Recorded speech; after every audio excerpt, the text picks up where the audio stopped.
Alrighty, guys, good morning. Hi, happy fucking Friday. Hope you guys are wonderful morning so far, guys. Tonight we're going to be doing more of Marvel Rivals. Good. Prior to that, guys, we're going to be covering the launch of Starship.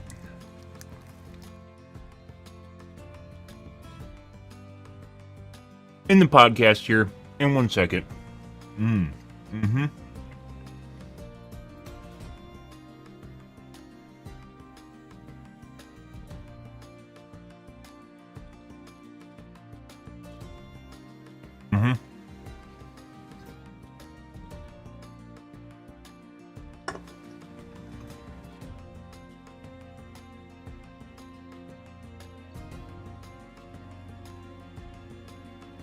Alright.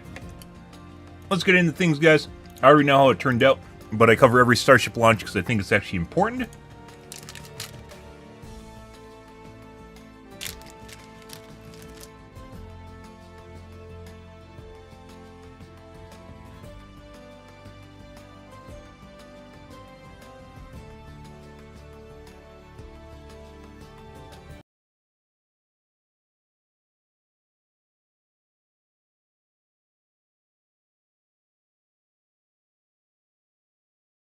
For people to be aware of.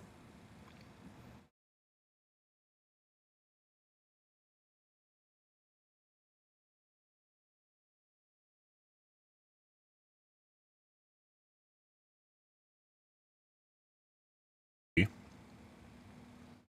it's relatively world-changing. Or planet-changing. March 4th, this is not it.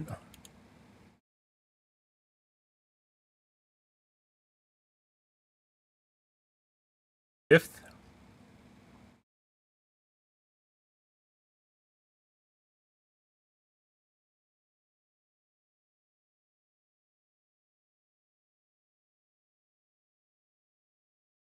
think this is it.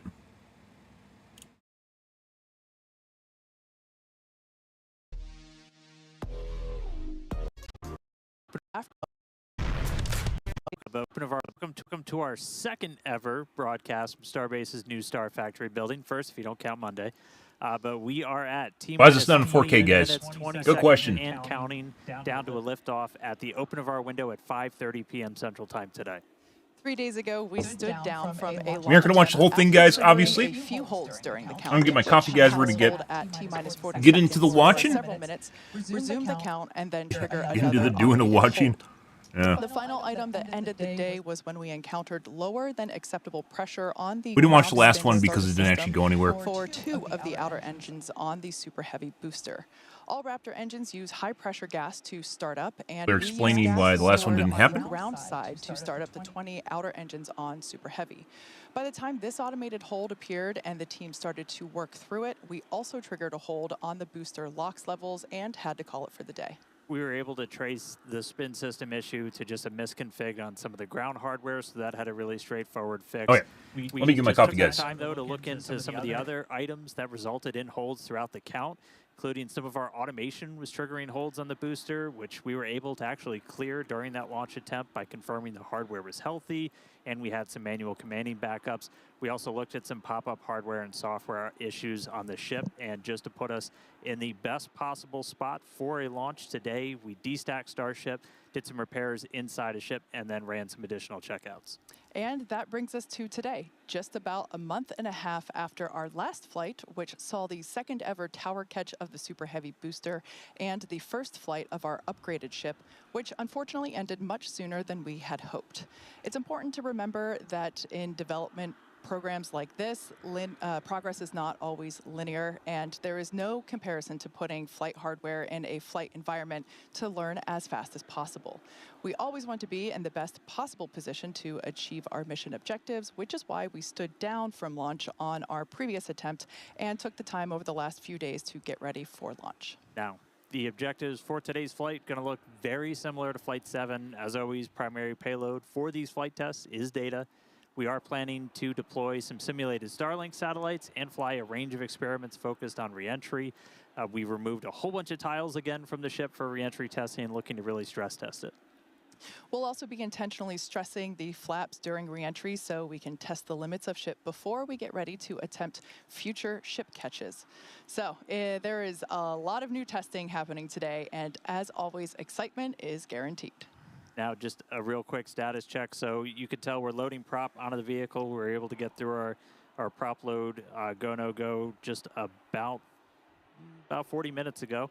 And we are loading liquid oxygen, liquid methane on both vehicles, not tracking any vehicle problems, issues on either booster or ship. Weather is green right now. Winds at the pad are actually significantly lower than they are even just for us over here at the Star Factory. Just a couple mile difference makes a big change in those wind speeds. And range is currently projected to be go, but we are always watching any boats that are out there in the ascent and the entry. Now, let's take a couple of minutes to meet today's vehicle. Sitting there on the pad, it's the world's biggest rocket, Starship. Starship consists of 2 stages, the ship, which has 6 Raptor engines, and the Super Heavy booster. And I made the wrong kind of coffee. Both stages are buddy. reusable. Super Heavy is the most powerful rocket ever flown and is designed to launch, return, and refuel. What does it matter, guys? It's too late to have a full cup of coffee. I'm going to be up wired till 6 p.m. That's not my intention. Stage 0, that includes the towers. We've got our second launch tower stacked on the left side of your screen there, getting ready to come online later this year. Mentioned many times, guys, just having a second tower there is super meaningful in that it shows basically how different things are, how industrialized things are becoming instead of just like a one-off thing. Particularly cool piece of engineering. They should just wheel another one out there, even if it doesn't go anywhere. It doesn't matter. Just have a second one stacked there. The pretty intense heat pressure coming out of those 33 Raptor engines at the bottom of the Super Heavy booster at the time of liftoff. Now, you mentioned engines. Of the 6 Raptor engines on the ship, 3 of those are optimized for sea level performance and the other 3 for vacuum. Raptor Vacuum, or RVAC, well, those have a larger exhaust section and expansion categories here. Maximize efficiency. Kind of sucks that on TikTok and a lot of platforms you can't actually just change your category. Is designed Doesn't work for easily. Takeoff and landing on any hard surface. The ship itself has 4 flaps that are used to control its attitude and enable precision landing during subsonic flight. And then for full reusability, the ship has to survive re-entry not just once, but multiple times. It does that by using that heat shield, which is composed of those thousands of hexagonal ceramic tiles, which can insulate the vehicle during re-entry, temperatures spiking up to about 2,600 degrees Fahrenheit in some spots. And a rapidly reusable heat shield has never been flown on any vehicle in history. So continuously improving the one we have, Starship, is still a key focus of our flight test campaign. Mentioned multiple times, or not multiple times, I've definitely mentioned a few different times here, guys, that if you guys know how fusion power works right now, one of the things they actually use to control and keep in check plasma in fusion reactors to keep them from basically degrading the material on the outside of it is literally magnets. They use magnets, super high-powered magnets to contain plasma. And arguably, or maybe very likely, they could also use magnets to help ablate, displace basically plasma that would build up on the outside of Starship. And suggested, I don't even know if it's possible, but suggested it'd obviously take a gigantic amount of power to do that in the first place, but if you have nuclear reactors in space, such as on a Starship, you could potentially use it, a power source, you could potentially use it as a way to deflect away. It's like literally just like one step away saying from a deflector, deflect away plasma from the tiles themselves. It's kind of weird how fucking sci-fi technology kind of just merges with normal technology. Star Trek has been that way for a long time, and just kind of like, yeah, just like literally what they're using in fusion reactors right now to help control and contain the heat from the fusion reaction itself is magnets, right? Potentially could be using them for, of course, in between our first things and like this. Stages is our hot stage. Hot stage Currently, nuclear reactors are not allowed in space because of the treaty with Russia in like the 70s, I think it was. The non-proliferation treaty, so you can't have nuclear reactors in space even if they aren't used for weapons. You just can't have them up there. Which they've been suggested as refinement because basically we need it to go to, like, I don't even know why Musk hasn't touched on this yet, but basically they're needed for any terms of long-term space occupation, right? You need nuclear reactors, it's just kind of the way it goes. Fission and then fusion when that happens. Fusion being, you know, the holy grail of energy, right? Oh, for now. Using the 2 robotic arms. The same ones that lift Starship onto Super Heavy before we launch. They also catch the booster when it returns. It means we don't have to have any landing legs in the booster. That's a lighter booster. It means we can put more payload. The same ones that lift Starship onto Super Heavy before we launch. They also catch the booster when it returns. It means we don't have to have any landing legs in the booster. That's a lighter using the 2 robotic arms. The same ones that lift Starship onto Super Heavy before we launch. They also catch the booster when it returns. It means we don't have to have any landing legs in the booster. That's a lighter booster. It means we can put more payload. I thought he said landing lights. Thousands of criteria must be met before the booster can return and be caught. It always feels bad when they drop one in the ocean. And manual commanding from the flight director. And just like on our previous flights, if that command's not sent before the end of the boost back burn, or if those automated health checks running in the background find any unacceptable conditions on the booster or the tower, they'll kick us out, and the booster can default to a landing burn and a soft splashdown out there in the Gulf. Yeah, we've said it before. We'll say it again because it still holds true today. We accept no compromises when it comes to ensuring the safety of the public and a PR nightmare if it ever happened that way. Scrubbing their $50 million booster or Starship is much cheaper than having anything happen with the public. That would then lead to boatloads of bureaucracy. Hey, Kate and Dan, and welcome everyone to Hawthorne, California. Honestly, just people. It literally give people a reason to outcry against. And there's tons of people that are looking for any excuse to stick it to Musk or anything he's doing, regardless of how much it helps humanity. It really doesn't even matter. Which have quite a workout ahead of them today. Now, our Raptor engines are designed and manufactured right here in Hawthorne, and they have certainly accomplished some impressive things already. Not as cool as the Saturn V engines, but clearly better than the Saturn V engines. By the Mechazilla system at the launch site. But here at SpaceX, we're always looking to improve our designs, and we do this by using something that we call the algorithm. Now, for Raptor, the algorithm has helped us question the requirements for the engine, find the parts that we don't need, and then optimize the design for manufacturability and reuse. This allows us to simplify designs and drives us toward that rapid, reliable reuse. And as you can see on your screen here, it is definitely what we have done with the Raptor engine. Look at that beautiful family photo. You can really see how Raptor 3 viral. There's actually people that said the last photo, so Raptor 3, is actually fake. Inside the engine. And one thing that it also allows us to do is to delete the heavy engine heat shields that are used on the current version of Raptor today. And what that means is that when we switch to the Raptor 3 engine later this year, we'll be able to save about a metric ton of mass per engine. And when you multiply that by 39 or more engines, that's a lot of mass. And that mass savings actually helps us increase Starship's efficiency and the amount of payload that we're able to deliver to space and to Mars with Starship. But before we get to Mars, we still have a lot of important and critical development work to do. And it's flight tests like today's that help us do just that. Needless to say, the Raptor teams here in Hawthorne are very excited for today's flight and to see their hard work fly, just like all of our Starship teams are today for Flight 8. So Dan and Kate, back to you for some more info on Flight 8. Thanks, Chris. You mentioned development. Let's talk about things that we learned from our last Starship mission. In January, Flight 7 of Starship generated lots of important data. That data led us to change some of our pre-flight testing for today's flight. A major find from Flight 7 was the detection of a harmonic response that was much stronger during flight than anything we had seen during testing. That's right. Rocket engines create incredible amount of noise, vibration that can pass through every component in the rocket itself. Flight 7, we saw those vibrations at a specific frequency. They were also strong in a strong enough amplitude that it was placing a lot of extra stress on some of Starship's propulsion system. And that's what most likely led to propellant leaks that then cascaded into fires and ultimately our loss of contact with the ship. As part of our investigation, our team took this flight's ship through a 60-second static fire, which was 10 times longer than any previous static fire. The test cycled through throttle levels to recreate different conditions seen within the propulsion system during flight. You can see that on your screen now. We Checks also and tested balances. hardware changes on fuel feed lines to Raptor's vacuum engines. The additional data we got from this test specifically led to some new hardware that's installed in the RVAC fuel feed lines, which are also unique to this upgraded version of ship. Those feed lines look like large straws. They run through the oxygen tank, and those are delivering fuel directly to those vacuum engines. Much more The content. hardware was successful in significantly lowering the strength of that harmonic resonance and relieving the extra stress on the prop system. And then just in addition to new hardware, we made a couple of operational tweaks, adjusting things like the temperature of the propellant as it's being fed to the engines, also changing the throttle level that we're setting those engines at on ascent.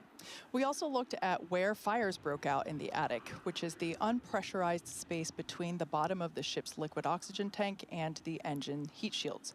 Fires here resulted. It's funny, guys, how on the in first launch, guys, there's still Flight people 2 and freaking out about the 7. pad So we took exploding. steps to make it Look at more what's around it. resilient to leaks. Absolutely We added a 50 purge fucking system nothing. that uses Like gases people were like freaking out about possibly similar hurting to the fish or carbon something. dioxide system Oh my on god. The booster, it floods the zone with an inert gas to help prevent a You know, one of the best Yeah, forms we of energy also generation, guys, we added currently just have putting natural aside fire nuclear events. is We added literally some hydro. holes And you that know what help we keep can't that do anymore? attic pressure close to Hydro. vacuum. Because you have to actually dam up areas to do it, and obviously Fire completely to changes the resist. ecological And system then on the next of the area. ship, we're gonna Dams do basically the best came and thing went. possible to start Like, deleting what, parts. 60s, I think? No Kind of where they The kind of next ended. generation ship is gonna After use environmentalism Raptor took 3 over, and engines, which are gonna basically just reduce means that instead high of volume now and using also hydro and eliminate having most some of the displaced joints on the engines themselves like that can changed leak into ecosystems, we space. now have to In the burn, end, you know, these more changes fossil represent fuels, the which is core of our worse. test It's like program. We like fly environmentalists, in a guys, real especially the world Puritan ones, environment, like the learn from the really data, pure make guys updates, are and fly again. basically detrimental to themselves. They just hurt their own cause, which is because they're too And then ideological. today we're going to be attempting Like a lot of to people are do too ideological everything that we nowadays. didn't Good morning, get to on TR4. Flight 7. So What's going on? We're taking a look at Starship here. I know how this turns out, by the way, but worth watching regardless. Data on what the vehicle's boundaries are. So everything We haven't really covered any of the other launches besides Starship because they weren't really all that meaningful. Like Dragon, what's another one? Dragon. Lifting off from the pad here at Starbase for that initial ascent. Those all 33 What is their smaller Falcon? Roughly 2 minutes before we get Another one into called? hot staging. For hot staging, the second stage will ignite its engines while still attached They need a to clock, the guys. first stage. That will create that stage separation. Still amazing their The booster website doesn't will have a perform clock flip that counts maneuver down till the and next that launch. will You be basically have launch to site keep here track to of protect time us. zones and Then we will hopefully see the You're at. third ever tower catch by the launch tower. Meanwhile, ship completes its ascent burn, gets into its suborbital trajectory. We've got some extra things we're going to do in space, like deploy those Starlink simulators. Also going to be relighting one of the Raptor engines, one of the sea level engines, before we get into re-entry. Yeah, that re-entry phase will test multiple experiments, including missing heat shield tiles, metallic tiles, and loading the vehicle's flaps. The ship will then perform a flip maneuver and hopefully achieve a soft water landing as we have seen before. We've got some buoy cams stationed out there to give us great daylight views of that splashdown in the Indian Ocean. Yeah, it's a lot, but again, we're really focused on finding what are the real world limits of Starship. We're doing it in this very remote area to find those limits before Prompted. we get ready to Despite this ship being to recorded launch site yesterday. and eventually catch it. And a lot of the upgrades we made to get to this version of ship are going to enable that. Yeah, man, that's going to be exciting to see ship It's catch. going to be wild. Now, Ship 7 premiered a huge block of upgrades to add more capability to Starship, and we've carried them through to test on Flight 8 today. First, the forward flaps got a redesign. They have shrunk and shifted away from the ship's belly or the heat shield. You can see that on your screen there. This new position will reduce their exposure to heating during re-entry. We've also extended the length of Starship, and we've done this by 2 meters. This additional height gives us about 25% more propellant volume, Because it's which 6 will feet. aid in future longer duration missions. We also implemented propulsion upgrades, such as new fuel feed line system for the Raptor vacuum engines, as well as vacuum jacketing of feed lines and an improved We have a lot of propulsion content now. avionics module.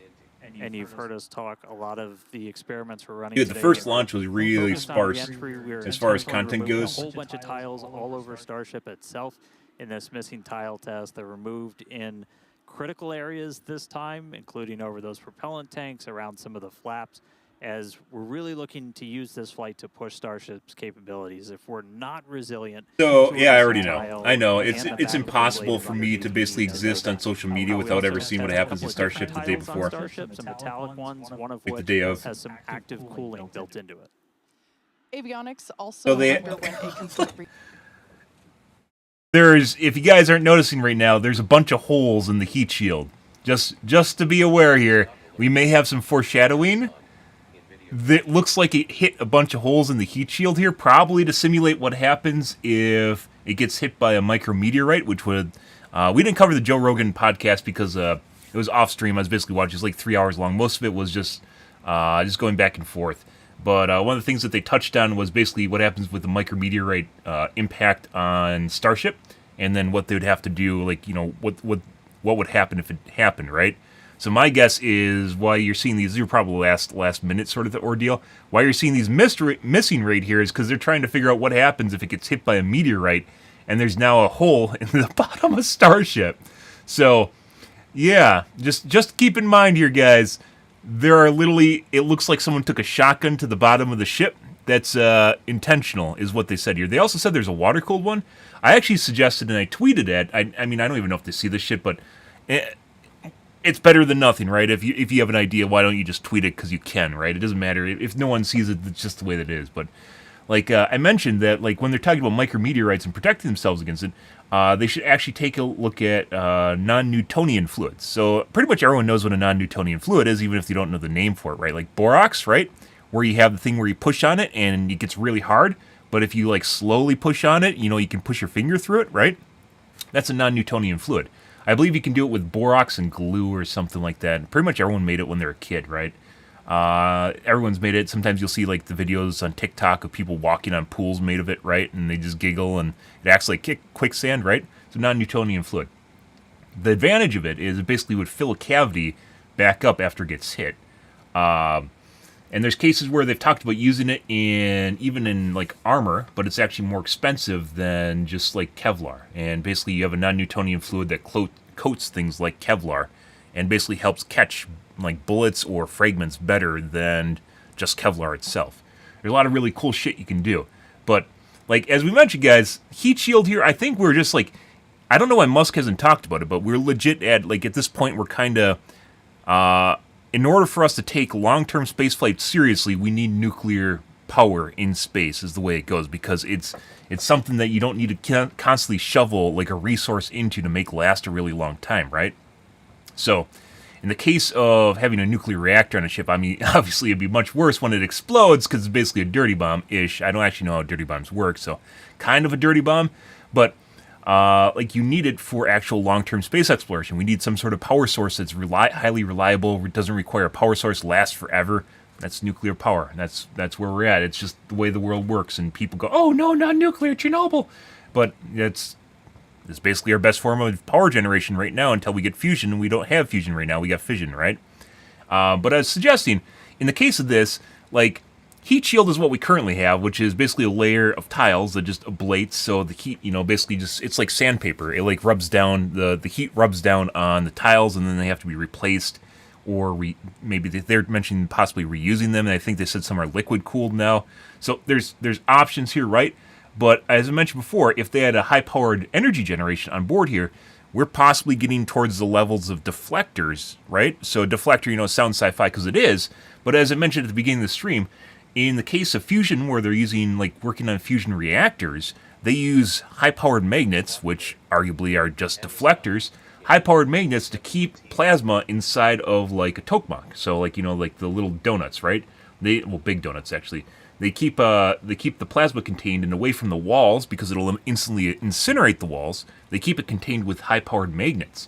And this might be a use case for high-powered magnet deflector array, which is basically just a way to, you know, push away the plasma from the wall itself. I don't even know if that's possible, but it's tinfoil hat theorizing here might be a potential option, which is kind of weird because it's kind of just almost feels like technology is just given to us for us to play around with and figure out how to make it work. It almost feels like sometimes, guys, tinfoil hat moment here. Just put on your tinfoil hat. It almost feels like NHIs have definitely helped shape kind of like our upbringing, and And it feels sometimes like technology was just seated here, and like it's like they gave us, you know, the fucking, you know, the toy set when you were a kid where you put the blocks in the holes and that's what you're supposed to do. It literally feels like we're doing one of those things right now. Because in the case of rotary detonation engines, if you guys have heard about that, they're not new technology. They're technology developed in, I think, the 50s and 60s. It's just for some reason NASA and like the military didn't really care about them, and then all of a sudden, now in like the last 10 years, all of a sudden they're a big deal. Like they literally, like, you know, like all the engines that go above like Mach 5 now, like, you know, for missiles is like their rotary detonation engines for all their hypersonic missiles are a rotary detonation engine. Yeah, like stuff that was kind of already around, just all of a sudden was it's like rediscovering stuff, even though it was clearly already here. It's very weird process, and maybe deflectors from Star Trek, all they are is just really high-powered magnets helping basically push away magnetic fields from Starship, or making one outside of it that then is ablated before the ablative material is. You know, and you know, like prototype version 0 is just something that helps push initial plasma away, or acts as a buffer before it hits Starship itself. Is it possible? I don't fucking know. I'm not an astrophysicist or whatever. But it sounds very plausible considering how they're being used in fusion reactors right now. But yeah, like Musk has not. I don't think Musk is really weird in how he treats stuff and how he like tweets about stuff. Because he'll tweet about basically anything, and he's not afraid to be politically incorrect at all, and just says whatever the fuck he wants. But some things that he won't actually, like, he's never touched on is like NHIs and UAPs, so non-human intelligence. He will if he's pushed on the topic matter. But, like, despite all the shit, like, with the last 3 months, you know, with UAPs, I talked about basically how it's a null zone, it's a black hole, where he doesn't even mention the stuff that's, like, trending in the news, like, at all. He briefly touched on, the Mars Square, Mars Foundation, which was, like, a month ago at this point. Other than that, he doesn't really talk about any of this stuff, which is really weird, considering he's a geek, he's into video games, he's into sci-fi. He's literally just building starships for us to go to Mars, but he won't fucking touch any of this shit at all. I don't understand that. It's very weird. Very, very weird, but it's like a null zone. But also hasn't mentioned really nuclear power at all, or nuclear technology, despite it basically being the best carbon-neutral energy generation source we currently have. It's just the way things are. Until we get fusion power or something better, that's what we have, right? And arguably we're going to have fusion power in probably the next 5 years or so, but not here yet. But anyways, segue of a segue, guys. Keep in mind, the bottom of Starship is peppered with what looks like a shotgun. Those are missing heat tiles. That's a big deal. So just keep that in mind.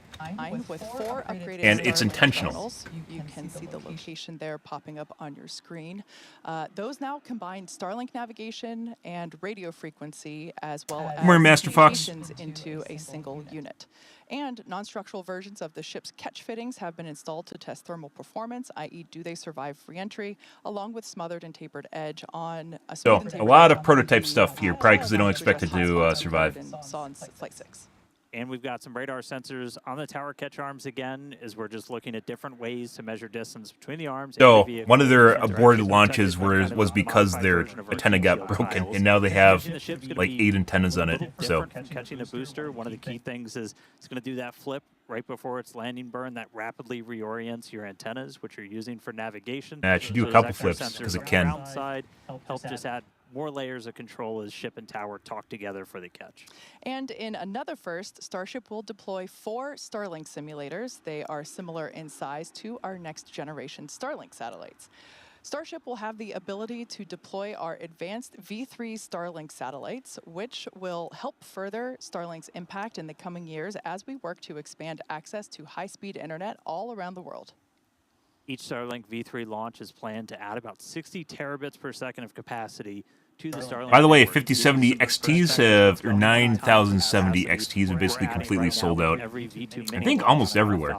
Arguably, they were priced lower, so the $50 rebate was actually true for some of the cheaper ones, but even the higher end ones are selling out because basically it's next to impossible to buy like a 5070 Ti. And they're much more expensive. Again, we are planning to relight And the one 9070 round XT is just better, space. so. That just helps us get data on the in-space burns and show Starship is capable of deorbiting. Speaking of deorbiting, thanks to Starlink, one of Rude. the hallmarks of the Don't Starship deorbit me. missions are the incredible views that we get throughout flight, and especially Musk is also talking about entry, deorbiting as ISS evidenced by early, many which I of disagree phones with. I think the desktop ISS is photos just, around it really there. should be pushed to a Every higher day elevation we're working to and just expand left the there. Starlink network There's a lot of Earth, space in and space. You don't need to space deorbit for and burn how it this up. all connects us to I think it's a the huge mission. waste. Let's head back to Chris. Thanks, Kate. Personally, I love all those Hey, Chris. epic views of the plasma wrapping around Starship during re-entry. Can't wait to see that later today. Ah. And fans of Starship may know that Starlink enables us to bring you lots of unprecedented views That's both fun. in space and here on Earth.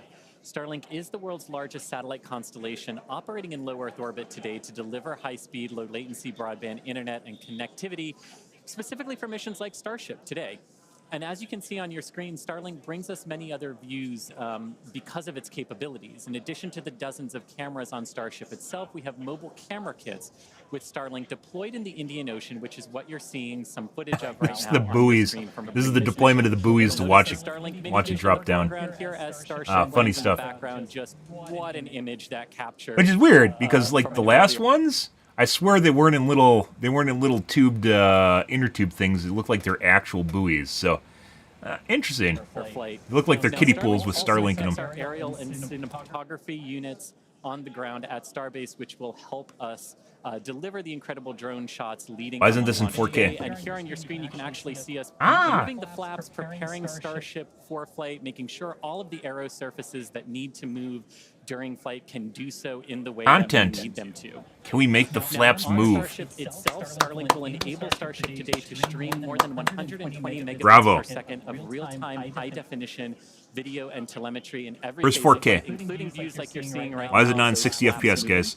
This not only helps provide those views, but it also helps give our engineers an incredible amount of data to help us rapidly and iterate across all parts of the system as we move through our development. That's kind of funny. Before this happened, guys, like like space flight was like stuck in like the 80s. It's actually pretty incredible how long we're stuck in kind of like the shuttle era, and like we regressed past the shuttle era. We didn't like Saturn V was like the peak of like space flight in the U.S. for the longest time, and then the shuttle was kind of like a sort of there, but shuttles sucked to be perfectly honest, even though they look really cool. And then after shuttles, because we stopped sending them up in 2011, there's just nothing. They're buying space flights from Russia, which is crazy, right? All around the world and in space, and hopefully today in a few minutes, everyone will get to see more. Removing the Saturn inspiration V about what our program was future in huge. space It looks just makes me like. feel And like Kate, how are we I'm not making lying when it Starship makes me flight want to today? cry when I think about the Saturn V program literally disappearing. Thanks, Chris. It's like going from the We are pinnacle looking of forward to those views as like well. technological In fact, we're ready to achievement in launch Starship space in, and just like over as far as 8 countries go, like us leading the way, Now, like as for a in couple terms of status pride, and updates, just working no major issues on the gone. vehicle. Range Just gone. is Congress just went, emerald nope, we're green, done. you could say.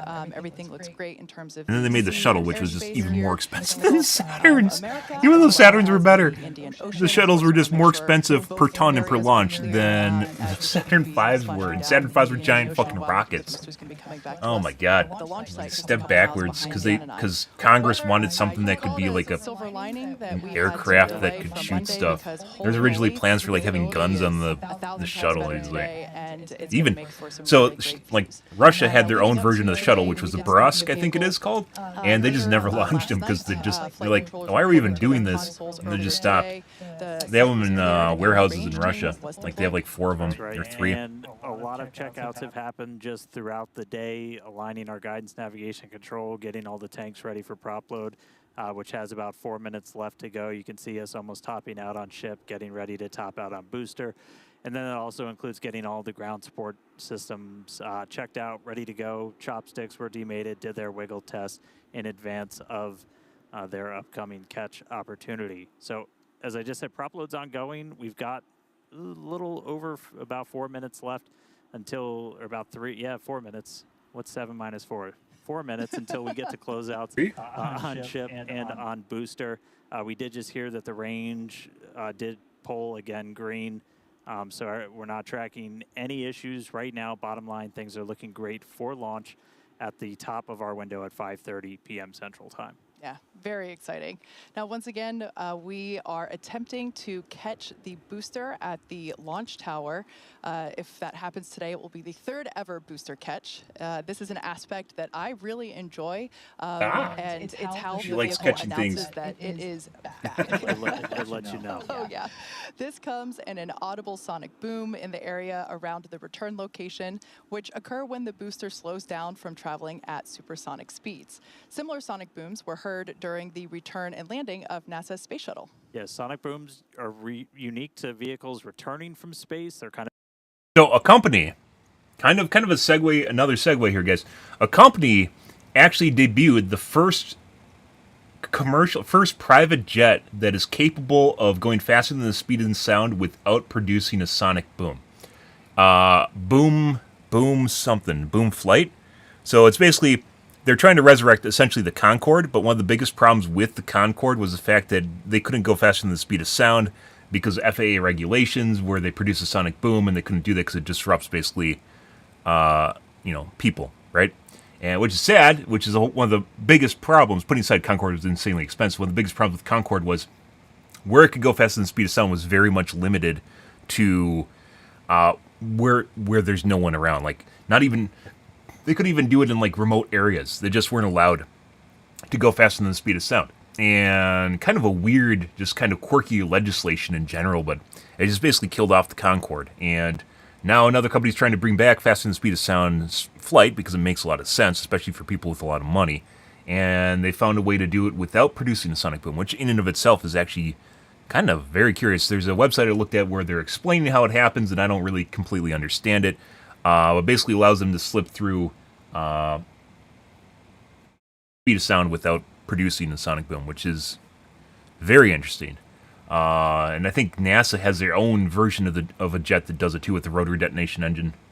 kind of a hallmark of reusable systems like our Falcon 9 rocket and Falcon Heavy. General impact to those in the surrounding area is that brief thunder-like noise. I've been fortunate enough to be here for all of them so far. They definitely let you know the vehicle's coming. Here's a little bit about what I guess like they aren't even like I've heard sonic booms in real life, guys. They aren't really even that disruptive. I guess it's just people don't want something that everyone can hear, right?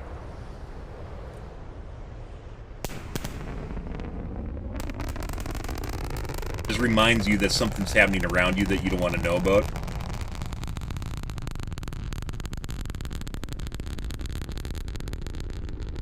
Ah!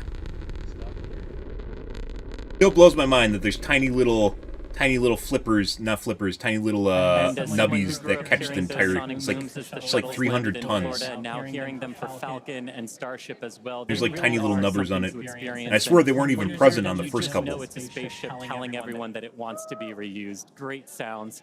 Ah! So as you can hear, the room is getting excited here in Hawthorne. The crowd eager to see Starship fly, as you can see. He's on his cell phone. Fire him. He's not allowed to be on his cell phone. Control room here in Hawthorne. You can see some of our folks on console. He gets a bonus. He gets a bonus. He gets a bonus. Keeping an eye on all of Starship's various systems, How do you cheer? including its The more money they avionics make, and guys. those Raptor engines we talked about a little bit earlier. So Dan and Kate, with 4 minutes 20 seconds left on the clock, let's hit it back to you at I love Starbase my and job. Please don't watch fire me. Starship lift off today. Thanks so much, Chris. Now, if you're just joining us, we're now just about 4 minutes until the liftoff of the 8th test flight of Starship. As we reported earlier, range and weather are both very green, super green, if you will, and everything is looking good. Propellant loading continues to happen. We're going to be closing out very soon on both stages of Starship. Yeah, I believe this we're almost happened at fully 6 fueled p.m. on our yesterday. tanks. We're gonna Was see a that scheduled close out window. coming in just about 30 seconds on ship. So that's Mentioned, they need to have a fully camera, guys. There's a press zone. And then about 30 seconds NASA later, actually had an on iconic countdown clock at the press area, which was actually a really big deal. And I don't think you don't have any clocks anywhere. How can you not have a clock, guys? It counts down. We'll do what's called pushbacks. People like countdowns. We're not Look, there's a continuously countdown. replenishing the propellant on board Starship or super heavy. That's why we essentially have several minutes where we can hang out at that T-minus 40 hold point before we start to run into issues with temperatures or just those live Second levels platform where has that chopsticks level arms in it. I boosters don't know if are it did one on the of last things that we watch. flight.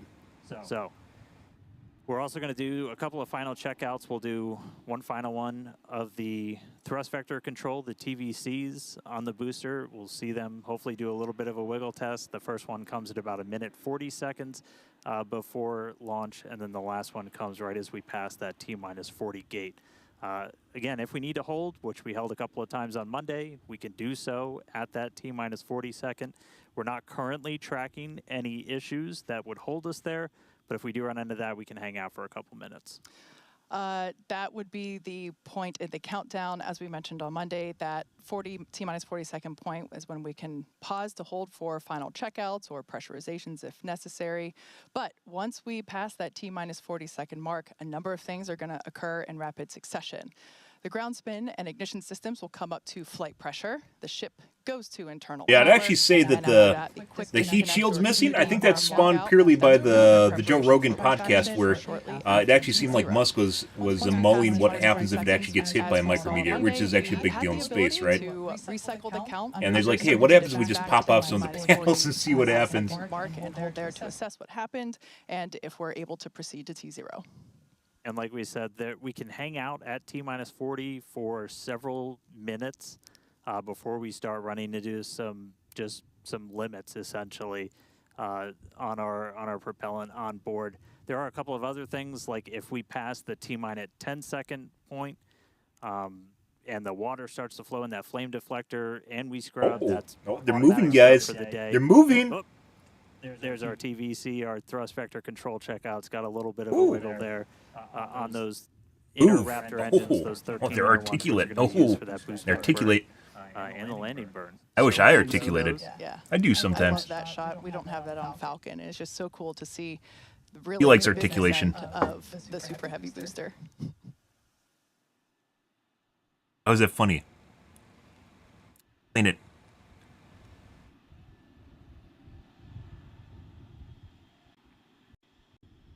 We're watching hold shortly.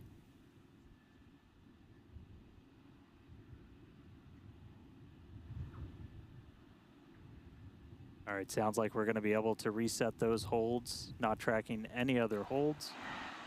And clock is rolling. And the clock is rolling once again. We're now T-minus 30 seconds till the liftoff of the 8th flight of Starship. Our flight director, Joe Schleicher, today is go for launch. Let's listen in as he takes us through the final seconds of the count. They're trying to do some cinematography here, guys. They could, or safe distance. They could really do some cinematography here if they wanted to burn some drones while this is going off. Drone operator likes his drone. His couple $1,000 drone. What's a couple $1,000 drone compared to a $50 million Starship, right? Get that guy right in there.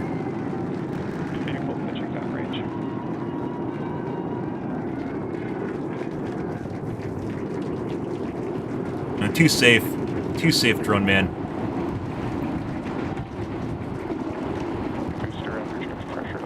You could literally race it. for Zoomer entertainment, could literally try to race Starship at the cost of a couple drones. All right, we're a little over 40 seconds. Lots of cool stuff you can do, guys, if you just want to throw money at things. Out of 33 Raptor engines ignited. Boosters pushing us downrange over the Gulf. As I mentioned before, they actually made a couple, we didn't look at them, but they actually made a couple little skits so you can actually see where it's going. And I mentioned before, like with Kerbal Spaceflight, what people actually want to see here is like you got the Earth, and you can actually see it like coming up and like comparatively distance-wise compared to where it is on Earth. Like you have an Earth here, and you can see where it's launching off and see like its trajectory and where it's at. So it gives people an idea of where it is height-wise, because these numbers all become meaningless because most people haven't been 1,000... They haven't traveled at 1,000 kilometers an hour, and they're 7 kilometers up in the atmosphere. Most of the stuff means absolutely nothing. So you need to have some sort of visual representation. Games in general have been pretty good in offering us ways of parsing data, right? Even if you think they're silly, they offer you a lot of different ways to digest meaningful data for humans, because it's part of actually playing a game in the first place. Just under 10 seconds is going to be max Q, that max aerodynamic pressure. Their follow cams have gotten a lot better. Max Q.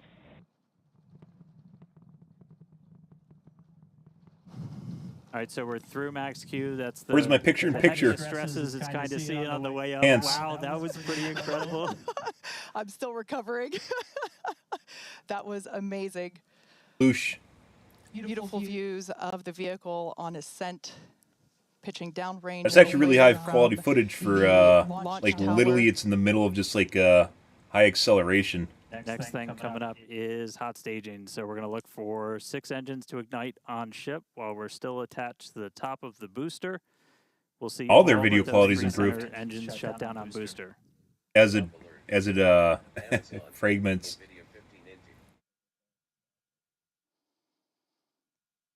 We're hearing the initial call that we are go for booster catch back here at the launch tower.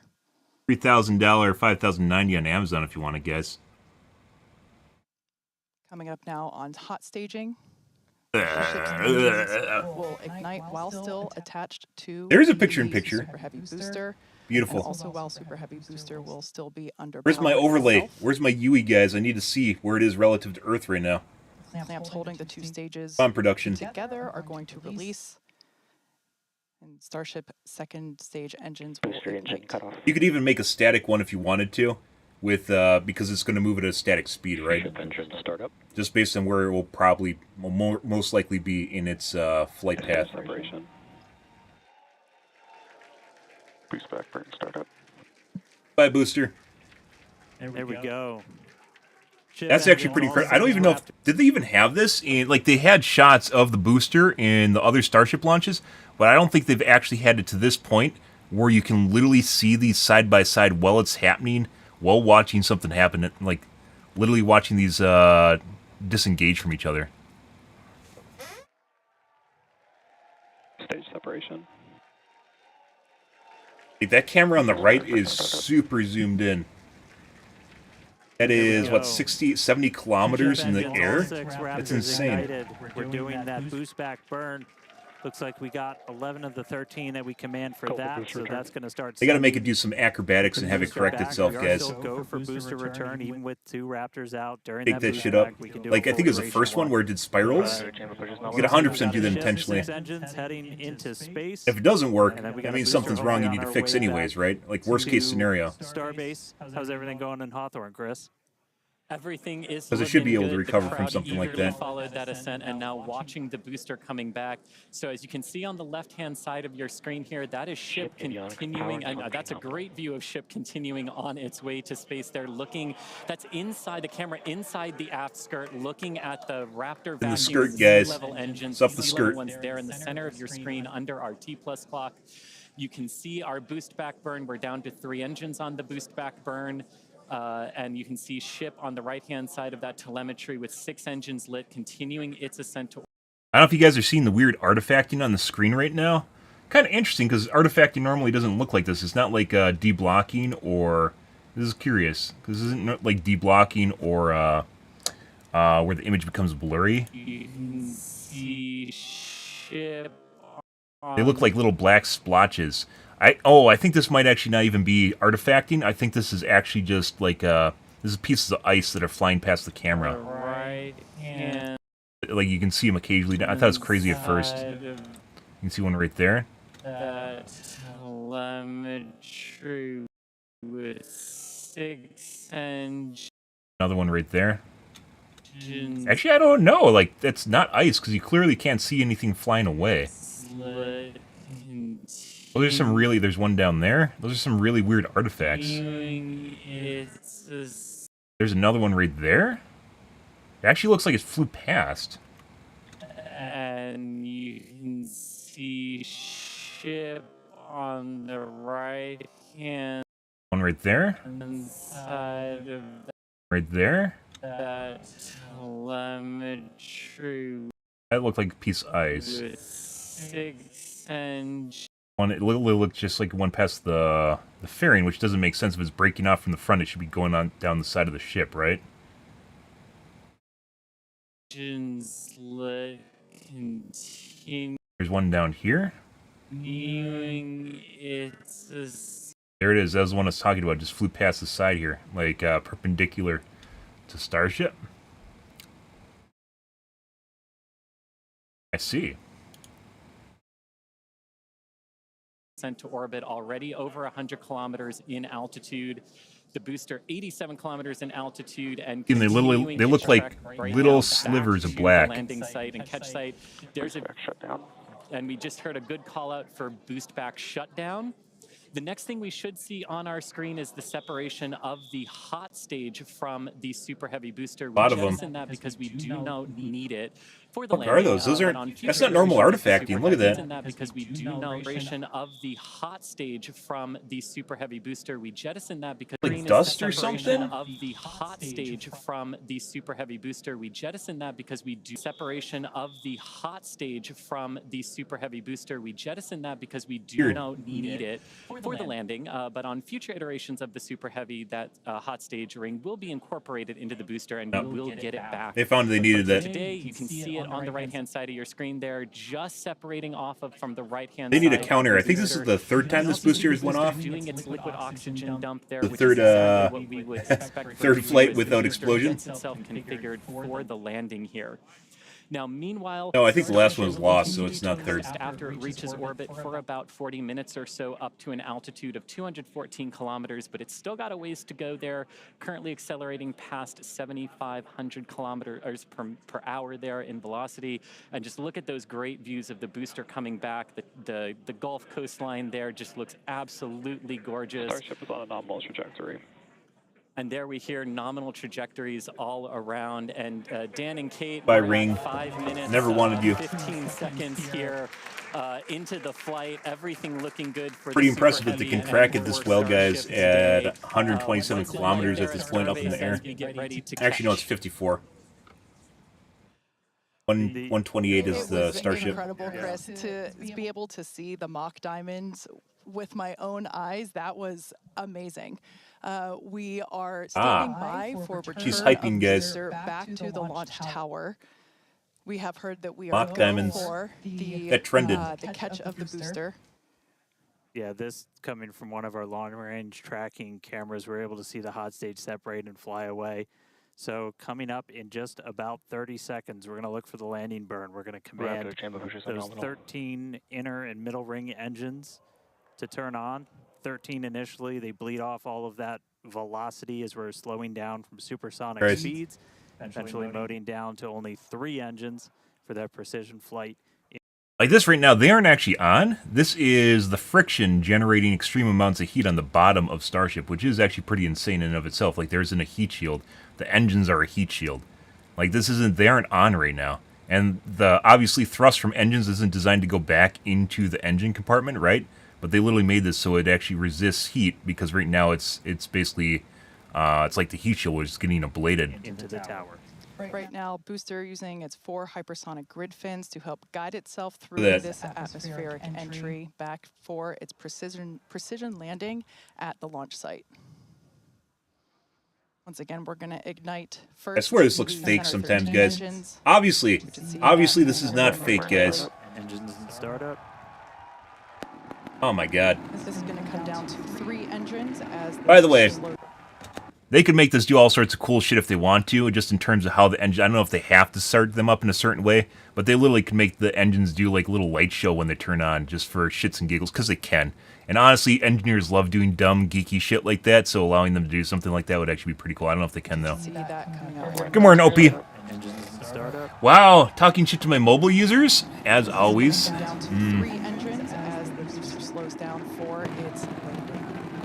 Frag Punk? What was Frag Punk? I've definitely seen it.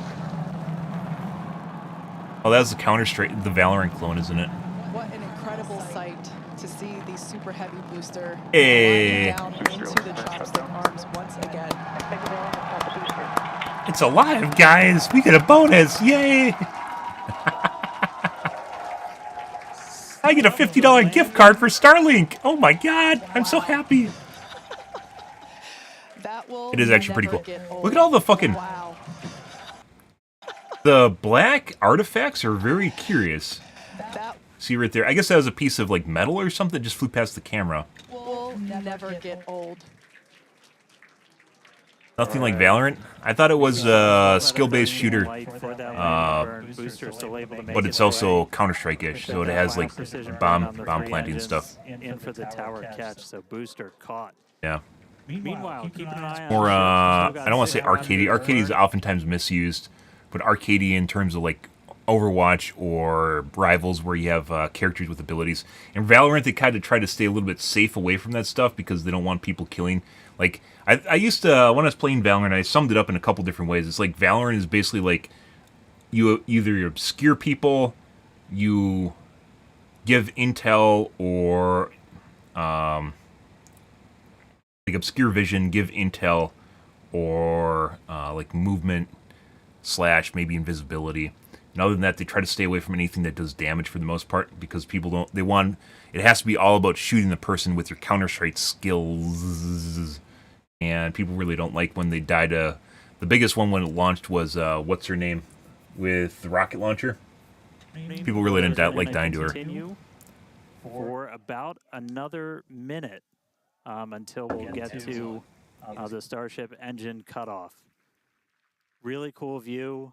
Again, a million shout outs to all of our avionics team who make these cameras possible for us. I'm telling you guys, they get 3 drone operators that try to chase that shit down. They make it like a game show, and then they just all lose because they all just get burned up in the contrail by a Starship. Just saying, you could do things a lot better. The Zoomer generation wants to see this shit.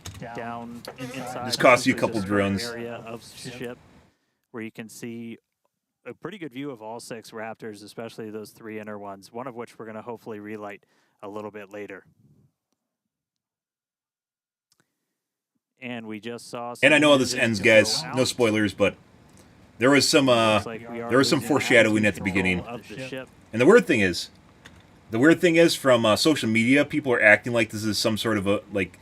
It's pretty clear that they're actually trying to stress test certain things, and they even mentioned it at the beginning of the video. But it's pretty clear people on social media never actually watched the video and didn't realize it. Furthermore, that like even if it did blow up, it's the fact that they make another one that doesn't blow up, and all the ones after don't blow up because they did testing in the first place.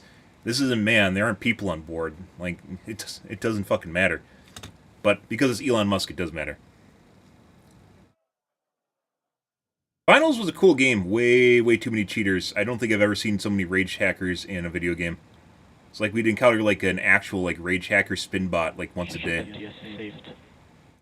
They really didn't like me talking about it. I actually got the only I've had to obviously cut out parts of videos and trim stuff down and mute audio on stuff. The only copyright strike I've ever received on YouTube was from the Finals development team. Yeah, I'm not even joking because I was talking about cheating in the game. Like, not encouraging people to go and cheat, but rather talking about the cheating problem in the game itself. That basically cut out, like, when you get hit by a copyright strike, YouTube drastically reduces your impressions and your ability for people to find your channel for, like, 6 months, is what it took before it came back again. Even though it falls off after 3 months, you don't end up in directories and people don't see your channel for another 3 months. Uh-oh.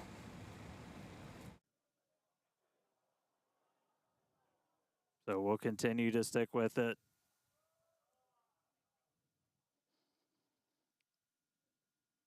For those of you that just recently joined us, we had a successful liftoff of the 8th test flight of Starship. Now he's trying to figure out what's going on here. A successful stage separation. We saw the booster, actually, you can see it just behind us here. The booster had a successful catch back at the tower. Unfortunately, it seems as though we lost the attitude control of the ship. We are standing by as we listen in with the teams on the nets to understand what information we're able to provide you. We will provide that as soon as we are able. By Starship 8, is it? Pretty incredible to take a moment and see the booster just behind us. Certainly a different. He's trying to figure out what's going on, and she's trying to cover. Essentially lost contact with the ship. We're no longer receiving telemetry at this moment. So we were only about 20 seconds away or so from the end of that ship ascent burn. We saw several of the engines start to cut out.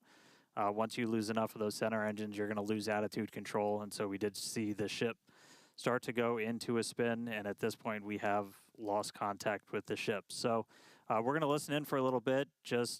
I think it's pretty obvious we're not going to continue the rest of the mission today, but just give us a couple more minutes. We'll bring you more information as it comes in. Oh, developing. Developing, guys. What's going on? Do we lose him? Can you get in contact with the team on Starship 8? Oh, God. Mission control here. Please come back. Please come in. Please come in. Oh, God. Oh, no. We aren't getting our bonuses, are we? Oh, the guy's getting on the phone. He has to call the guys on the ship right now. Maybe the mobile line works.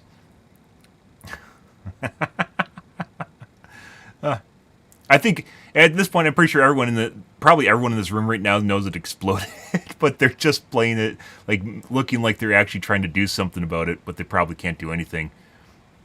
It's probably everything's red on someone's screen right now that you can't see, and they're like, "Yep, that happened."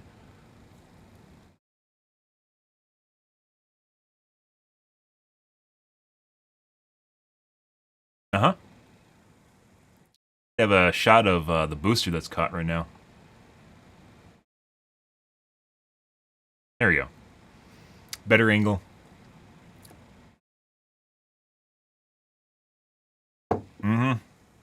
Like I said, they just need a stack, and maybe they can't yet, but they 100% need to wheel another starship, because they have a bunch of them. Wheel another starship out there and just put it there. It doesn't matter if it doesn't lift off. It's just the fact that there's another one sitting there like it's going to, right? The intent.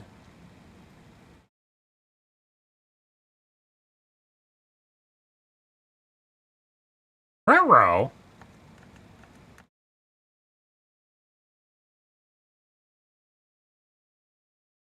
All right, so coming back with you real quick. So can confirm we did lose contact with the ship.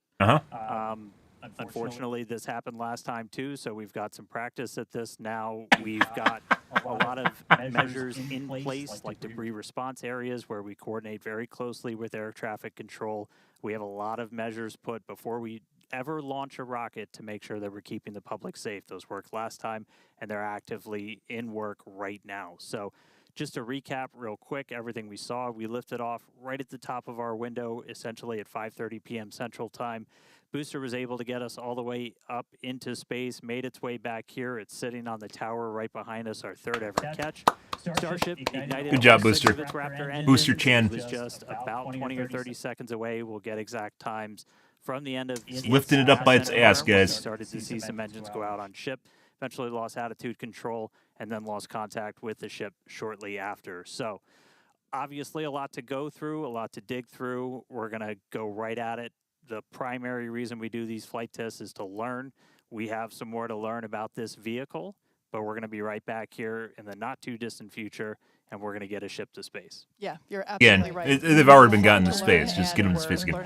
As I mentioned before, guys, and I think I need to iterate every single time that this happens, is I do feel as though there's a misstep here with going to the moon. Obviously, going to Mars is important, and I don't disregard that at all, but while we're waiting to go to Mars, it feels like we should actually go to the moon and establish a moon base, which multiple governments, including NASA, have plans for, but Elon Musk doesn't have any plans for himself.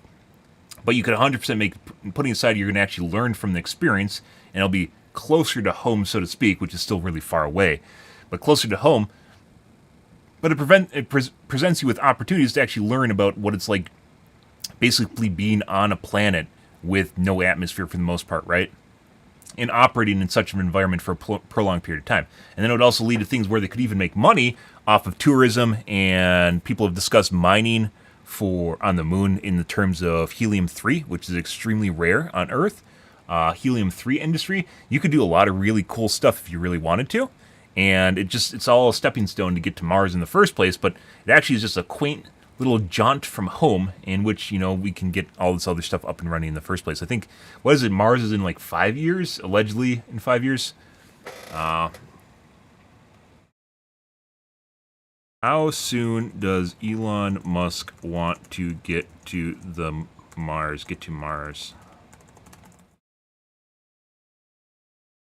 2030. Uncrewed starships to Mars in 2026, with crewed missions potentially following in 4 years at 2030. If the uncrewed missions are successful. Like, Mars is a really long ways away and presents a lot of issues getting there in the first place. I don't, like, logistically, just being able to get things up and running in space in the first place is actually really important, which is why the moon is a pretty good stepping stone in terms of refueling and getting people there and then getting industry running and the potential problems industry will have in space in the first place, as well as colonies will have in space in the first place. All things that need to be basically dealt with. Program. Progress isn't always linear. So at this point, we're going to close. Progress out isn't our linear. webcast for the 2 steps day. forward, 1 step Before back, we do, guys. we'd like to give a shout out to Iterative our process. viewers, of course, as Science. well as our partners. Blow up some rockets, make some better rockets. That's the way it works. In Cameron County and around the world. Now, once we know more about the mission today, we'll provide you with updates on. There's stuff on Twitter. Unfortunately, as well as at SpaceX on X. Twitter does not allow you Thanks for watching, to and we'll see you next scroll time. without being logged in, and I don't want to log in. My desktop.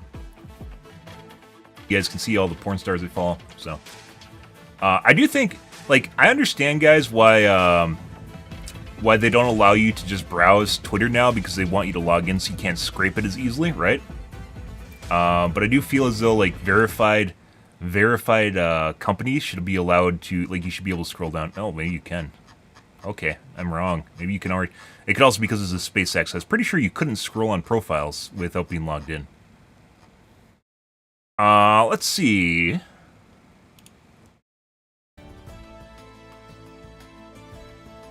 Catch. Video experience rapid and scheduled disassembly. There's actually shots of the debris field falling through space, falling back from space.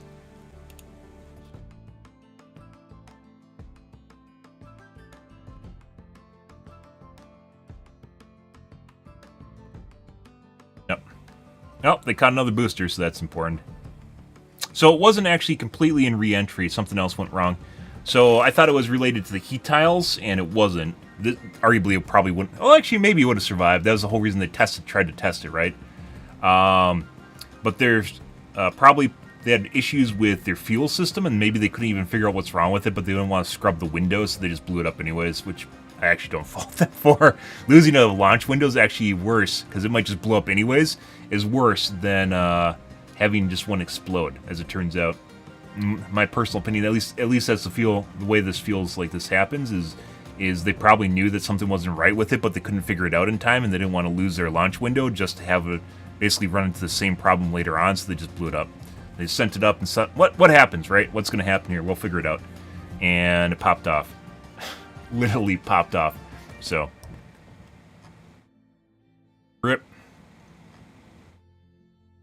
Curious, so they didn't even get to test their heat shield. Their degraded heat shield, I guess you could call it, in this launch. Which is unfortunate.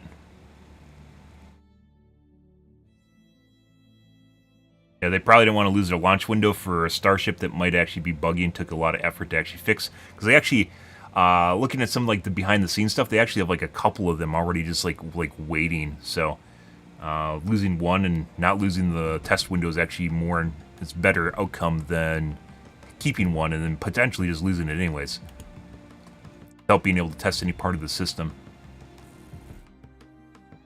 Ah!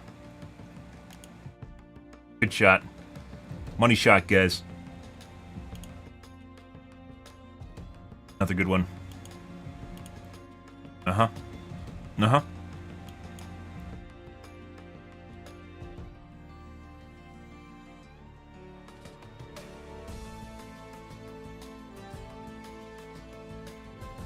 Clock is resumed. Where's the countdown? Where's the countdown? SpaceX, I've tweeted at them a couple times. Where's the countdown clock, huh? There's no countdown clock on your website. Why is there not just a banner up here that says counting down, and then like it's just right here? Where's the clock? Where's the iconic clock? We need that.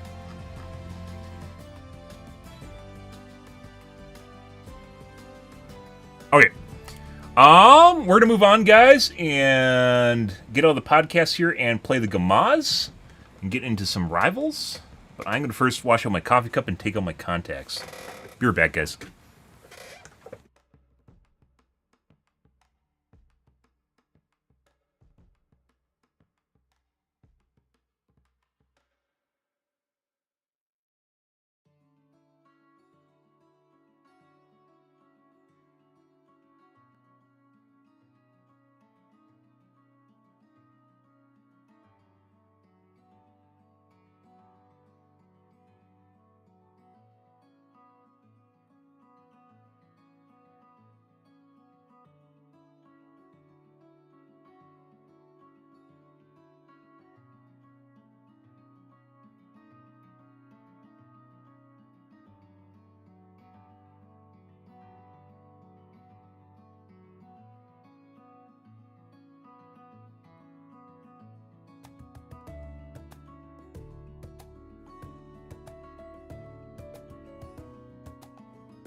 Alrighty, guys.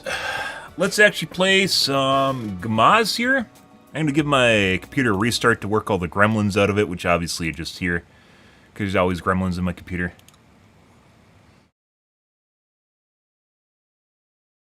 Tentatively.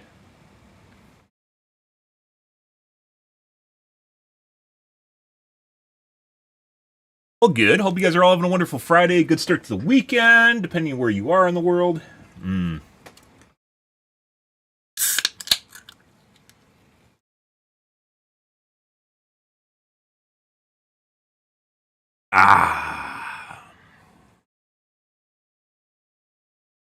Let's see. I'm going to start my TikTok stream here. Well, now that we're out of the podcast...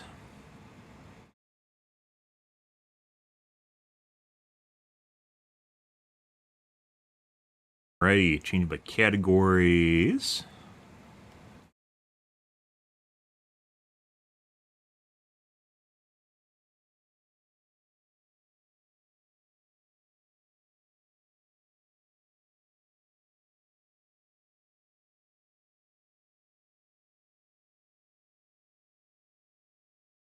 Done and done.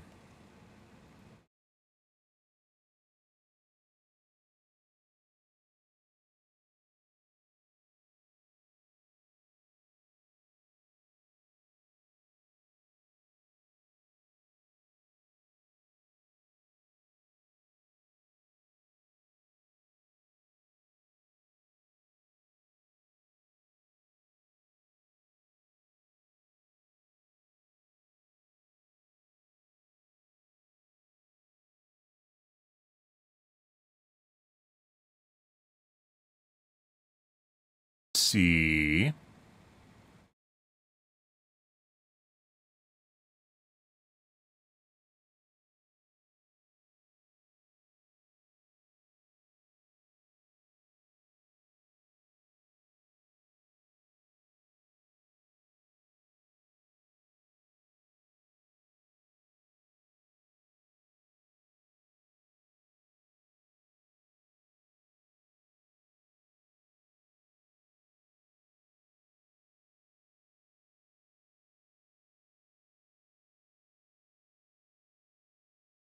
Pretty.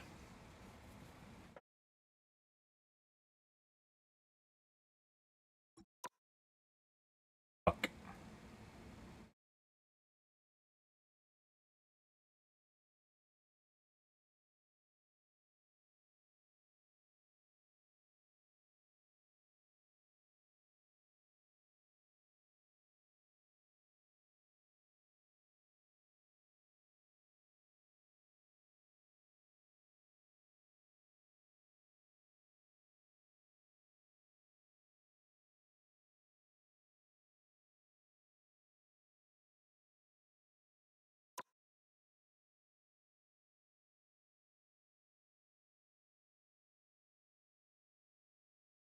Ah.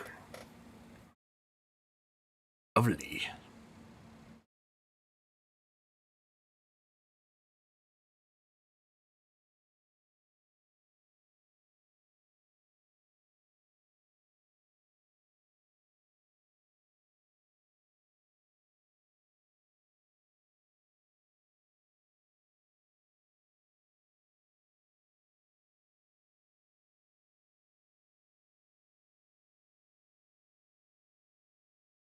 It's a nice and lovely 20 degrees here, guys.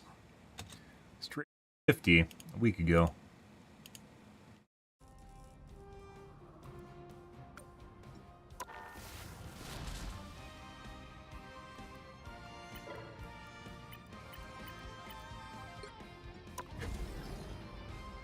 Okay.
Good. Good.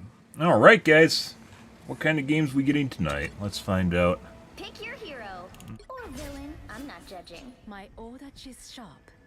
My mind is sharper. What makes them truly a villain? Maybe they're just misunderstood, guys.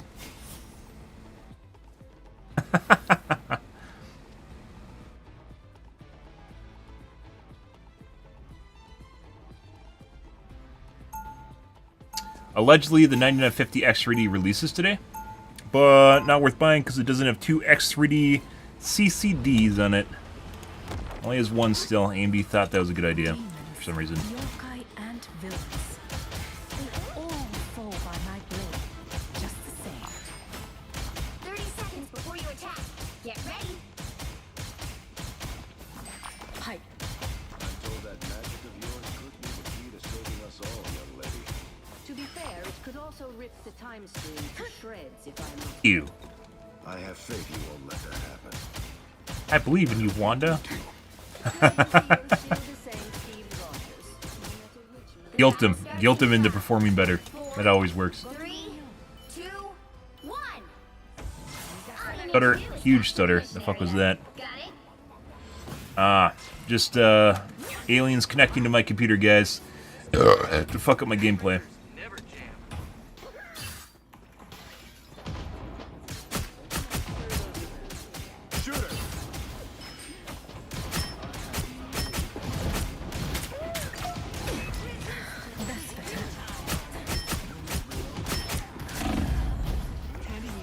Body shot?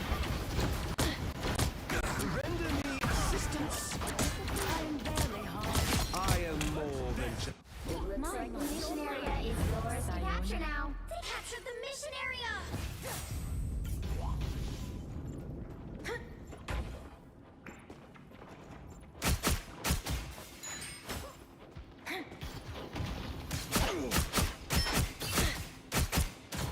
Warning, protective shield compromised.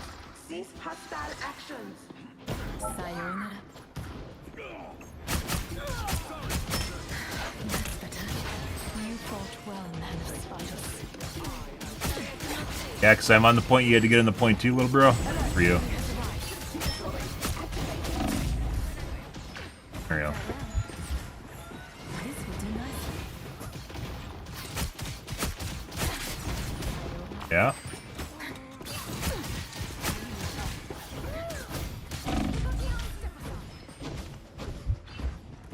This will do nicely. Nothing can truly harm me. Their team's capture progress has passed the halfway point. You're mine. Sayonara. What a difference.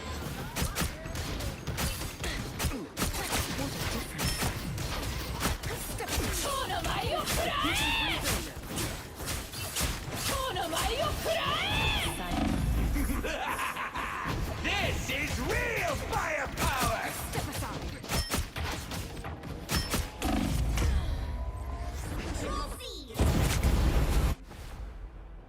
My time to shine.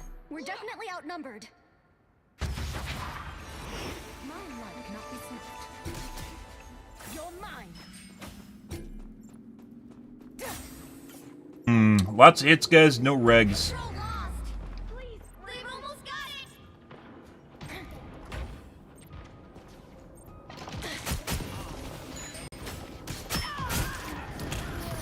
Out of sight.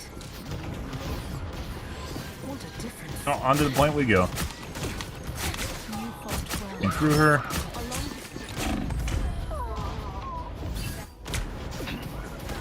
It looks like we have damage reduction on, guys. I'm doing less damage to other people. We're just shooting through people. That's not good. Hell unleashed!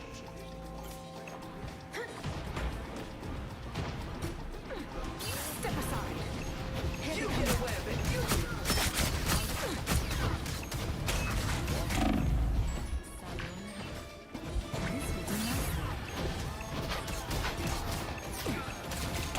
Shooting through people, guys, doing 0 damage.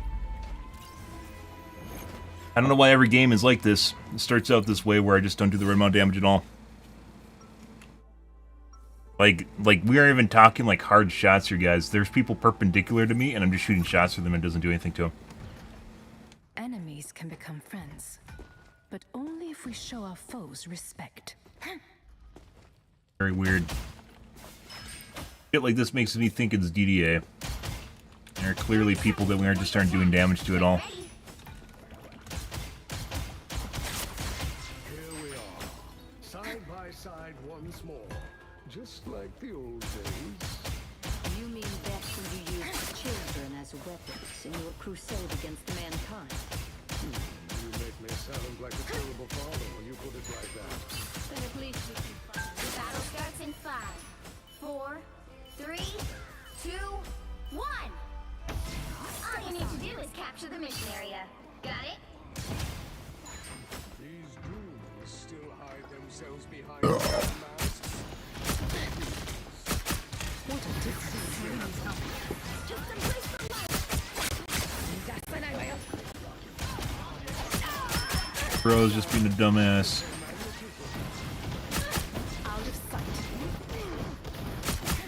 Just shot through him. He should be dead. He's at half HP. There's definitely damage reduction on right now.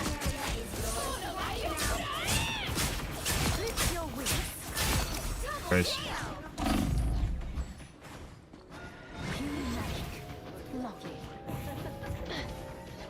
The mission area is yours.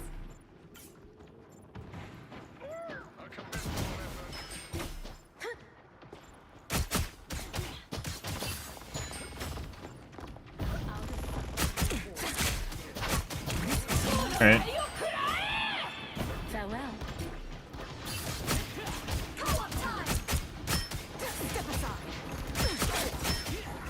Be dead. What a difference. Out of sight.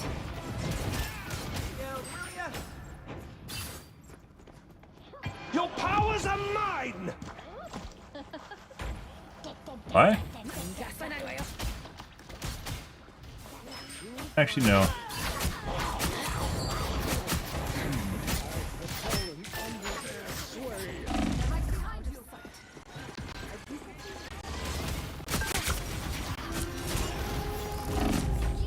Oh.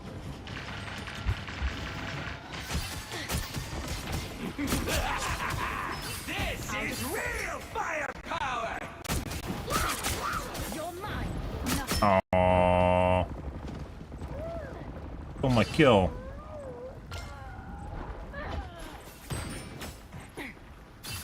What? Mind over matter. That's better. Still shooting through him.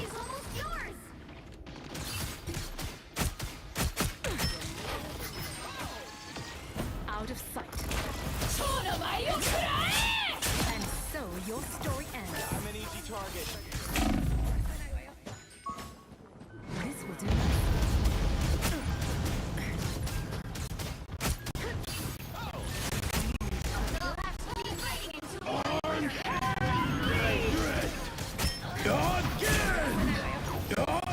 Oh. How sad. And rocket launcher.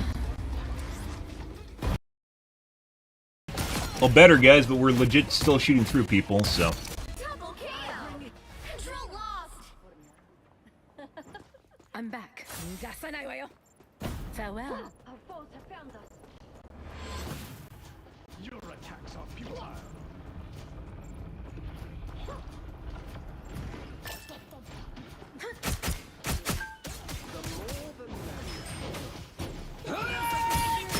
Out of sight.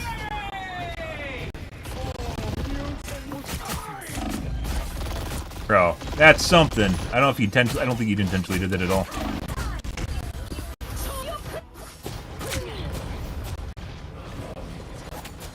Something seems messed up here, guys. I'm not exactly sure what's going on. My light cannot. You're mine.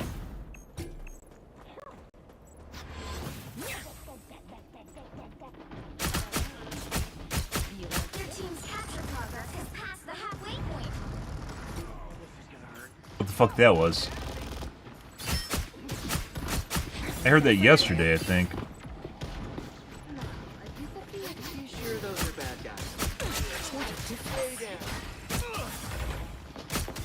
What the fuck is going on here? Farewell.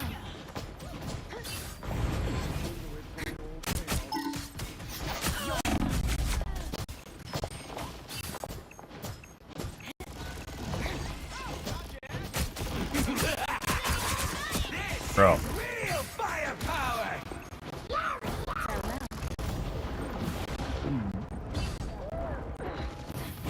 Your powers are mine!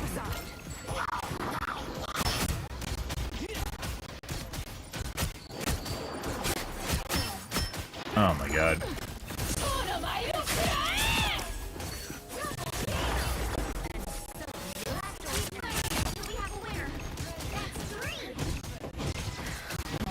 God.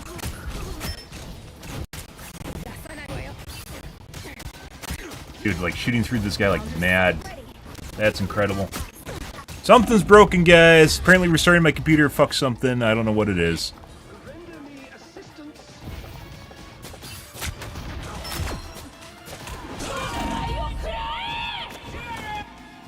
Step aside.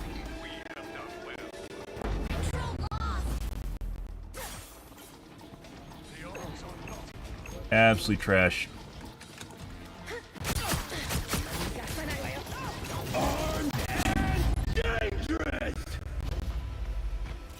Legit just shooting through people, guys, and they aren't taking any damage at all. Something fucking weird is going on here. Let's see, no one gives a shit about you, little bro. Yeah.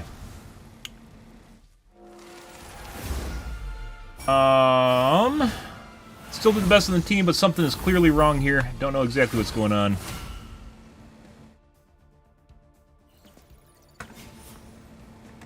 Tough. What?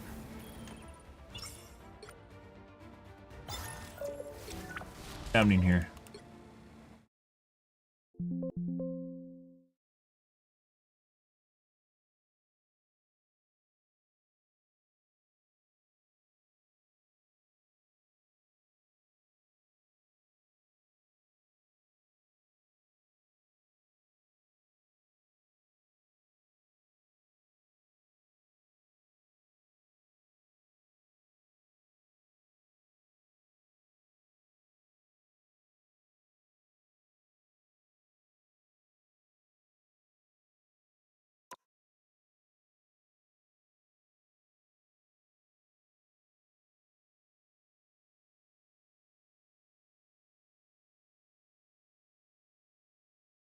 I didn't change anything from yesterday, did I? I don't think I did. All we did was restart.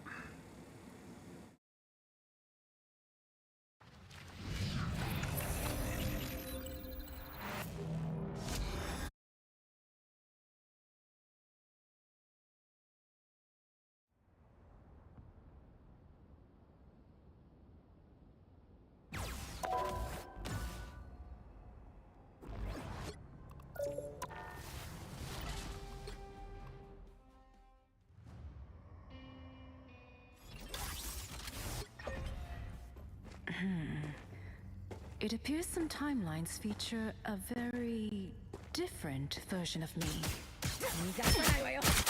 The enemy has arrived. What a disgrace. Double kill! That's 3! Wow, 4 in a row! Step aside.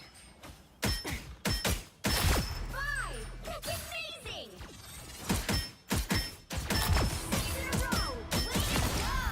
Unbelievable! What a disgrace. One after another.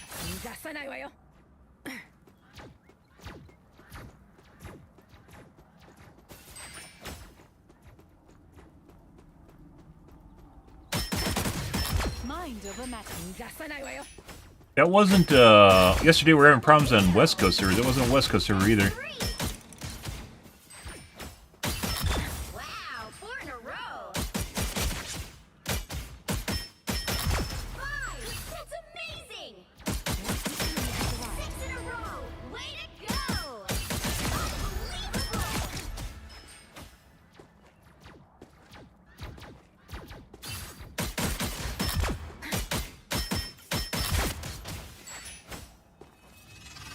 Mind over matter.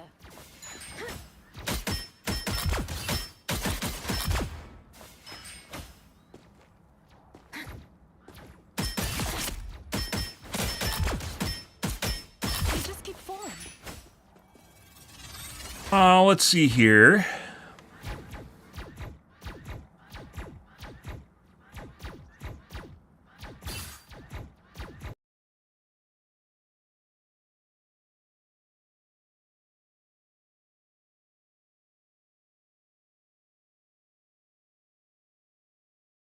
That shouldn't do anything.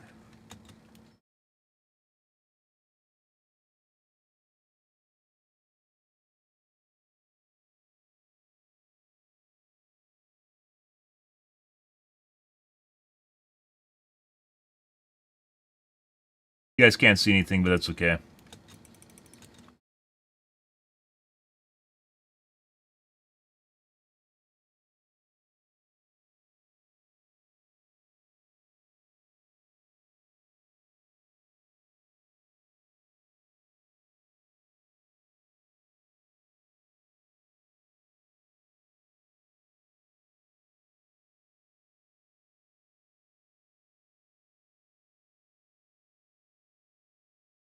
Oh.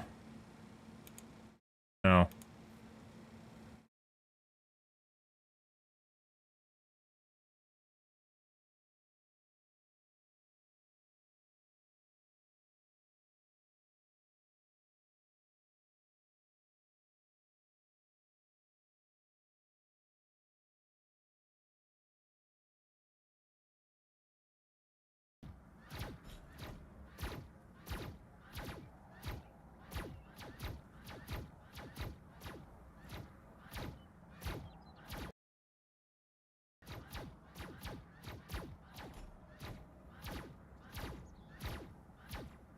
Okay.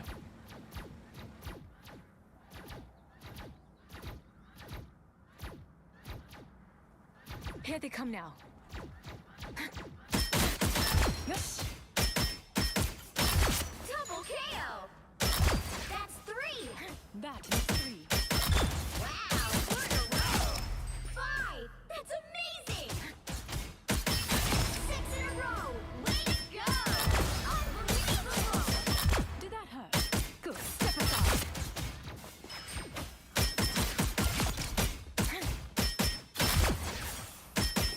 One after another. No stopping me now. Step aside. Mind over matter.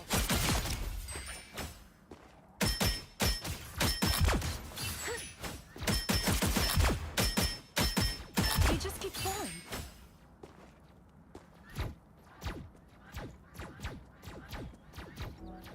Here they come now. Guys, we'll give this another one. I might have to restart my computer again. That's a weird one. Like, literally shooting into the sides of people while they're perpendicular to me, guys. Just, that should be, like, instant. There's no way that they dodge it. Like, hit reg or otherwise. Netcode or otherwise. Pick your hero. And we're clearly shooting through a lot of people. And the accuracy was reflecting that, too. I had, like, 26% accuracy when normally I have, like, a 41. And I don't know why every single... It's like... This makes me really think it's DDA. Because it's like the first game of the day operates that way. It's first game, sometimes multiple games in the first couple games of the day. And, like, you legit are just denied doing damage to people. It doesn't make sense.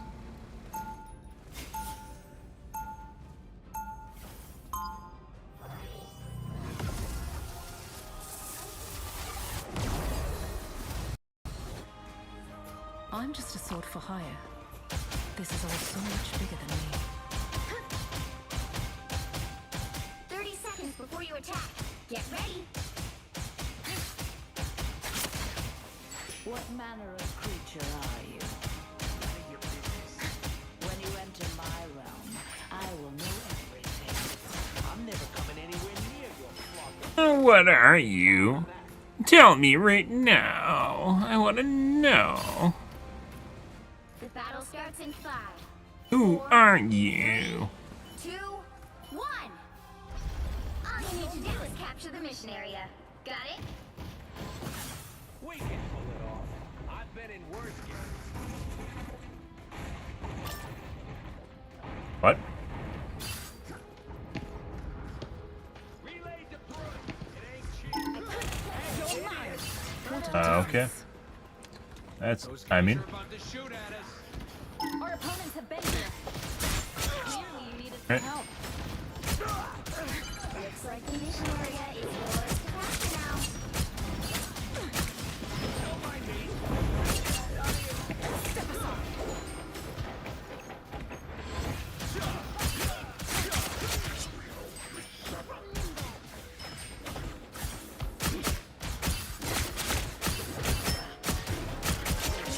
The mission area is yours.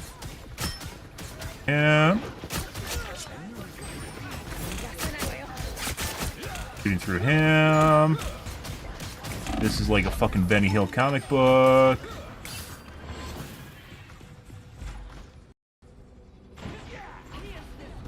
Step aside.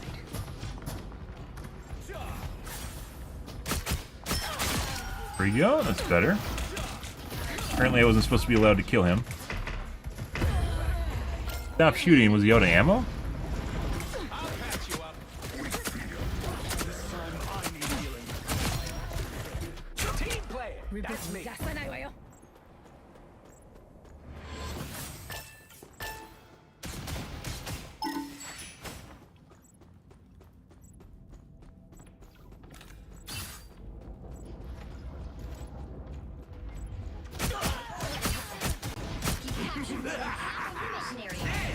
Real firepower.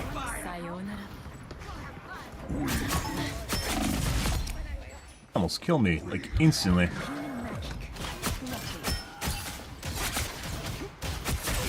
Double KO. But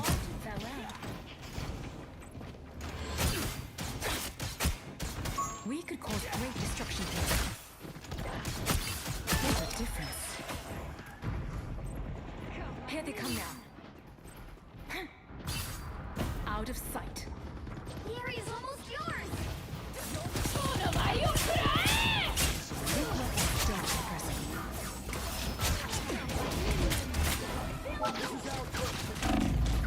got stuck in the pillar edge.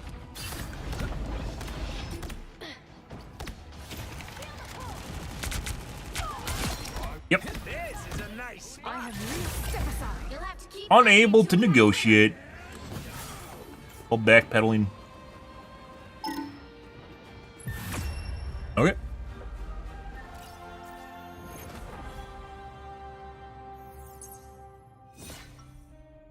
Better than our first game, guys. Even makes sense. Like, just throw it in the trash every day. First game just makes no sense. Accuracy's still low, though. They all fall by my blade. Fuck your brazier. Same. If only physics worked in video games. 30 seconds before you attack. Get ready. Oh my god, guys, physics! Instead of concentrating on physics, guys, we have ray tracing. Because that's so much better. What a waste of fucking 6 years of development. For the glint in someone's eyeball. I think, like, putting aside Cyberpunk being the best representation of ray tracing, there's people showing off games now with ray tracing on and off because it makes a bigger difference. They just don't even bother with, like, normal lighting anymore. They just go easy mode with ray tracing, so it looks quite a bit different because there isn't actually a fallback method. Anyone willing to help? It looks as good because they didn't bother programming it. That's better. Sayonara. Looks like the mission area is yours to capture now. Shields up. Headshot, body shot. Disappear! Another step aside.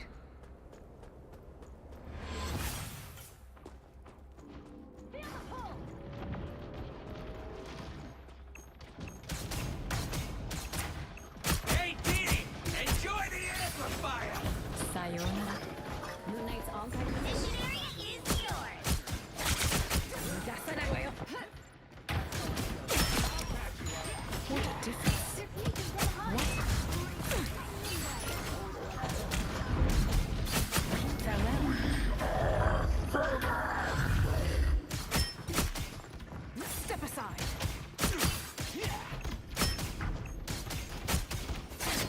Ball Roach is the hardest character in the game to fucking hit, guys.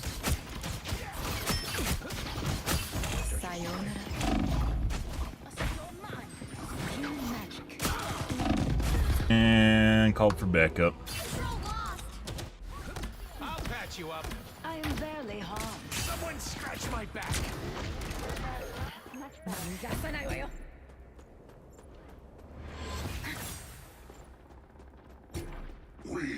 Seems like everything's laggy today, and I don't understand why. Executioner! This is real firepower. And so your story ends. Shields up! What a difference. Enemy has arrived. Farewell.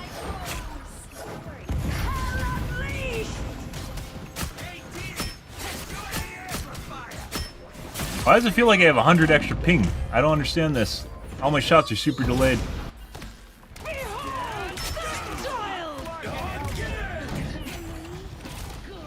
Someone scratch my back.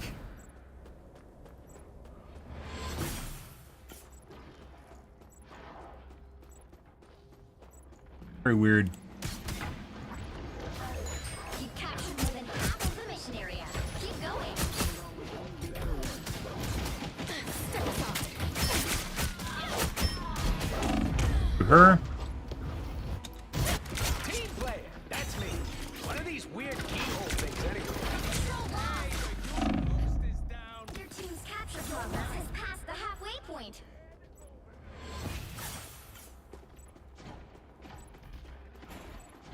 Here they come. Yesterday was great, and now we're having problems today, guys. Why? 2% accuracy. This item seems ancient and powerful. Out of sight.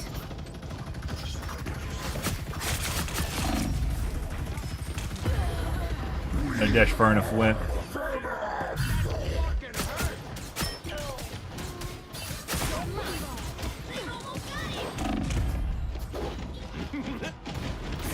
This is real firepower.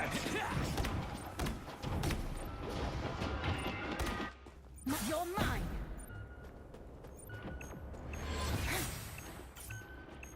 Judge, jury, executioner! Shields up! Keep fighting until we have a winner.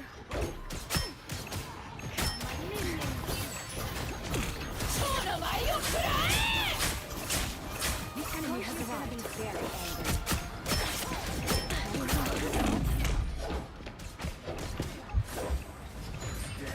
God, it's gone. Sayonara. Another shield. Be done in half a second anyways.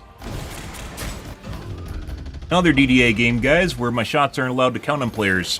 Why, I don't fucking know. They worked at the beginning for about the first 30 seconds, and second round, and at the first 30 seconds, almost the entire first round. Second round, my shots don't register properly. And are they going to register again? I thought Oni slayed demons. This should be easy. Makes me think it's DDA, guys. Makes me think the game is intentionally trying to rig your ability to do damage to people. Not counting damage reduction, not doing the red amount of damage to people. Get ready.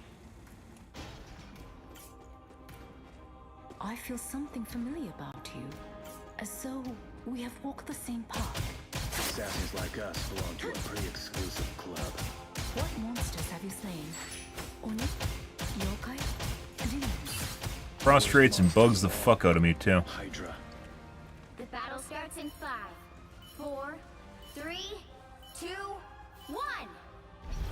All you need to do is capture the mission area. Got it?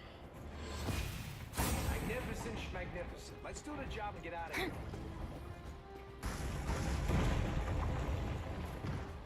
The enemy has arrived. Farewell.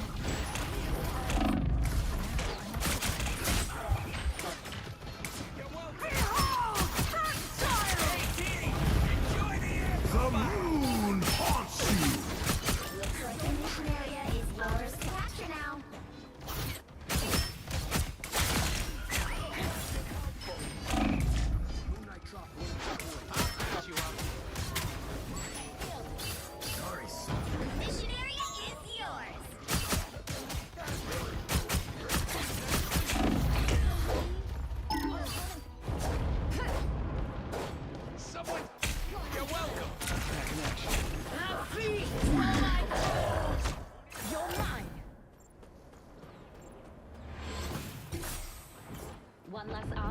one less problem.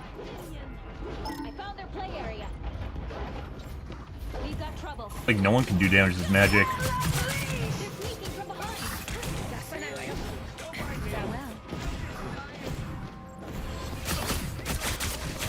What risk? Can do damage to that Moon Knight. Fine.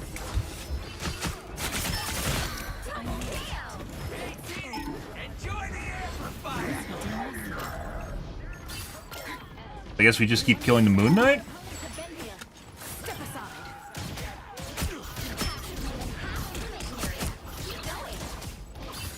Sayonara. This will do nicely. I got you up.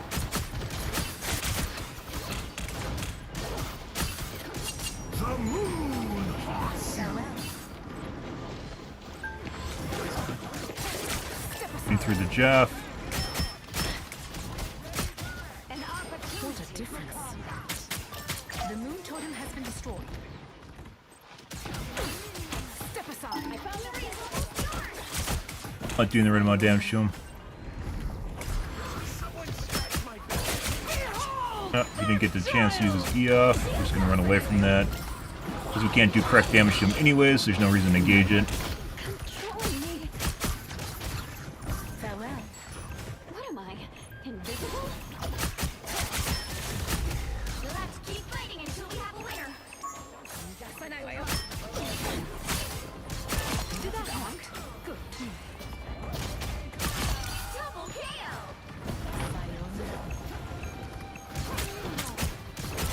There are legit magics guys that just don't take the right amount of damage. I don't know why. Very annoying. Jeff's in the same boat. Normally we can just single cycle the Jeffs.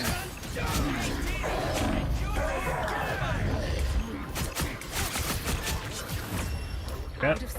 Well, it's better, but once again, the second round we couldn't do the right amount of damage to people. So, which is why we lost the second round. Which then makes me think it's actually DDA, as opposed to something on my PC, because it intelligently turns on and off based on criteria, which is just making it so they don't lose in the second round.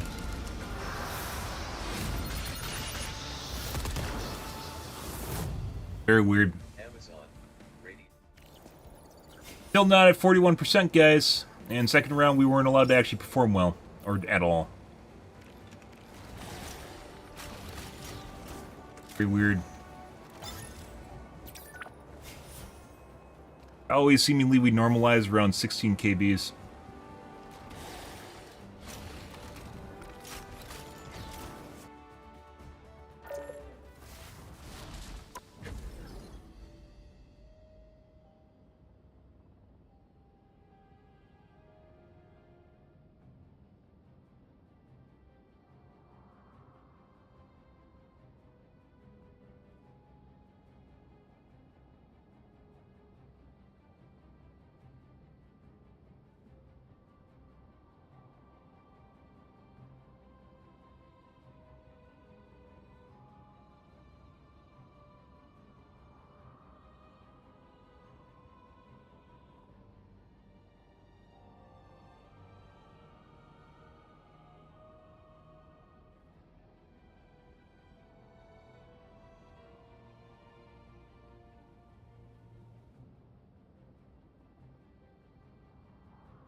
Pick your hero.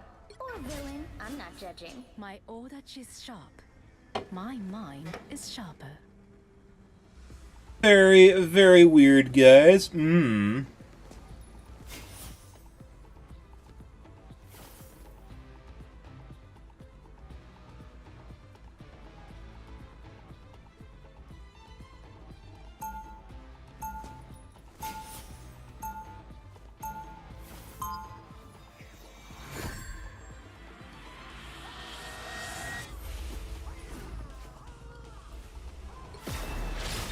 Demons, yokai, and villains. They all fall by my blade. 30 seconds before you attack. Get ready. Yes. Velasco said I should stay away from you. He really hates you. He should. Also, I see you're not taking his advice. Ooh. I don't really let people or demons tell me what to do. The battle starts in 5, 4, 3. Best quality, not listening. All you need True. to do is capture the mission area. Got it? Once I saved lives with a scalpel. Now I do it with a The enemy has arrived.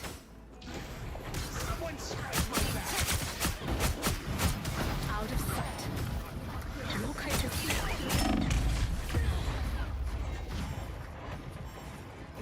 Dr. Strange, help! So close. Looks like the mission area is yours to capture now. Capture the mission area!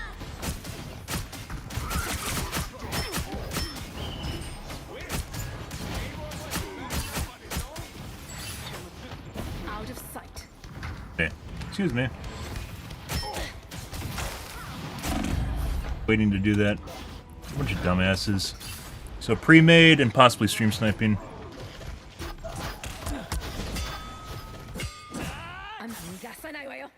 Farewell. We are undefeatable! My shots aren't going where I'm shooting them. What a difference.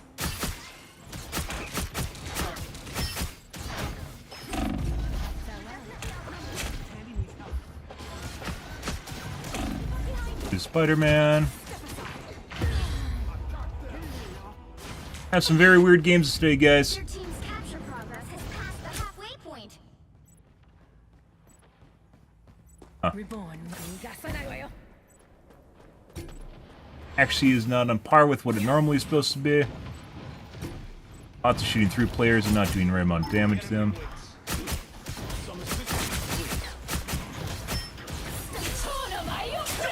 With the amazing Spider-Man! Get all the wrong targets.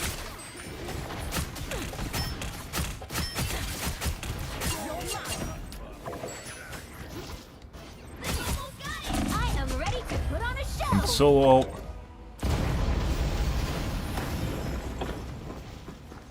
Yep, so this is a pre-made loss. Next game.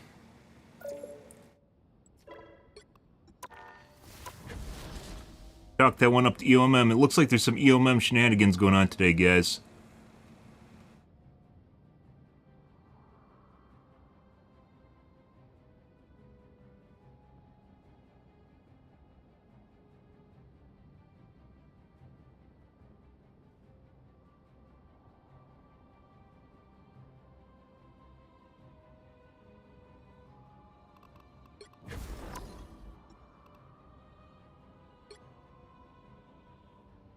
First game of the day, and that is nowhere near the accuracy we should have. We had like 40, which is pro on par with last game, with about 40% accuracy, but we weren't doing the right amount of damage. We had about 50% damage reduction on our character.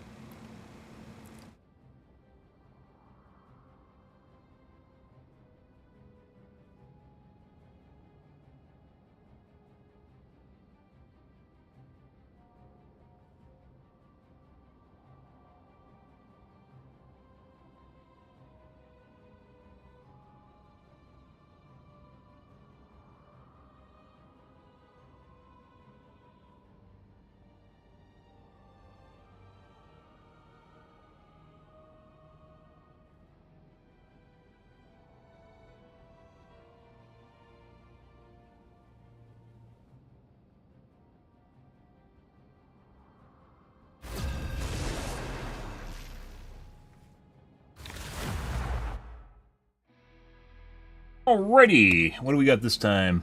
The right heroes could make all the difference. My audach is sharp. My mind is sharper.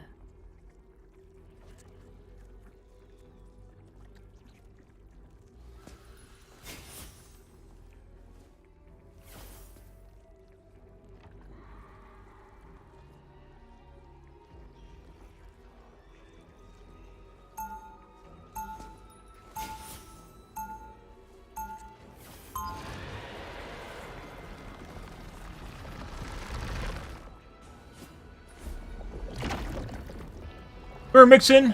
Hope the games have been fun. Give or take this morning, so far we have not had good games. But hopefully that will change. Farewell. Your powers of stealth would make you an excellent assassin. We'll see. That being said, I hope you're having a wonderful day. If you came from my You'd have good games to have a good day. you have little choice. The battle starts in 5, 4, Greetings. 3, 2, 1. You have to stop them from securing the mission area. And looks like we have packet loss again on the West Coast servers for some reason.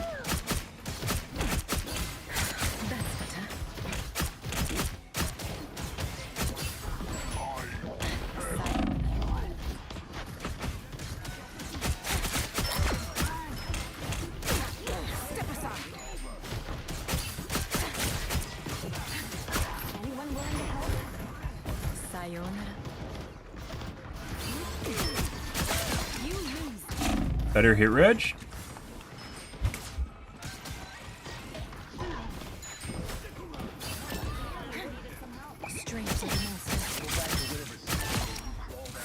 You guys notice the difference? Because I sure as fuck do. See if it actually holds true or if they turn it off again.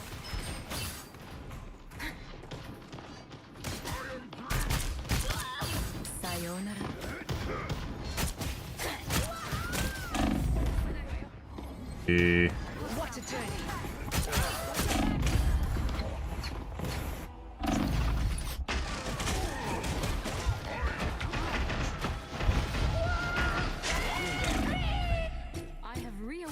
And actually right about on par with where it should be. Defend what is ours.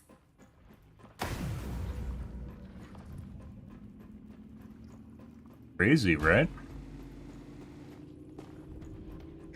Why does it take 3 games for this to start happening? It doesn't in Overwatch, like it doesn't take me that long to warm up. You need to stop that vehicle.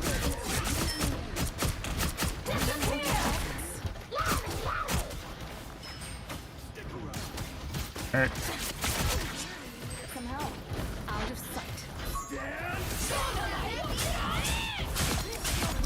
Armed and dangerous!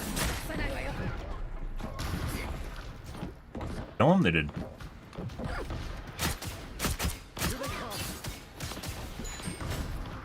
Sayonara.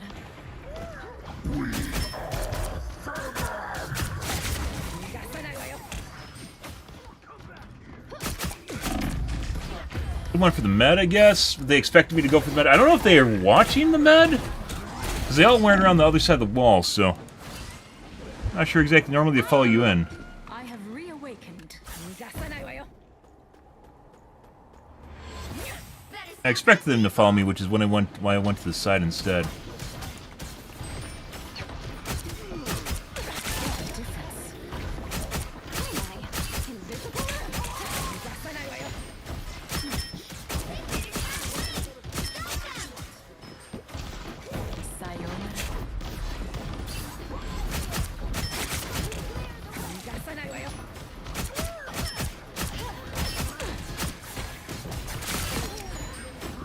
Watch out, they're headed our way!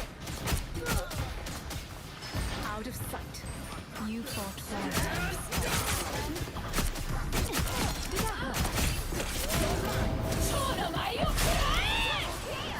Split your wings. Out of sight.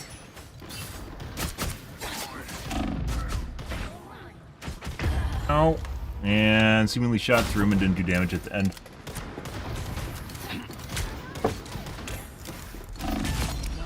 Wasn't doing the right amount of damage at the end.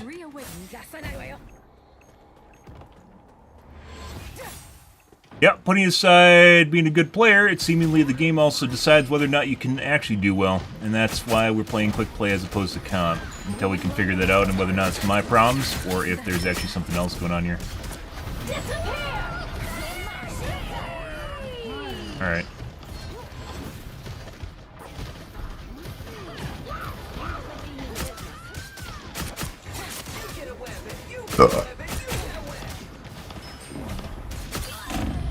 Doesn't actually have any heals.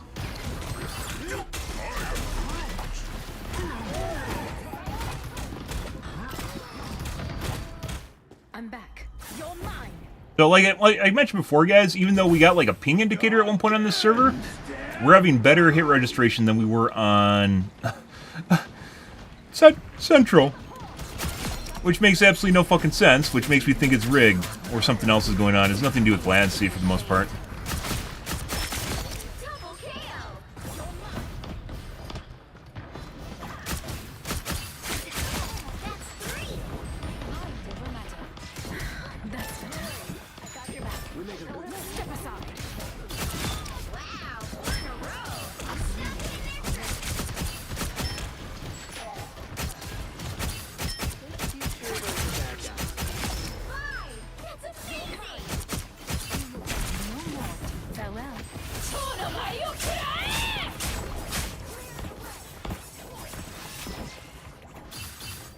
You're mine.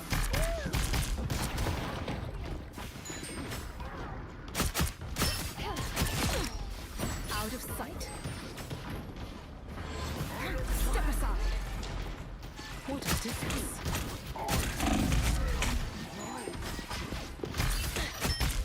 Keep squirting, Jeff.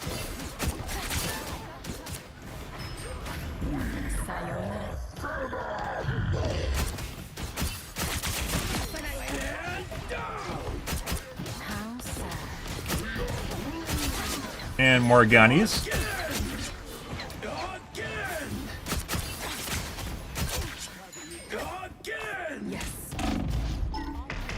Bro, Agani guy, what did you just wasted your last what?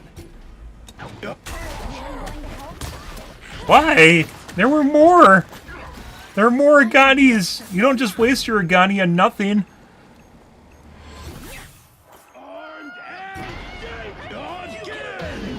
Those aren't the Aganis we want, guys. Uh-oh.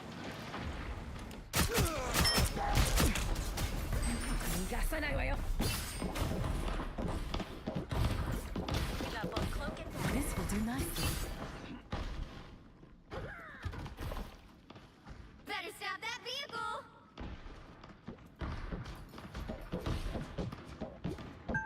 Only 60 seconds left.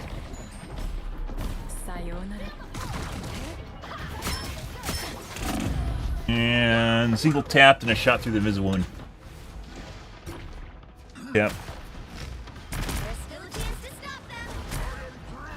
My hunt continues.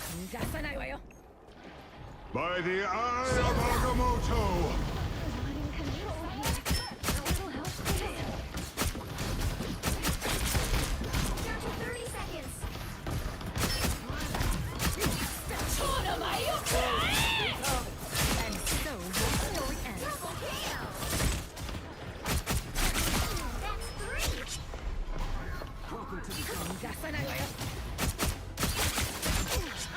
Bro, you stole my kill! What? That's better. You guys didn't know, guys? You can actually pop this and move in from the other side. Pro tip right here, guys. That, well, not being a pro. Because that's actually a huge deal. Being able to invade the backline through there is actually really, really big. I didn't even know that was a thing until I saw it accidentally blown up. That's me! So if you guys didn't notice, very, very big difference between seemingly when the game allows me to actually perform and when it also seemingly is stopping me from performing. Whether or not it's doing that or there's some, I don't fucking know, but the first couple games in the day are extra bad. Our first game we had 26% accuracy, and I played Psylocke a shitload. I know what I actually should be at, putting aside the fact I can see my shots going through characters and not doing anything. It's like I need to synchronize with the Matrix or something. I don't fucking know. Very weird.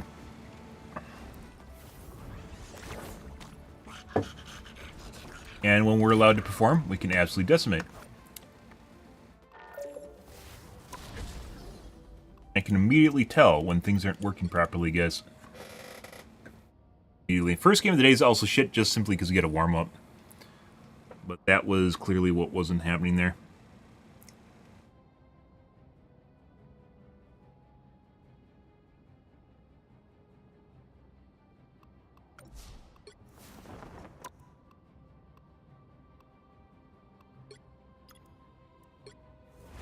Bronze 3.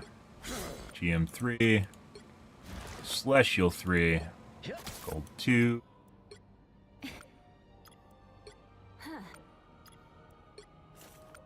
Two. Bronze 3. 3. GM 3. Didn't have a Celestial. We had a Celestial. I'm GM. GM as well as me?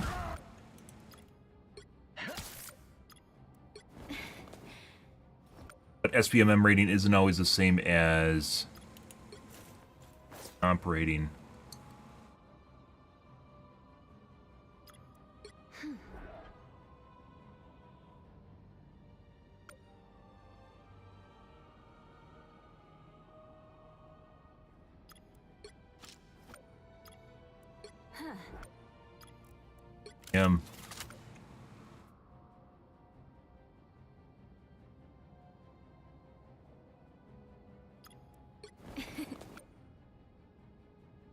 Even do as well as our invisible one, despite being higher rank.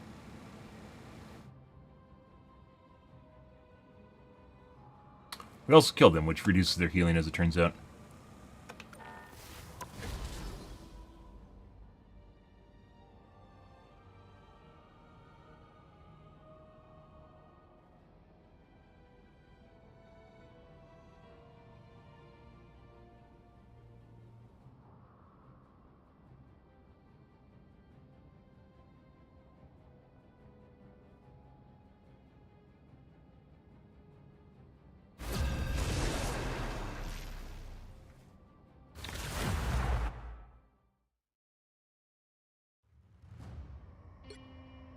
Pick your hero.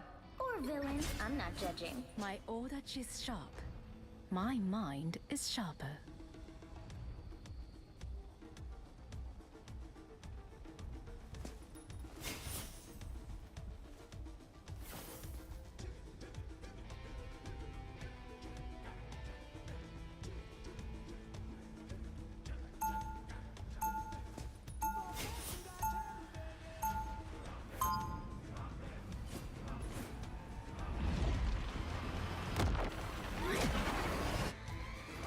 I will not rest until I return to my world once more. It's not even necessarily about, like, killing people, too. Like, in terms of just performing really well. As much as being able to hit targets and do damage to targets when you have the opportunity to do the damage in the first place. I cannot seem to read your thoughts. My helmet is shielded from telepath intrusion. One can never be too safe. So I have learned. This world is full of dangers I could never have imagined. Ad, guys. Ads for a VPN. 3, 2, 1. All you need to do is capture the mission area. Got it? A threat against Krakoa is a threat against all mutants. We shall not. That's not the way. Oh my god. It didn't. I mentioned this before, guys. I'm pretty sure there is some sort of weird verification check on your dash. And if you turn your camera too fast, it dashes where you're looking. Like, there's some sort of server verification. And if you turn too fast, it doesn't dash where you're going to point. It basically dashes you where you were originally looking.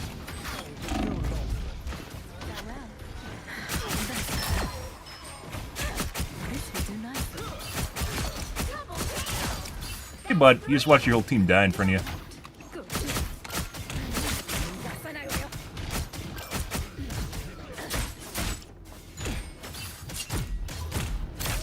Sayonara. You lose, demon.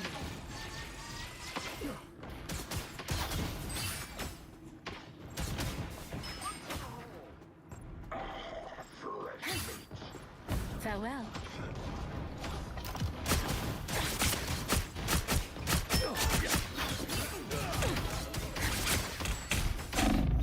I had to shift up, and there's a med behind me. I was planning it, and I didn't do it. Much better. You've captured more than half of the mission area. Keep going. My friends are here!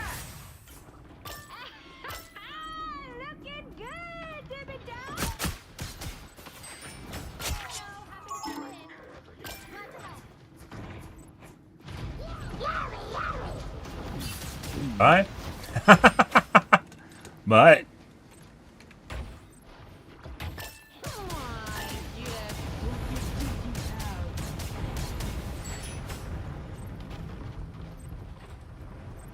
The area's almost yours. How irritating. Fresh meat.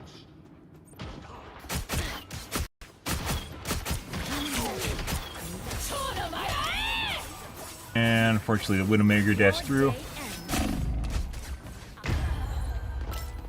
And hit me while I'm cloaked. Somebody help her. Alright.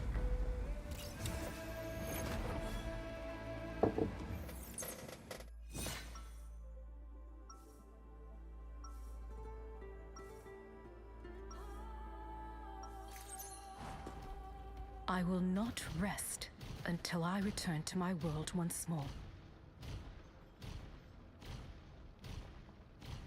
Hi there.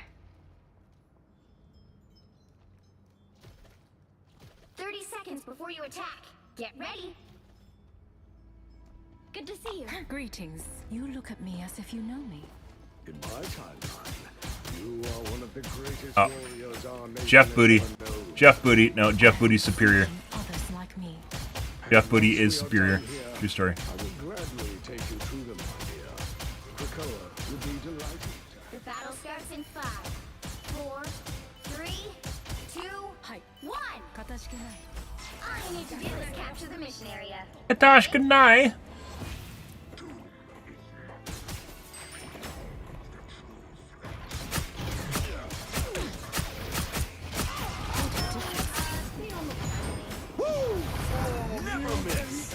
Oh, I didn't expect the Widow to be down here. That's very unfortunate. Missed your kick. Eh. Alright.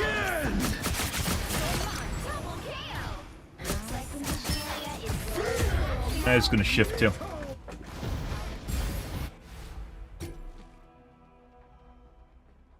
He hits her kick, guys. If the Widow's good enough, she'll just kill you. It's basically just a one-shot combo. Let's go. Farewell.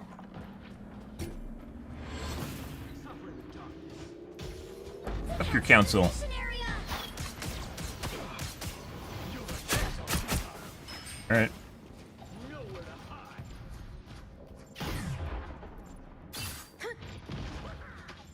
HP. What a difference. Shooting from a Yeah. distance, coward. Come within range so I can kill you. Please.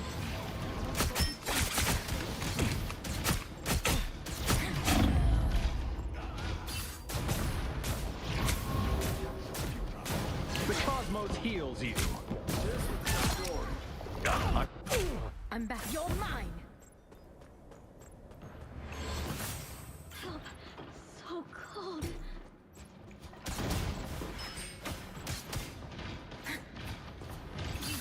My friends are here. Sayonara. This team's capture progress is past the halfway point. Control seized. Yes, one down. What a difference. Farewell.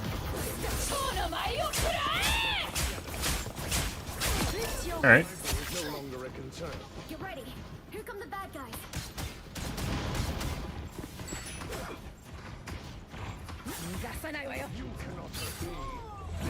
I hear someone downstairs. Got through him.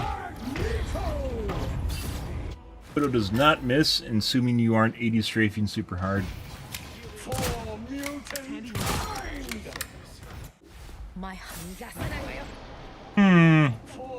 Which, by the way, guys, good cheats will have humanization, which doesn't hard lock to you. Only shit cheats have hard locking, which basically is the equivalent of rage hacking. Never miss. Co-op time. farewell.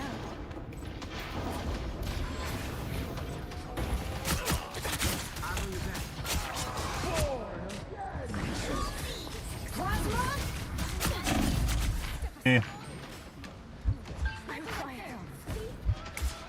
You've captured more than half of the mission area. Keep going.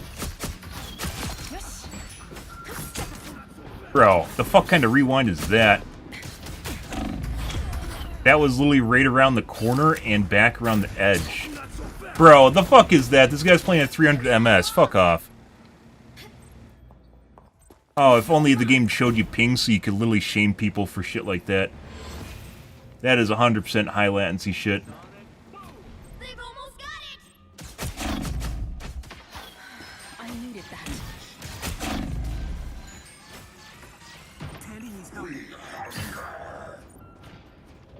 Out of sight.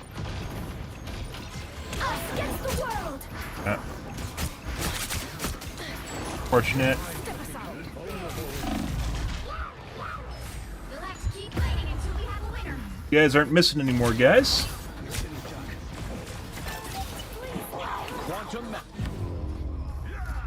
Very weird. Getting one tap by shit or just insta-killed by shit? I don't know what it is.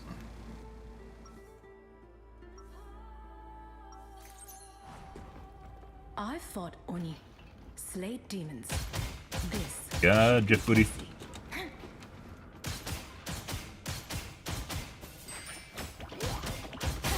Oh, yeah? 30 seconds before you attack. Get ready. What is the plan here, Jeff? What is... Oh, yeah?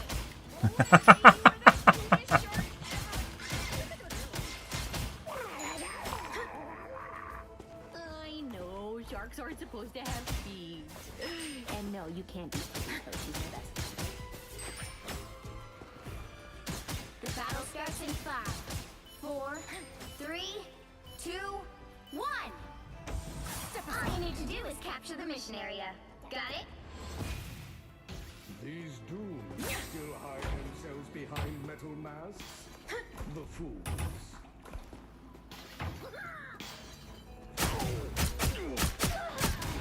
Here they come now.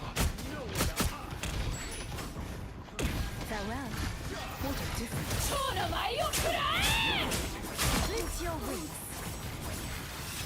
Step aside. Double KO. Looks like A headshot again. I'm pretty sure the Widow's cheating, by the way. But we don't report cheaters. Very certain the Widow's cheating. yours. Wasn't in round 1, though. Ego and hubris, guys. Origin story of cheaters everywhere. If you want to get someone to toggle on, just shove them in the ditch. Control lost.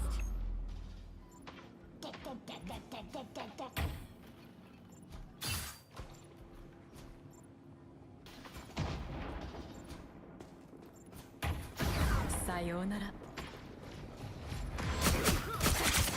You lose, dude. Step aside. Hey, bud.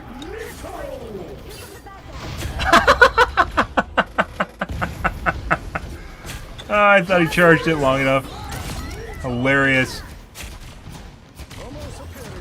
My honey.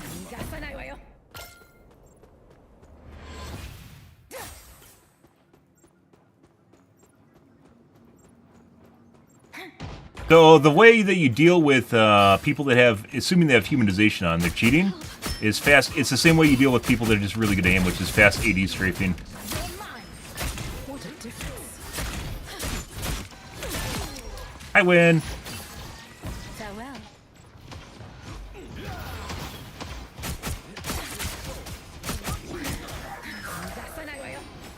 A long distance attack. Watch out. More than half of the mission area. Keep going. Too close. You have to stay like 20 feet away from people, or from Widows to avoid the combo. But if she's laggy, you can't gauge the distance properly, and you'll get hit by it anyways.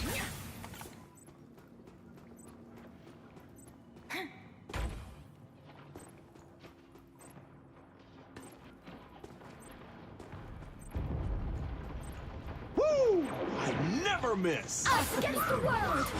Farewell. Victory is almost yours.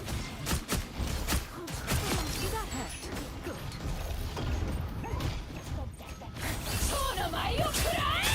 Double KO. That's 3. And both the healers are dead now.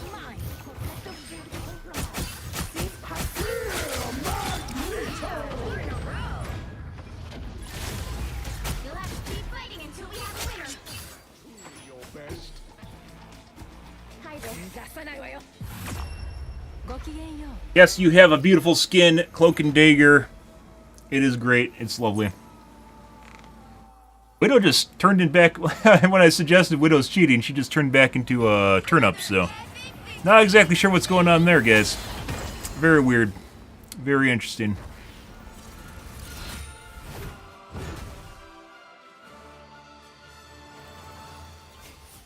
Very, very curious as it goes.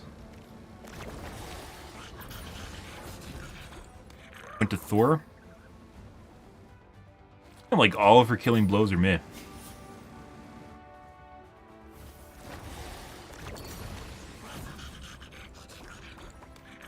5 bajillion KBs because they assassinated people.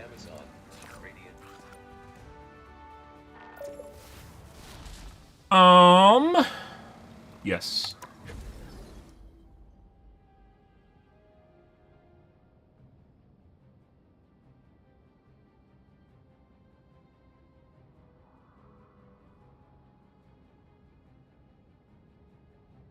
There's a bunch of 9070 XTs guys going up right now, by the way.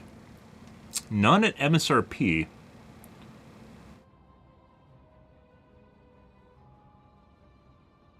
All expensive.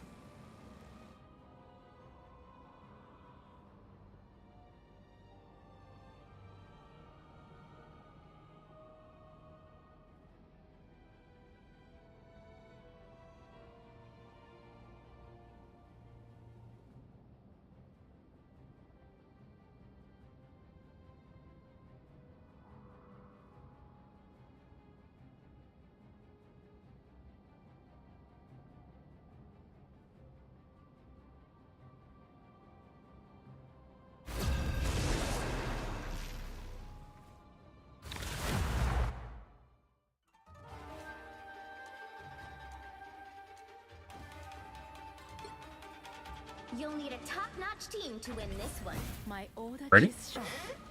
My mind is sharper.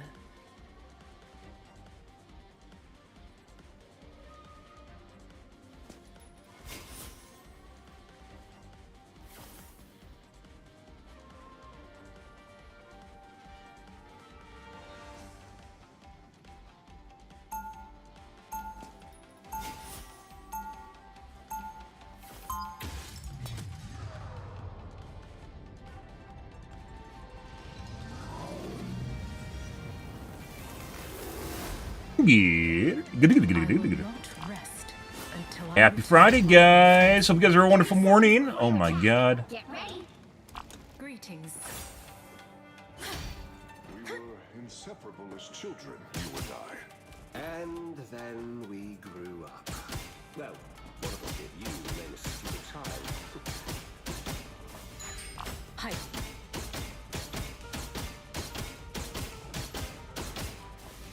Battle starts in 5, 4, 3, 2, 1. All you need to do is capture the mission area. Got it? I can be anyone. Choose to be Loki.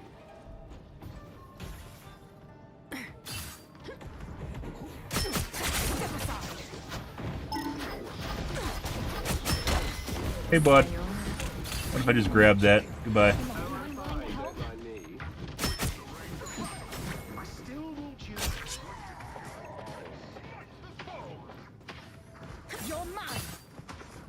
What?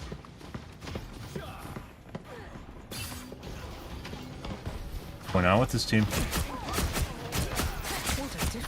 Like they know I'm there, so they're running away preemptively?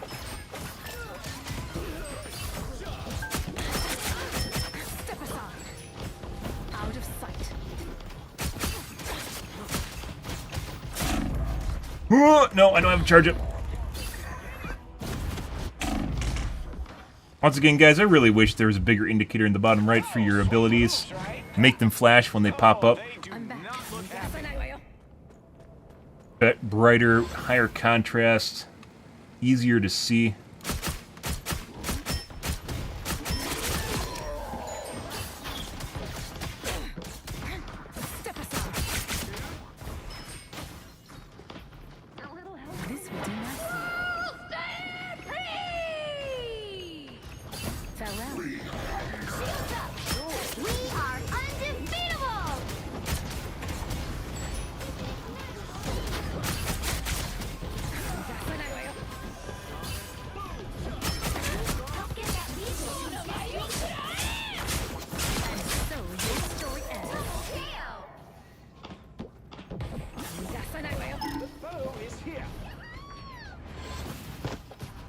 What? That's better. No, I'm gonna die. They look like they mean business.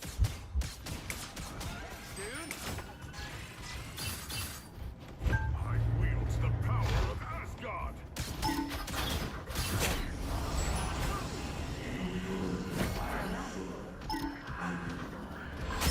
Don't mess with the amazing Spider-Man! Woo! Never miss! Do it for dead.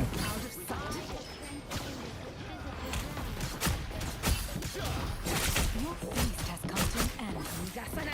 It's clever! This will do nicely. You pulled your punches, Ben. Out of sight.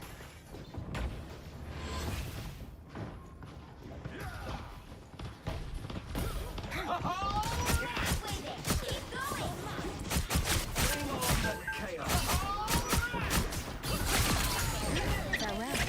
Not there. I'm not there. Object permanence.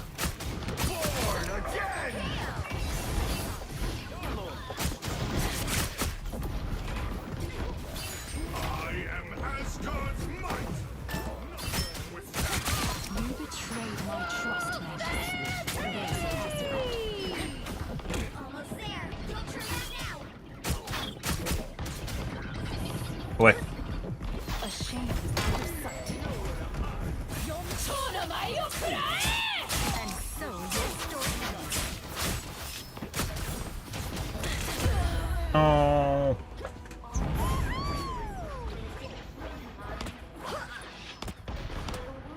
Get that vehicle moving again. My hunt continues. Step aside. Shields up. So a good question is, guys, this seems relatively normal, but why did we have 3 games earlier in which basically everything was janky as fuck? Undefeatable. How'd that happen?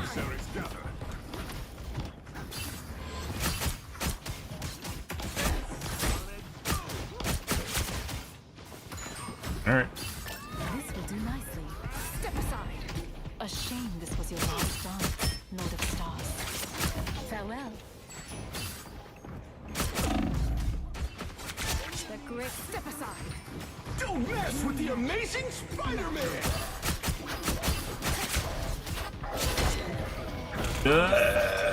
Not dead. What a difference.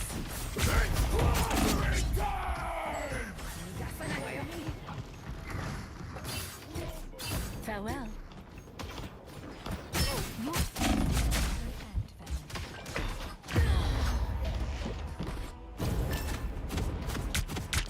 Pretty good.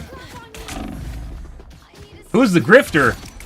I have grifters all over my channel. They try to schmaz all the time. And you're mine. Ah. It was...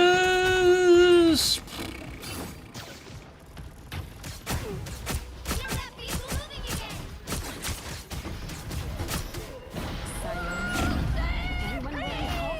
Headshot? Oh my god, you're actually making me think outside of the game while I'm playing the game. I have reawakened. Sanjo? I think it is. Sanjo? Step aside. Yes, Daddy Sanjo. Sayonara. Get that vehicle moving again. Got you good. Now you feel the need to gift back. It is a Ponzi scheme of gifting.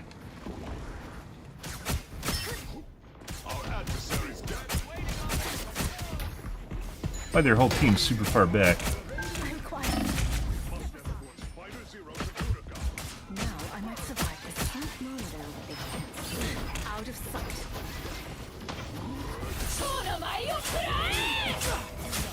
And so your story ends. Oh, we might be dead here. This will do nicely. Sayonara. Born again!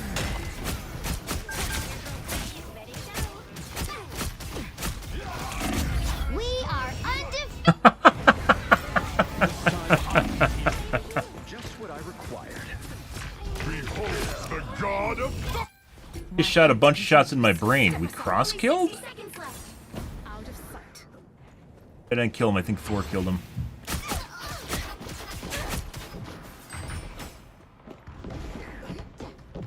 This will do nicely. Here they come now. Stutter? Get that vehicle moving again. And we're getting focused now, guys, and our teammates aren't doing shit. Feeling good. Nah. My hunt continues. 30 seconds.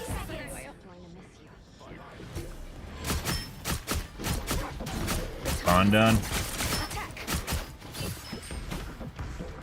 Sayonara.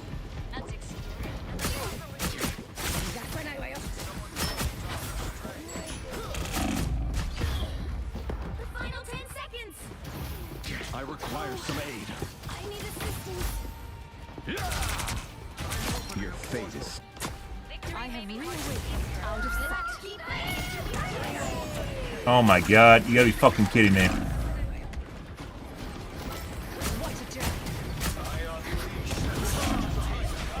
Alright, we're gonna die here, so we gotta use it. Double KO. Human magic. Not dead yet.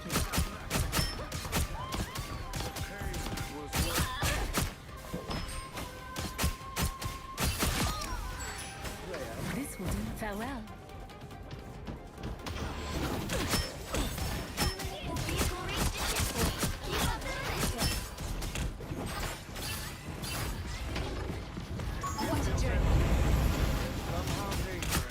That's better.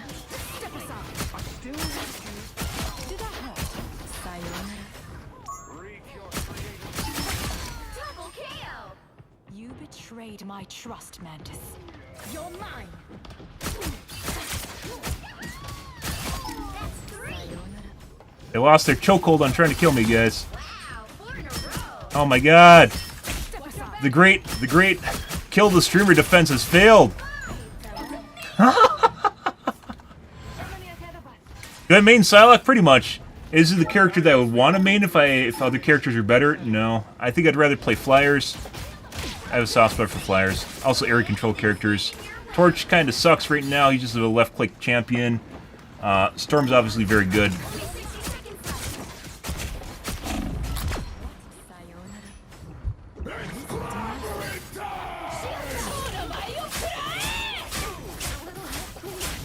Oh my god, just ate a bunch. Iron Man, I really hope they fix at some point. He's a fun character.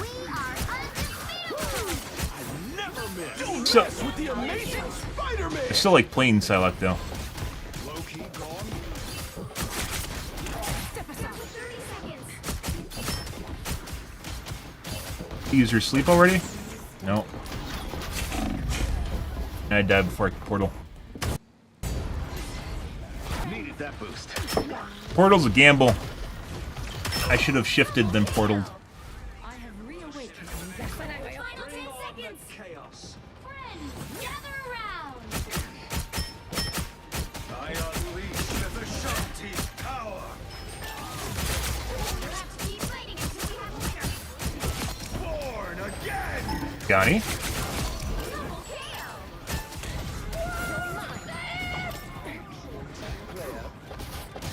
So close. This is your chance. That's 3. My god. Sayonara.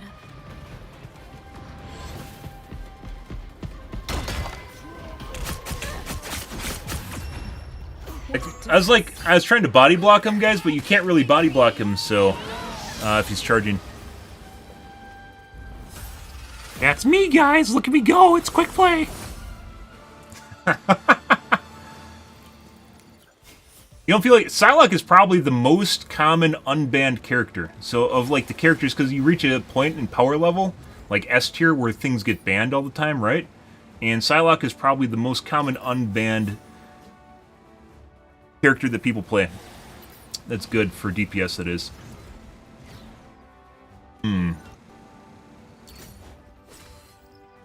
I get him a lot of my games.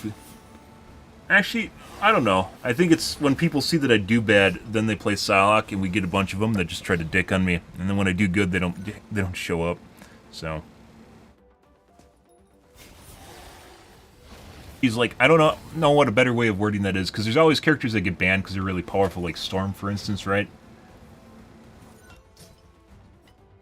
I say Winter Soldier's kind of up there with her, too, in terms of, like, kind of the least likely to be banned, but very common character. Very strong character. It's like, it like slips in under the threshold where people start banning him. Pretty good, that game, guys. I need to get a glass of water and take a piss, though, so... We're back, guys, in one moment.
Oh, buddy.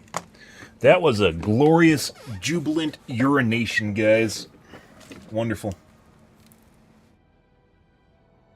Played a lot of Psylocke recently, however, mainly due to the fact that I have issues with hit registration, damage reduction, and trying to figure the whole thing out, figure out it's my computer and what's doing it. It's very, very frustrating. Also why I don't play comp right now.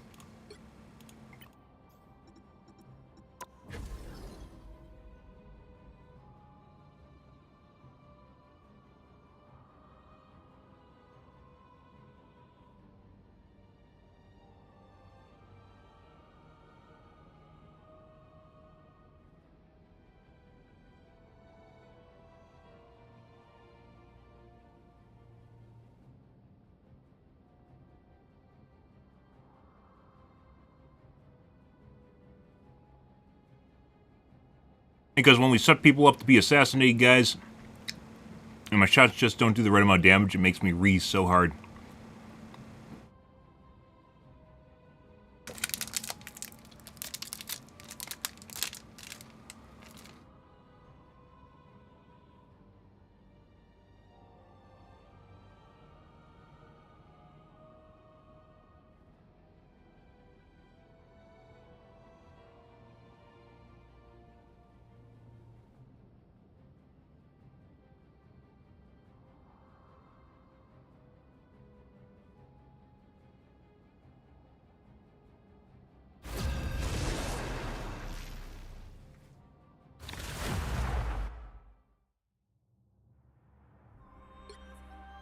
Pick your hero. I'm not judging. My order is sharp. Good, guys. My mind is sharper. And I thought we're on to something where we weren't going to have issues anymore.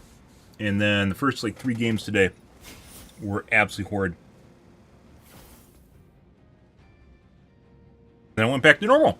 So...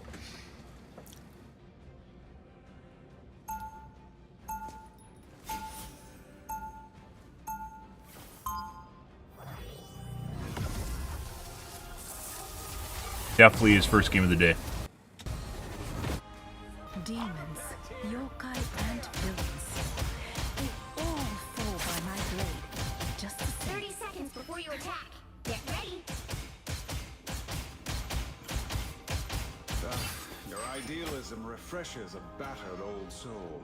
You can't be that old. Astral projection makes me feel old.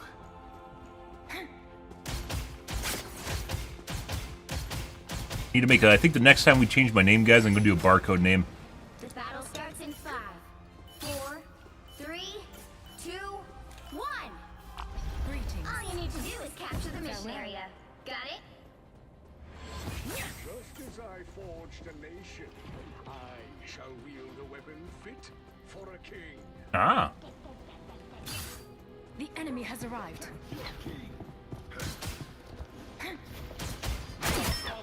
Out of sight. What a difference. You're mine.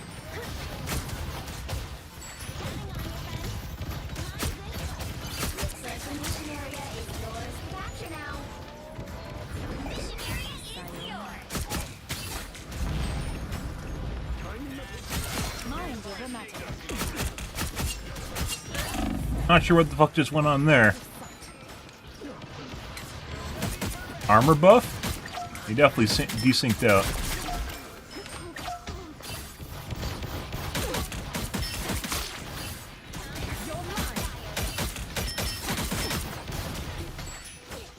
Farewell.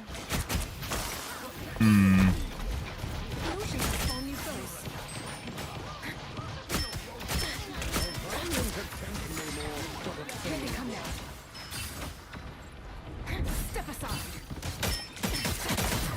Out of sight. All right. Your day ends, demon. No! He's won!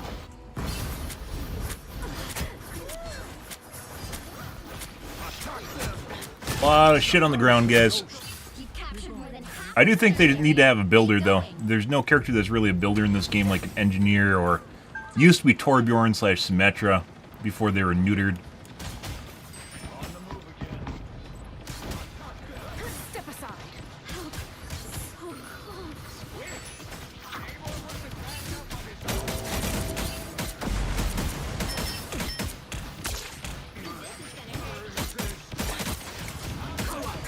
What a difference.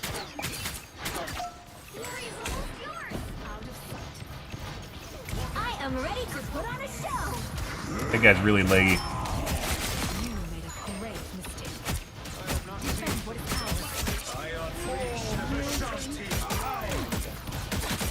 Not sure how the penny just ate that. And... Oh my god. Alright. Excuse me, that's mine.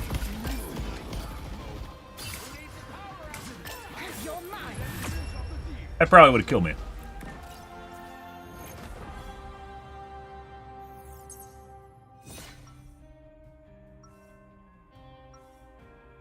I'd say Psylocks are probably the second most annoying thing to go against as a Psylocke, mainly because they just follow you around and they don't actually do what they're supposed to, which is terrorizing backlines. They just try to chase you down because you're playing the same character as them.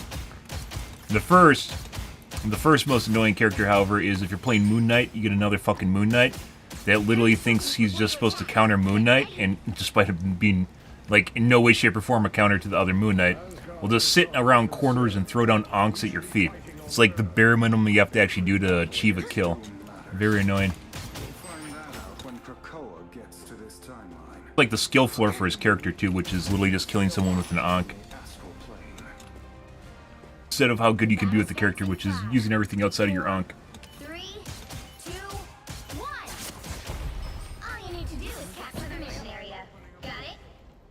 Approach this This place could make me believe in magic. You're surrounded by superheroes and you don't believe in magic? Enemy has arrived. That's better. The oceans have fallen. Let's see. Oh. My shift just got canceled in the air.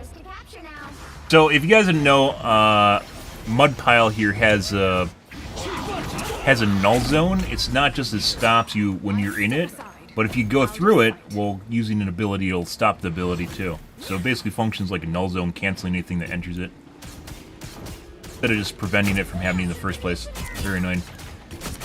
And I guess I dash down.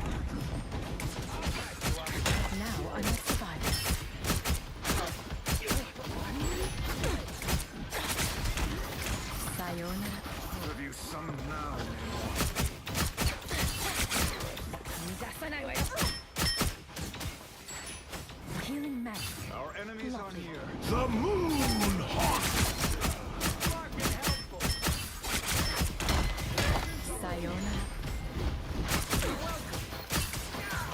That's a giant turret of enemies. We gotta get around that.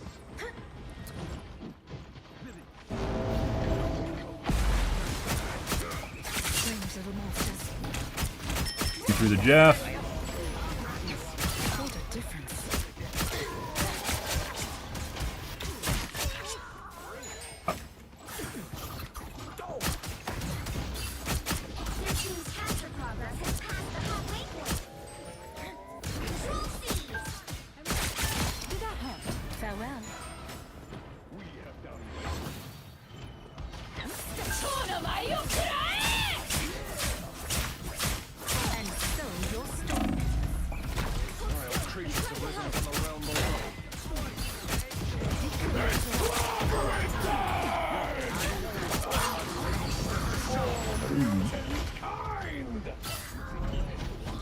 Out of sight.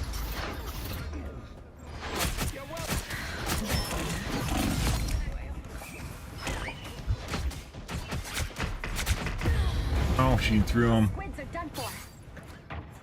Iron Fist is very leggy.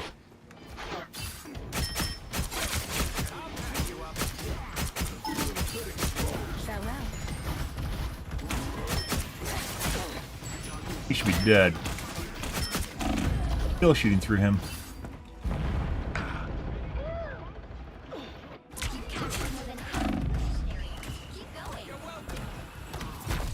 Step aside.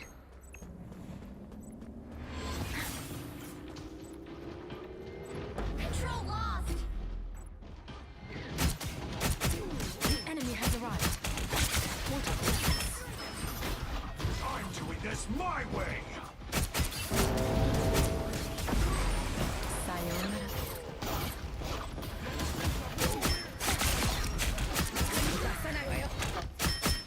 I am ready to put on a show. Out of sight. Yeah, excuse me.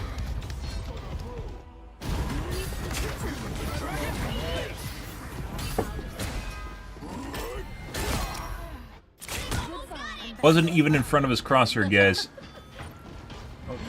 Creatures are no longer a threat. I don't think I can actually make this in time. No.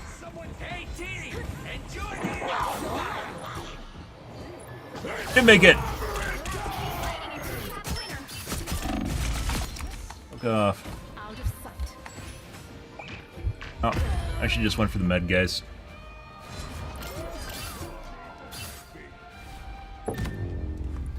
Went for the med, we would have been fine. And I probably would have killed him, and probably would have killed the trickles.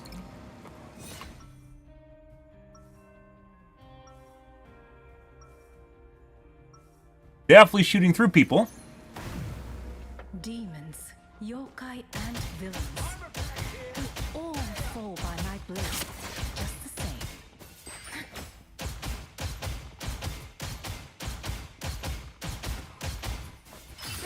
Before you attack, get ready. I feel like I'm being watched. Think you're fast enough to stop a high-velocity round aimed straight between your eyes, old-timer? Why would I have to be? I've already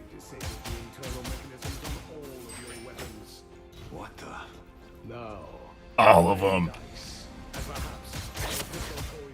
The battle starts in 5, 4, 3. I mean, enabled the safety mechanism, not disabled All it. you need to do is capture the mission area. Got it? I guess maybe if you're trying to blow them up? Do not give me reason to alter that arrangement. Here they come now.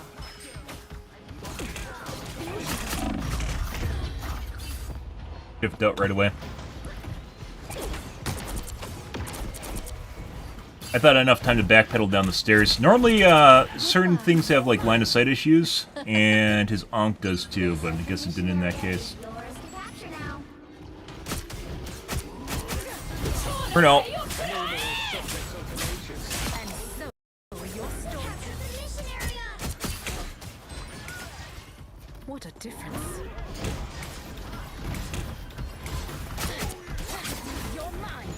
Chasing me around. No, that guy's extraordinarily leggy. You're mine. The moon haunts you.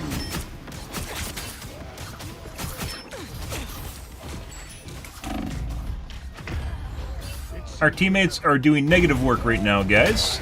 I don't know how, but they literally aren't pushing the point, despite them being right on point, and the enemy team being pushed back off the point. Step aside.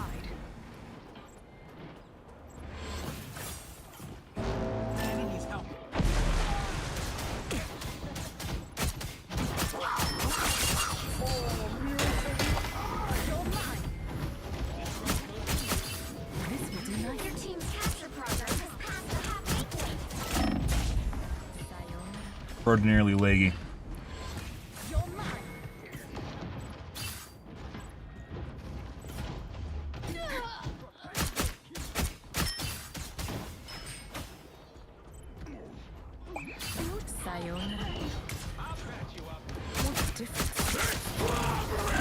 No.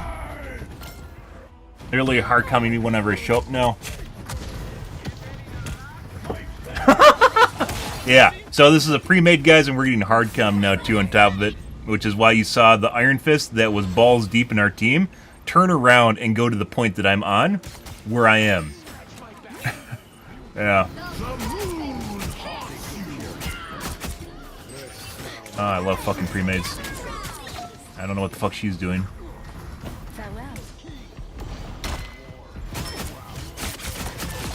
Step aside. Swing at the fucking... What? Bro, that guy is incredibly laggy. He just bugged out my fucking Psylocke ult. And warping all over the place, too.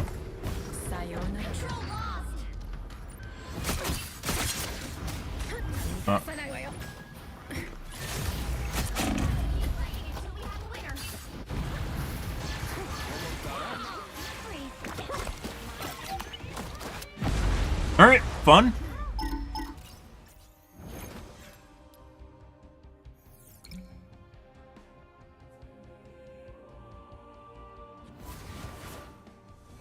Well, you can't expect to win them all. Don't care. And I have no idea who that is because we can't see the player's name. In fucking quick play, guys. Out. This guy, we're actually gonna report this guy. Normally we don't report people, but this is clearly some weird shit's going on here. They changed these. They changed these now. These are different.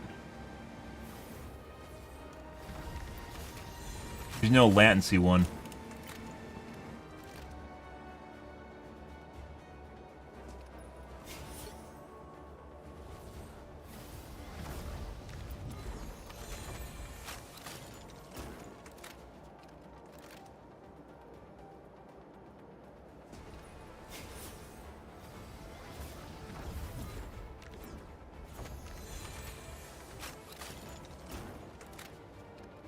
That guy's probably playing either, if this is either intentional or he's playing at like 5,000 Lancy. There's a reason this guy has 17 limbs. It's not because he's good. It's because for some reason people can't hurt him.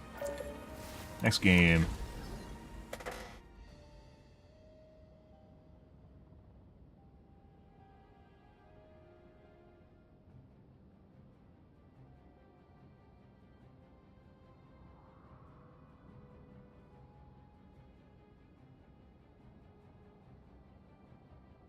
That's some sweaty hard coming, guys, in quick play. Wait.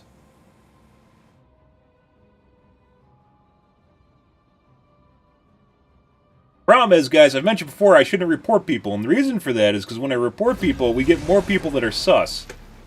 And if you actually like playing video games, you don't want more people that are sus. So, as it turns out, it works in your worst interest, actually reporting people, because then you just get fed more, because it seems like the system likes trying to figure out whether or not you're actually, whether or not they're cheating or not by using, like, crowd consensus.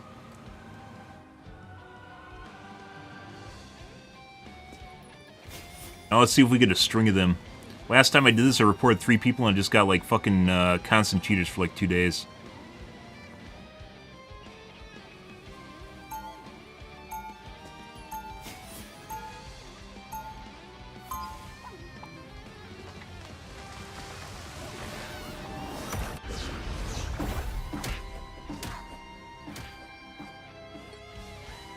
I'm just a sword for hire. This is all so much bigger than me. 30 seconds before you attack. Get ready. I sense great sadness in you. The collector took me from my world with no way to return. We'll get you back home. If your timeline still exists. And if it doesn't, I will cleave these dooms into 2 for what they've done. The battle starts in 5, 4, 3, 2, 1. All you need to do is capture the mission area. Got it? We may have to ally with one unit temporarily to defeat the other. Render me assistance. What a difference. Oh, you should have been dead. What a disgrace. Here's a cool team.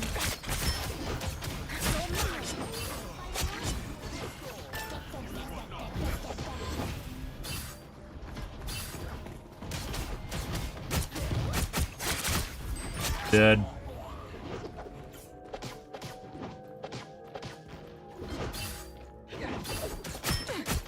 Step aside. Sayonara. This will do nicely. Help get that vehicle from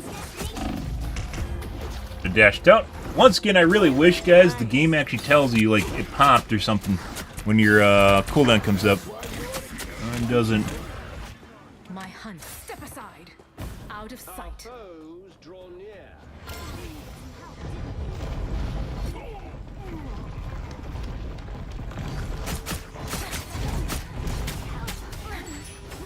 Step aside. Sayonara.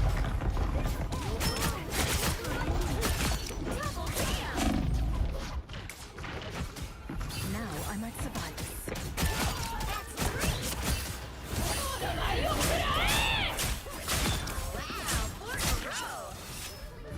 Out of sight. No!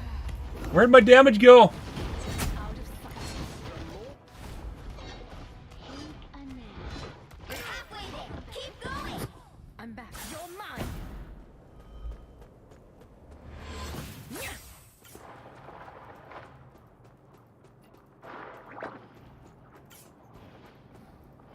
Danger lurks in this forest. Don't mess with the amazing Spider-Man! At least you are truly free. Out of sight. By the eye of Agamotto! Oh, there's that. Alright. Healing magic. Lovely. I swear there's, like, new ways to go through places every day. I didn't even know about this back area. We should group that vehicle moving What? again. I prompted you. What? I didn't even know you could go over here. Sight. This unk must belong to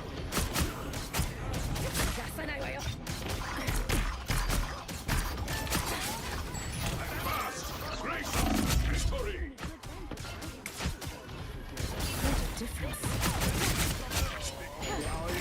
You got them all. Out of sight. Almost there. Don't turn back now.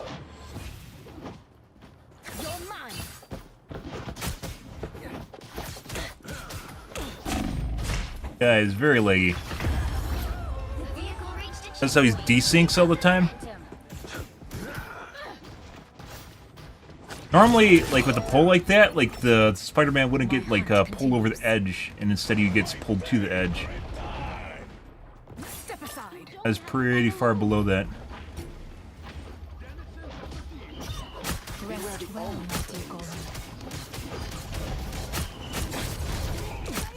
Christ. Sayonara.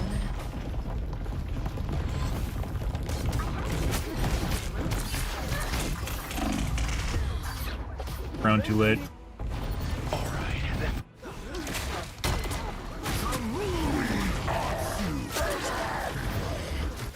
My hunt continues. Step aside. Out of sight.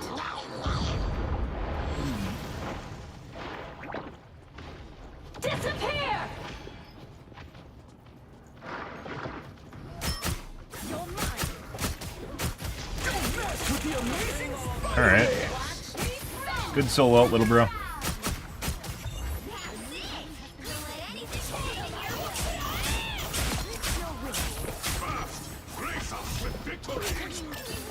Farewell. Double KO. This should be a walk in the park. Sometimes I reload way too much, guys. It's like any game where you reload and it starts getting you killed, even though you take the opportunity to reload. That's better.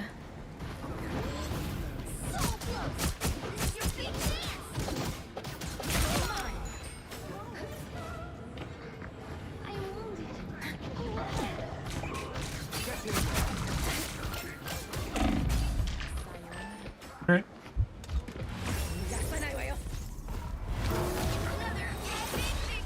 I don't know any meds in the back. There's that med way up in front.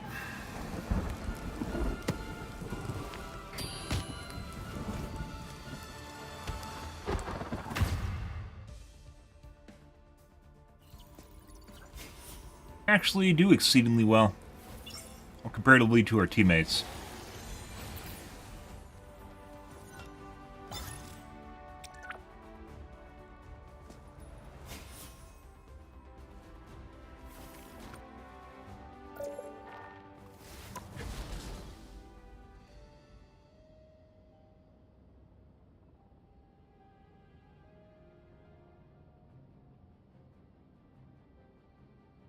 And Kiwi.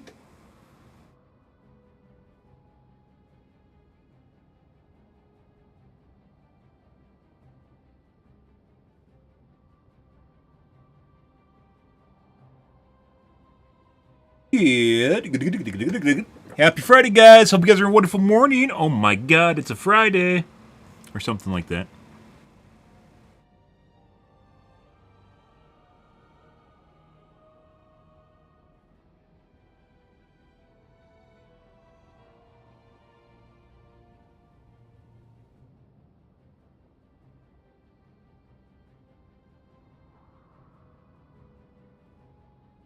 Things still feel off and janky. Why, guys? Why? Not as bad as the first 3 games. That was pretty bad, but they still feel off. Fade.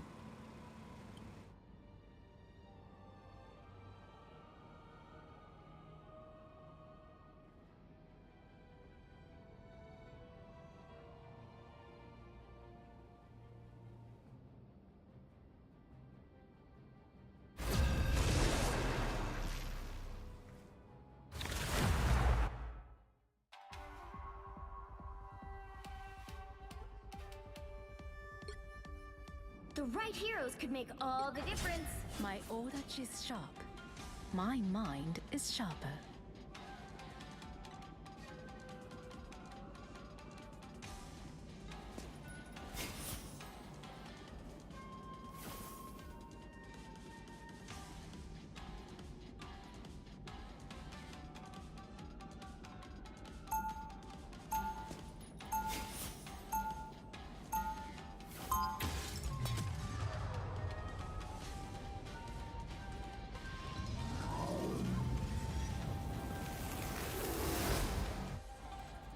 I'm just a sword for hire. This is all so much bigger than me. They'll be coming in 30 seconds. Stay strong. I feel something familiar about you. As so we have walked the same path. Assassins like us belong to a pretty exclusive club. What monsters have you slain? Oni? Yokai? Demons? The worst monsters of all. People. Hydra. The battle starts in 5. People. It's people. 4, 3, 2, 1. You have to stop them from securing the mission area. Hey, I bet I can help with the time-fixing thing, Legit. Maybe I'll have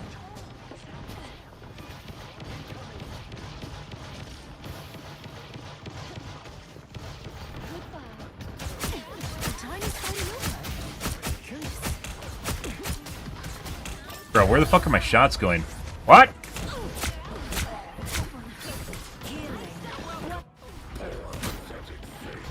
Another. Did we step back into DDA territory, guys?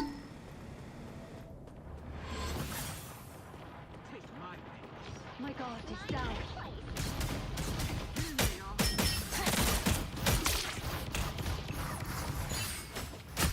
You're mine. Did that hurt? Good. Out of sight. What a difference.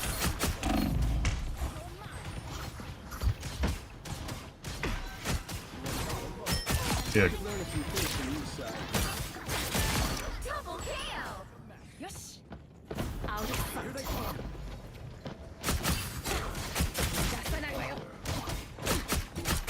That's 3. Oh, there's nothing there, guys. Oh, I guess we're respawning. Sayonara.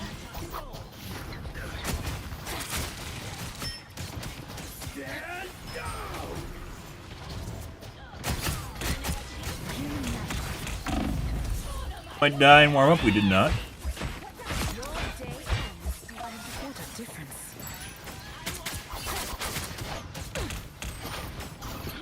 Farewell.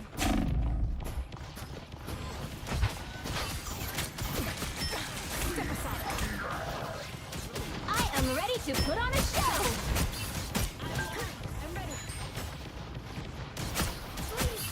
It's almost like they have people that work for them that know what good cosmetics or good, This is real firepower! Farewell. My friends are here. Ignore, we're dead. What good fashion looks like. As it turns out, you probably can make really good skins just by knowing what good fashion looks like and having good fashion sense. Which I do not. No. That's Spider-Net. Let's go. It's Spider time!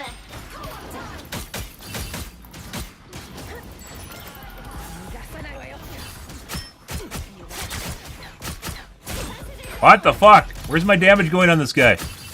Mind over matter. Farewell. That's better. Double KO. Great mistake. Out of sight.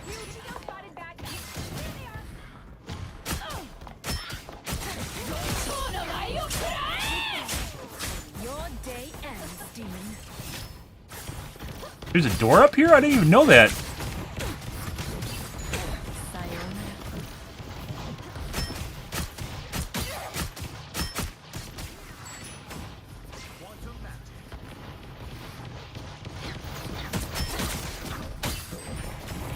Farewell. What a difference.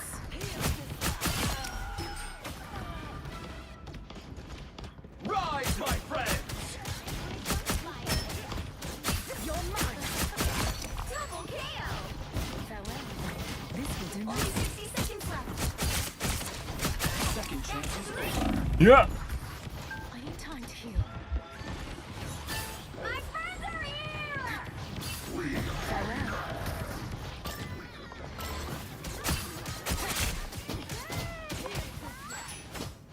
Hello, happy to give in. Dead. I am barely harmed.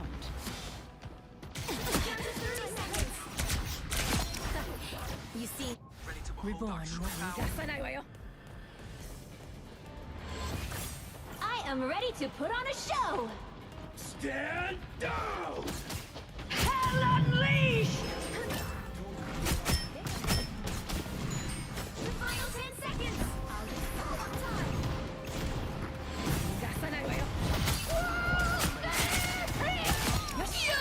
Yor? I'm just gonna ult too.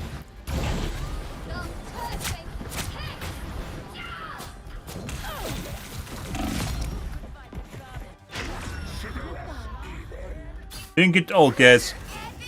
So, another really weird round, but we're able to clean it up.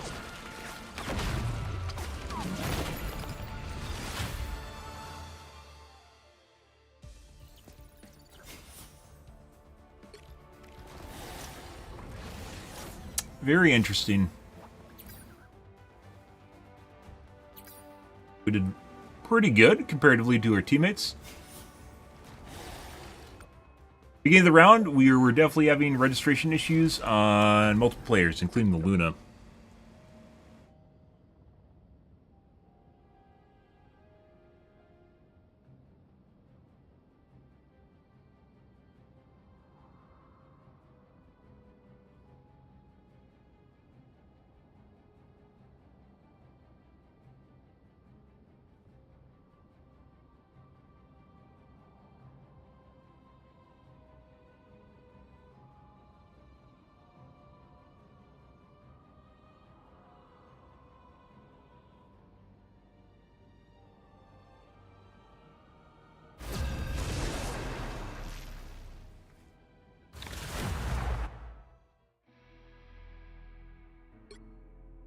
The right heroes could make all the difference. My order is sharp. My mind is sharper.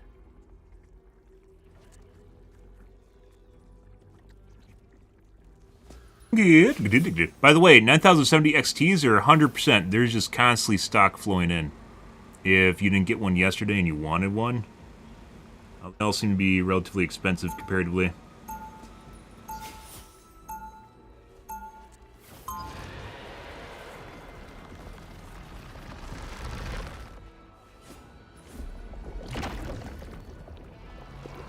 So you're supposed to launch at $600, and the ones that are popping in stock are much more expensive than that. They'll be coming in 30 seconds. Stay strong. Stay strong, guys. Luna Snow. Hi. One and only, I think. You were my Obajan's favorite singer. Wow, did not expect that.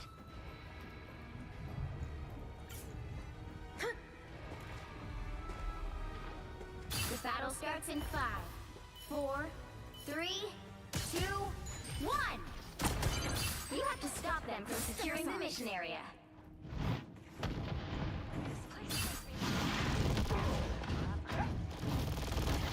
Here they come now.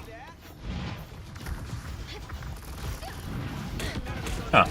Well, I guess he turned around.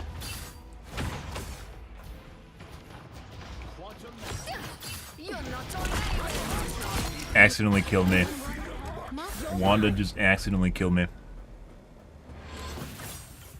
I see.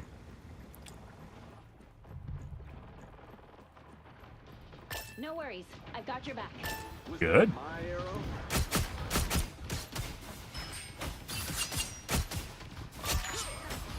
You seen stars? Bro.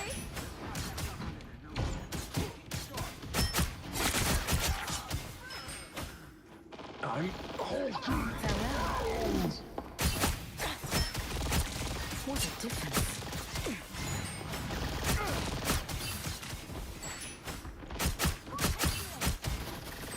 Out of sight. Did that hurt? Let me heal you.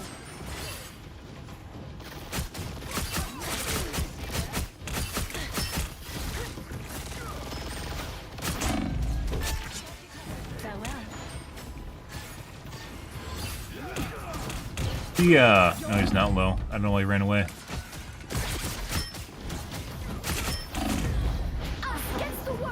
And headshots and dead. Good morning, Korean name. How's your day going, dude? This Korean alphabet has the bubbles in it. Chinese looks like blocks and Japanese flows, guys. Out of sight. Common knowledge. Makes perfect sense.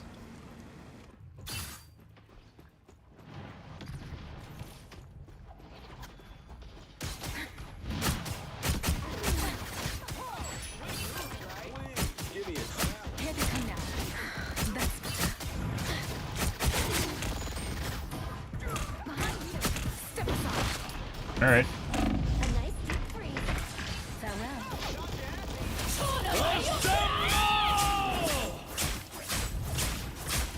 Uh-huh. You're mine. Any time to heal. My shields are down. Farewell.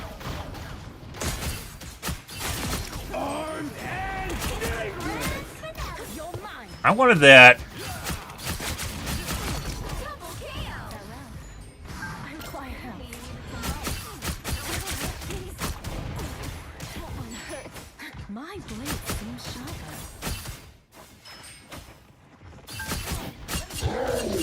Yeah. Bye. Have fun over there.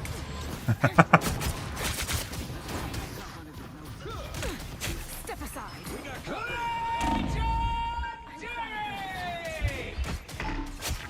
Fire mode. Captain Troll still trolling. Good for him. Farewell. Your feast has come to an end.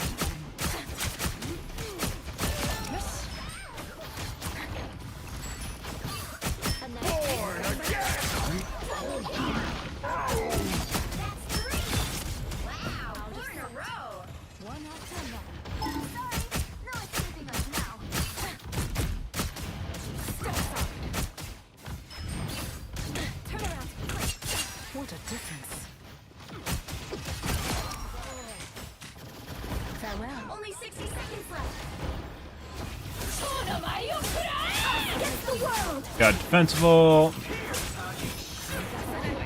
Invisible? Now I see them. Sayonara. Whoop. Shields up. Down to 30 seconds. What a disgrace. Mental kill. So close. Hang on. Out of sight. No worries. I got your back. That's better.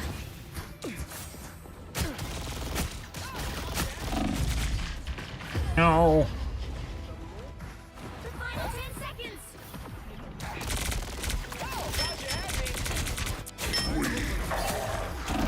I'm back. Step aside.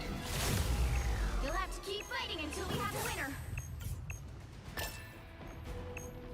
It's the grand finale. Invisible? The enemy has arrived. A nice deep freeze. Needed some help. All right. And that one felt relatively good, I'd say. Big win!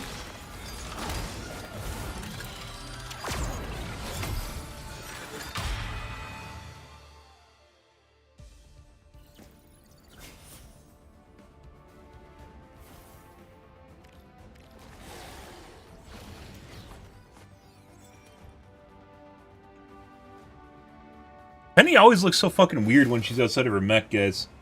I don't know why.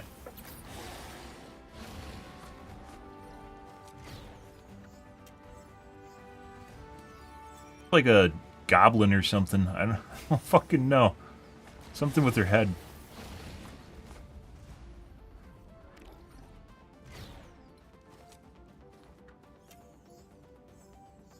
We didn't actually do that much, all things considered. Felt like we were, but we were not.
let's see. I do want to play comp at some point here, guys, but definitely still having some weird ass issues here. Heroes could make all the difference.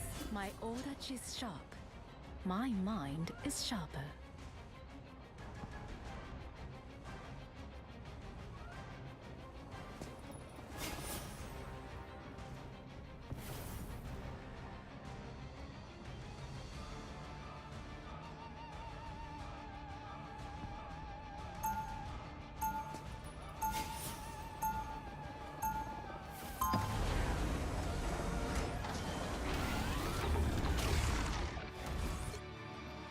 Enemies can become friends, but only if we show our foes respect.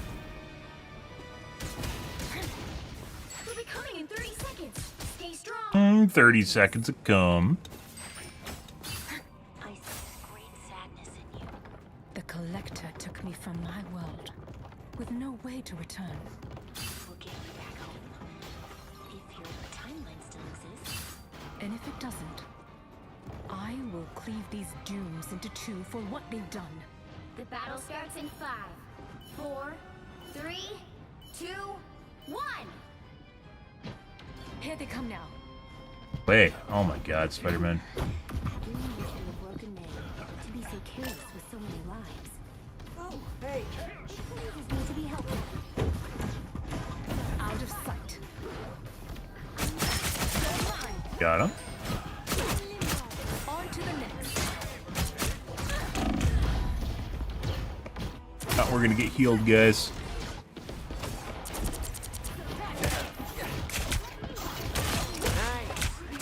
My hunt continues. Step aside.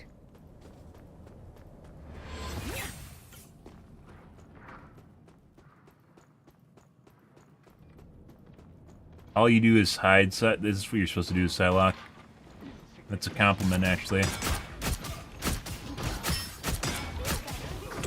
Huh. Hitting harder than ever.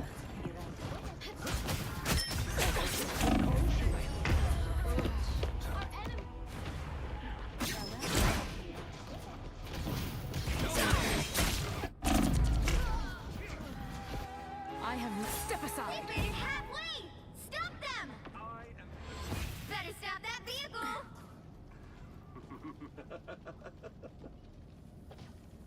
Let's see. There's still a chance to stop them. Pretty hard comm now.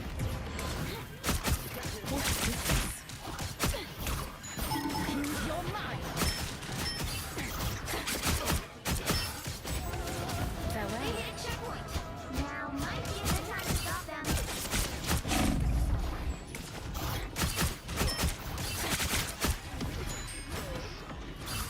Out of sight. Take a nap. You're mine.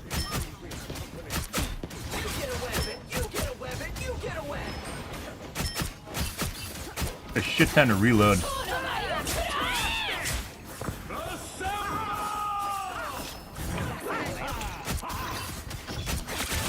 Farewell. 100% a pre-med again, by the way, guys. This will do nicely.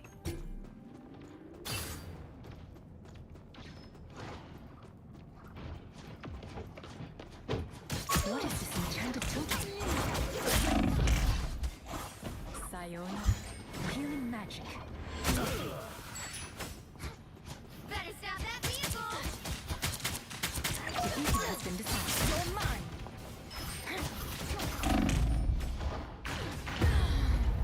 Lots of clown train following us around, guys. Have to try that game. I mean, I've watched people play the game. Not really. I played Counter-Strike for years prior to streaming. I played Counter-Strike Source for a long fucking time. And then I played Go for about a year on stream, and then I played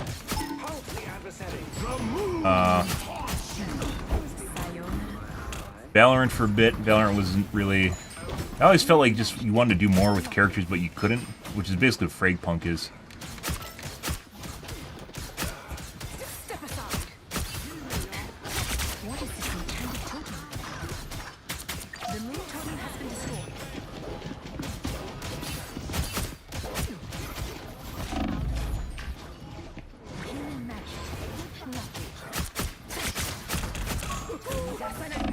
Hard com, super hard.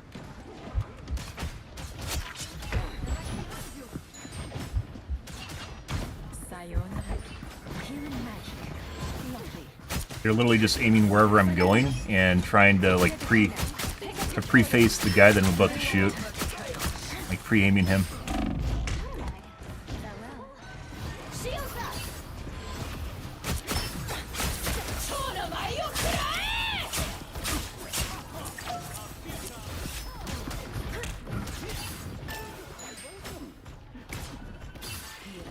A gift from conscience.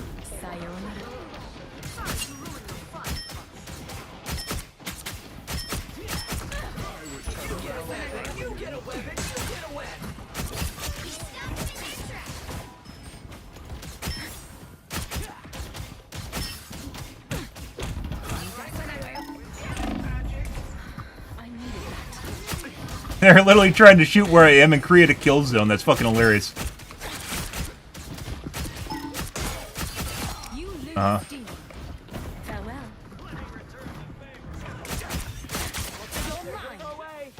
Dead.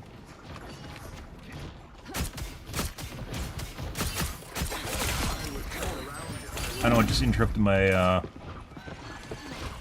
of sight.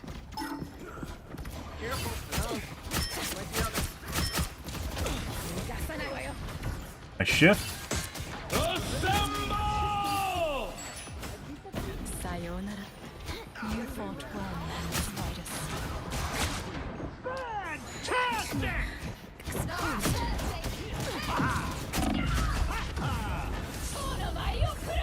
Gone? He is gone. That's unfortunate.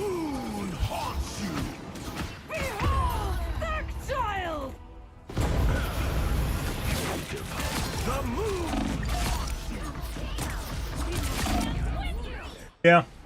I mean, I get what you're saying, but like I just got burned out on them. Like I really kind of crave more to video games other than just like go to the objective and do the thing.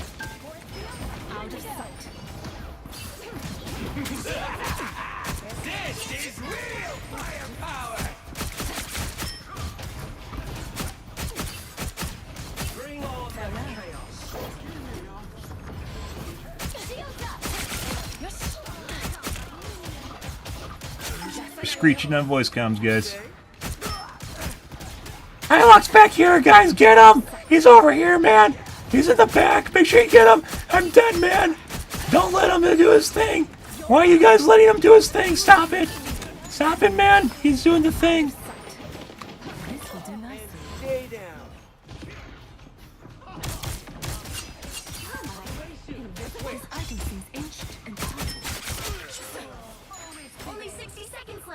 Why are you guys killing him? He's a streamer! You can't let the streamer do the thing! Half this match has literally just been us trying to basically kite the enemy team around without actually, like, without dying. That's basically what it comes down to.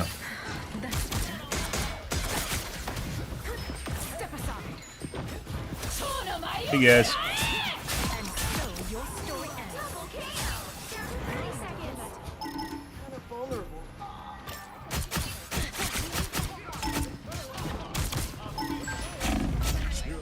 Your father proud, wonder, my dear. Farewell.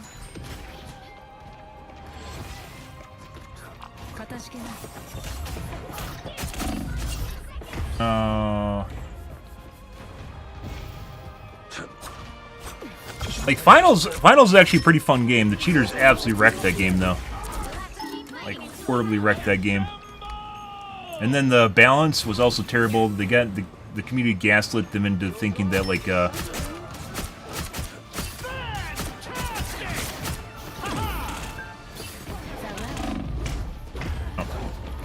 gaslit them into thinking like everything else other than medic was the problem, where people are literally just having like healing orgies constantly and just like lasering people from across the map, because that's what they played, because it was basically the meta was medic and they didn't touch the medic, and every time they go after the medic or like attempt to solve the problem, the community would freak out, or the big streamers would freak out and talk about how they're basically encouraging bad players to play the game.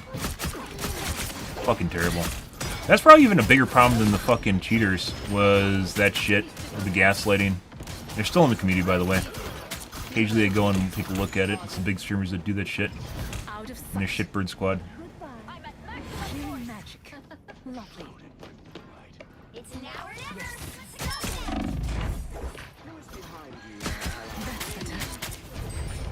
This place is worth a good look.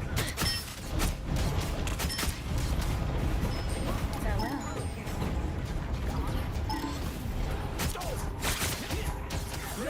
Only 60 seconds left. This is real firepower! And we got basically 2 tap. Can't you wield it, Spider? I don't know, like, games like MOBAs, as well as it's like mini progression-based games, I guess you could say, as well as hero shooters are much more enjoyable. A lot more mechanics, a lot more things going on.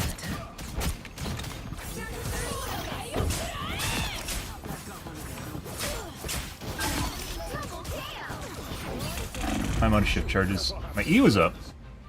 God, if only the icons in the bottom right were bigger so I could actually use the information instead of trying to rely on my head counting down abilities. The final 10 seconds. There's so many times I die when I actually have something else up that's available, but I don't have things perfectly memorized.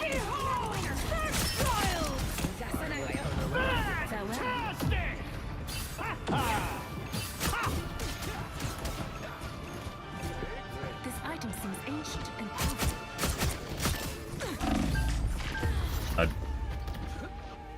Dash for it. I thought he was gonna run away.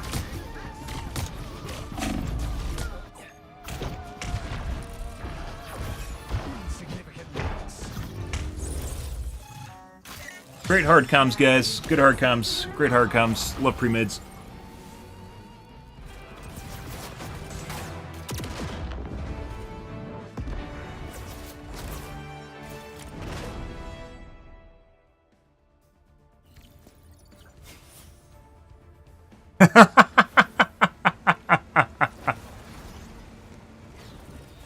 Say my name.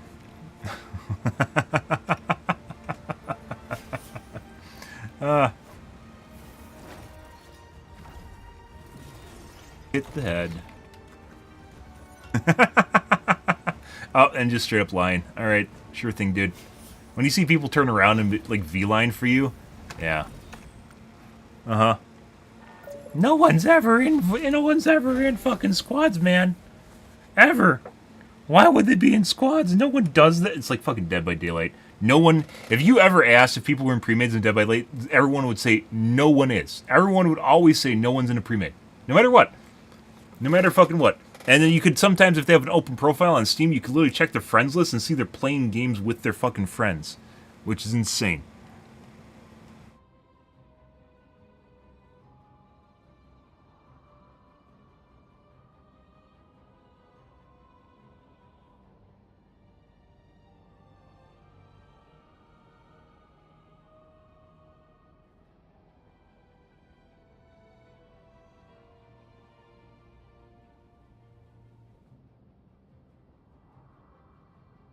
At the beginning, it was probably around 0.2. That was the worst, was between 0.1 and between 0.0. No, 0.1 and 0.2. After they grab 0.1, where their entire fucking Gooner squad is following me around. We just kited them around where the front line got killed.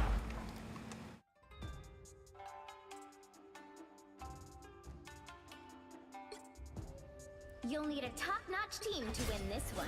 My knowledge is sharp. My mind is sharper.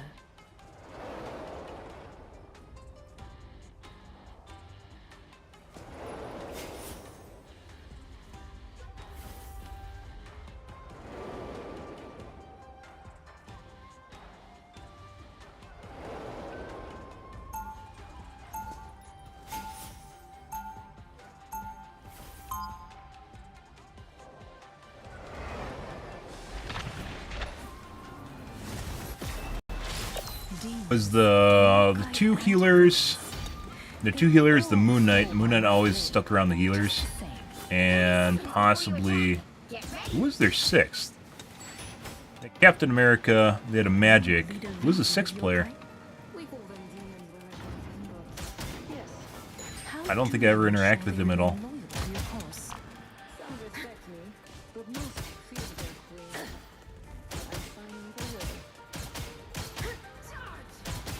The battle starts in 5, 4, 3, 2, 1. The enemy has arrived. He's dead. He 100% should have been dead.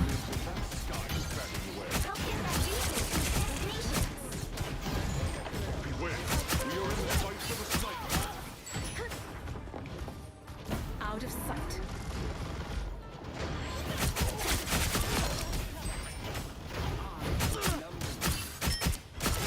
Double KO. That's 3. You're mine. Even knows back here he existed. Wait, he's not dead. No! God, can I make my icons at the bottom right bigger, please? Please? Bigger, more noticeable, not white little badges that are opaque and the same, almost the same color as the background. Thanks so much.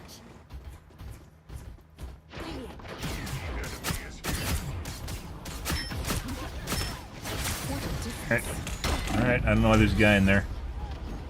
He's just hiding in the room?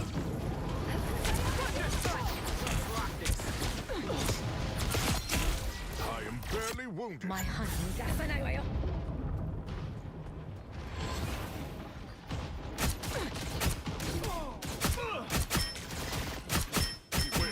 We are in the sights of a sniper.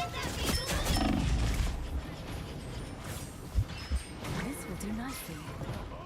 Sayonara. Oh, I don't have a shift charge up. I thought I did. Oh, I'm fine. Literally saw looking around for me and waiting for me. My hunt.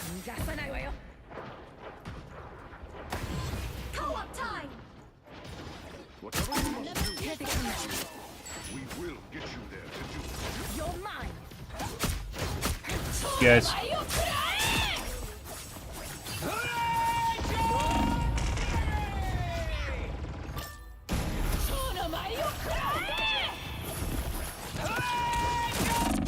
That's from me.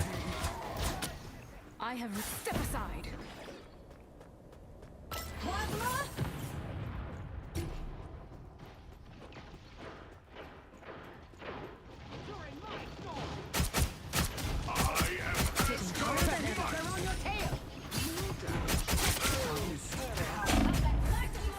Christ.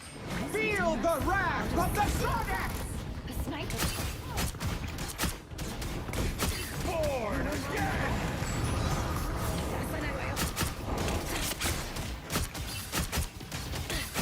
Dude, where the fuck are my shots going? I require some aid. The cosmos healed. Get ready. Here come the bad Items, guys. step aside. Get that vehicle moving again.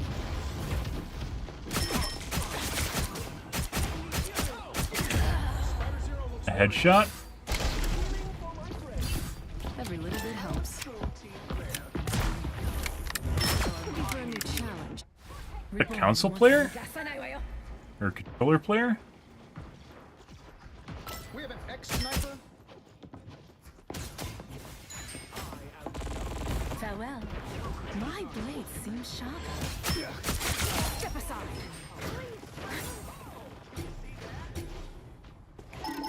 If we hope to reach Byokan, we need to move. Double KO. You lose, demon. Step aside. Daily, your Only cause 60 is- seconds. Dude. It's like literally people hiding around corners waiting for me. The fuck is this shit?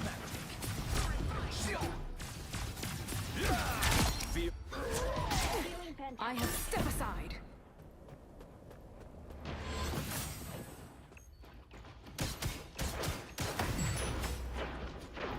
Face a deadly enemy from afar. Christ.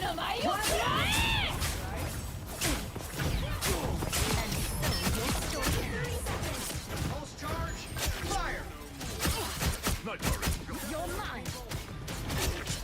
Feeling my fucking limbs.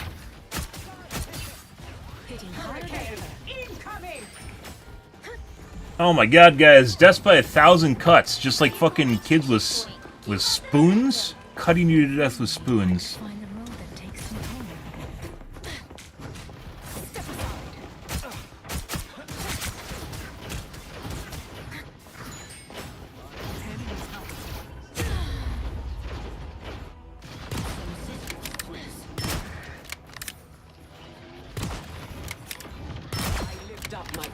This is a controller player. I fucking hate him assist.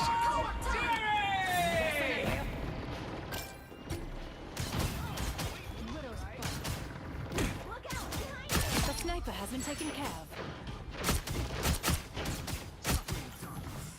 I am vulnerable. Double kill! Hearing magic. Journeys to the shrine of the Step aside. Out of sight. Keep going! What's the disgrace? That's better.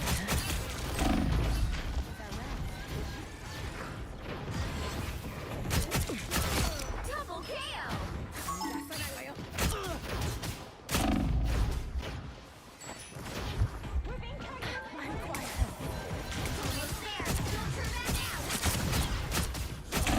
Oh my god! The cosmos heals you. Anything, you made me do that. I'm back. Mind? Go mid. Shields up!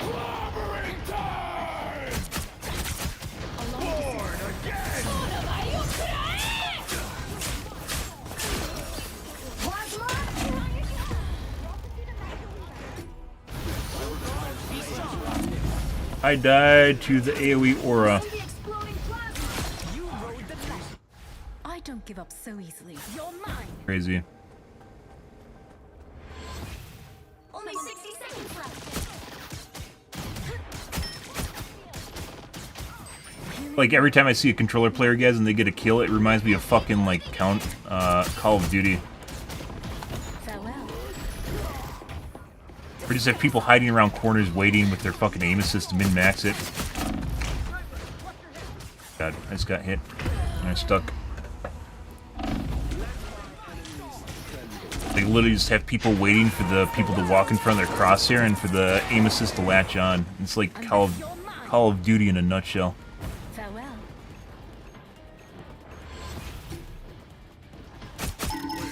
We are in the sights of the sun.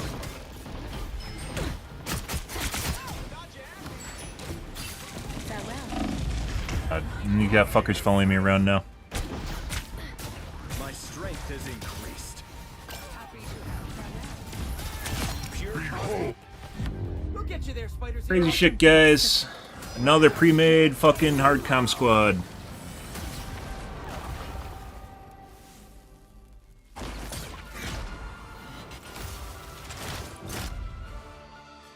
And Apache by a fucking controller player with aim assist. Good shit.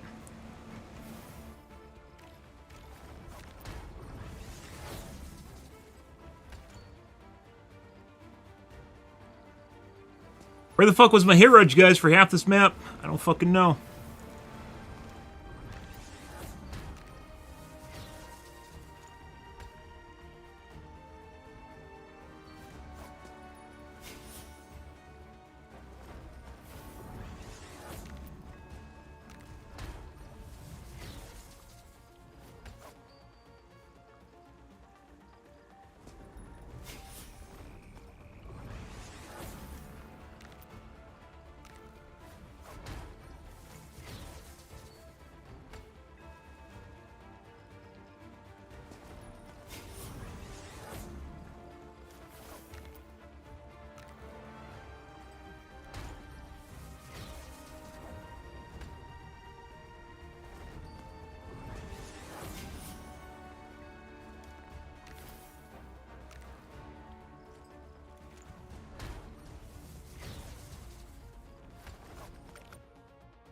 Fucking fuck off.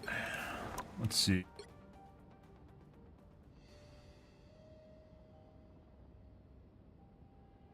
Never happened, guys, because if you took away their aim assist, they would never do anything like that with the controller.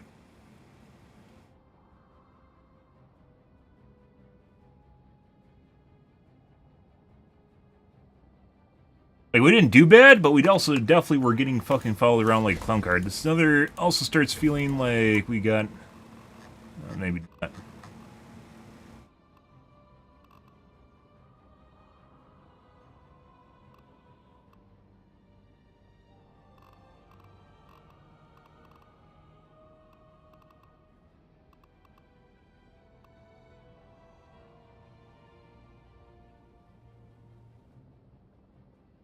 3 days ago?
Pick your hero. Ready? Or villain. I'm not judging. My audach is sharp.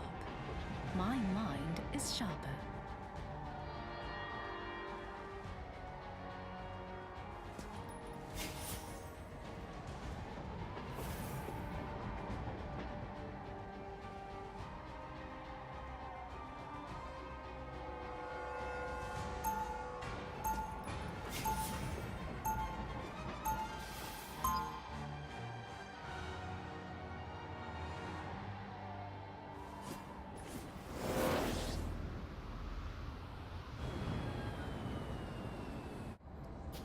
Enemies can Dooba dooba doo doo. 30 seconds before you attack. Dooba dooba doo doo doo.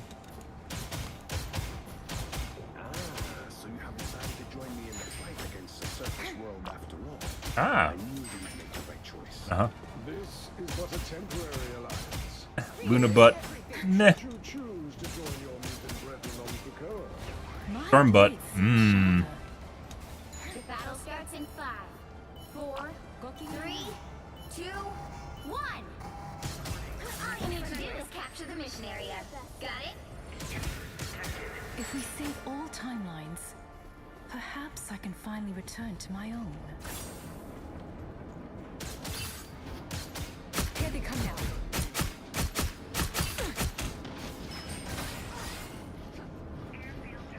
Sayonara.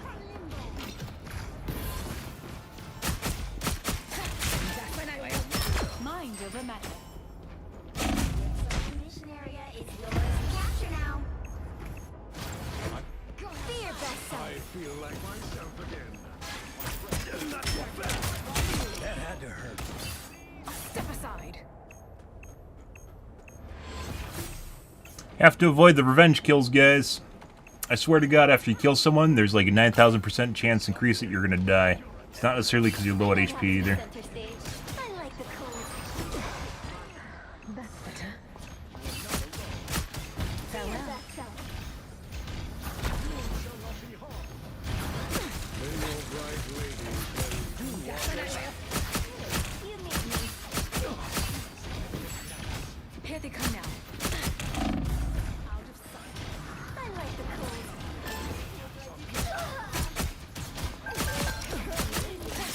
Step aside.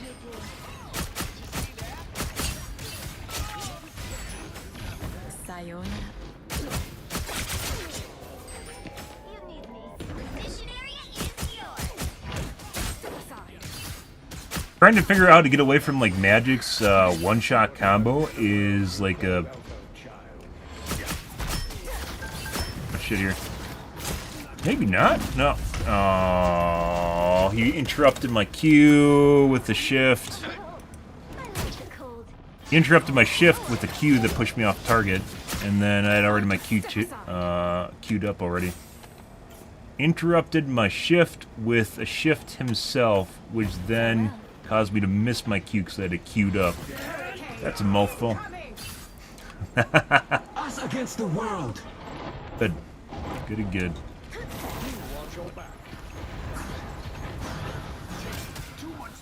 Hitting harder than ever. Typical air breather. Sayonara. Step aside. Isn't it? Not gonna risk that. Keep going.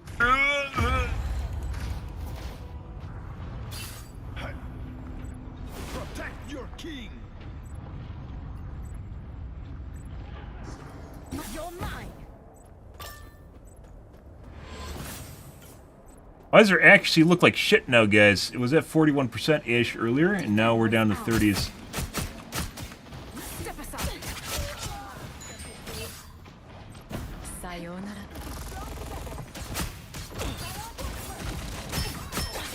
Area's almost yours.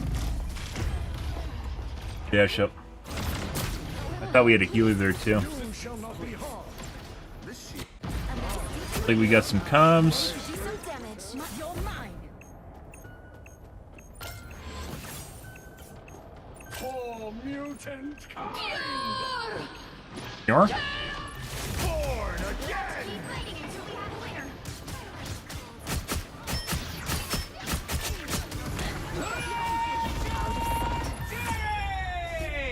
Alright. No one got on point. Alright.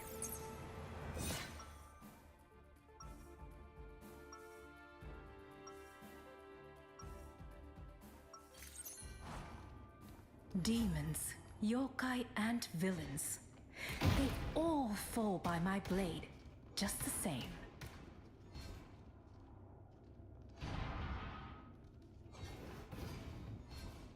Seconds before you attack. Get ready.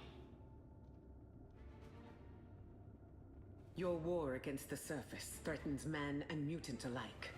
You could flood this world with a mere thought. Do you truly fear what lies beneath the waves?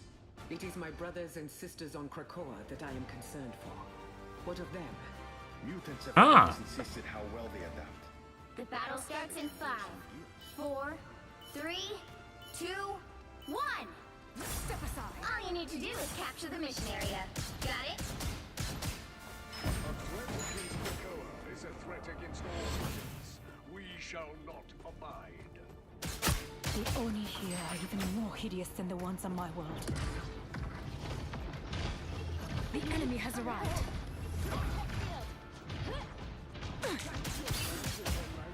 Sayonara. Christ. Getting hurt too easily. You're mine. Looks like the mission area is... They legit have people just following me around. That's hilarious. Capture the mission area! It's over. Out Huh. of sight. Human magic. Clown car didn't show up. Hey, bud.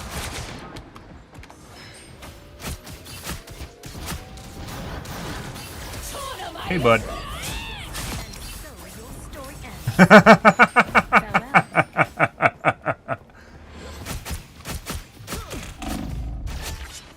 Sometimes it's about sending a message, guys.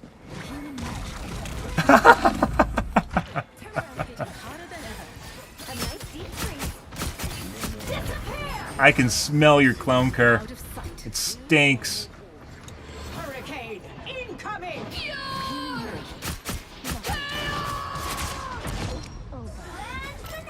Step aside. Fear Magneto!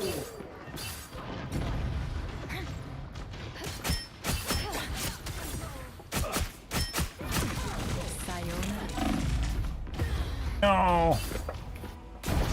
A nice deep freeze. Wash our foes away! Step aside. You've captured more than half of the mission area. I don't even think like solo ulting, you know, just like people like shitting on it, but in the case in way Psylocke's ult works, getting a kill with it sometimes is actually kind of a big deal, or 2 kills, because you're generally uncontested when it happens.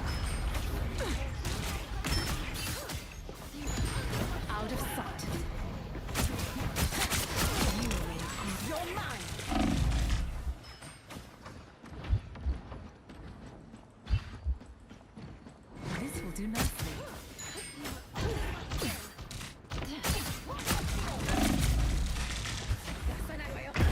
Oh. They literally just left their team to die at the point to chase me down. Also, we probably could have killed Wanda. Or, excuse me, Mrs. Woman. If I actually didn't go for the med kit, instead just tried to finish her off. Out of sight. Going for meds, guys, or retreating is always just a shit show. It's just like figuring out when you should and when you shouldn't do it. Destroy that troublesome arc. Please, we're hurt. Step aside. Born again! Agani? Cookie jar's open! Cookie jar's open! I love the cookie jar.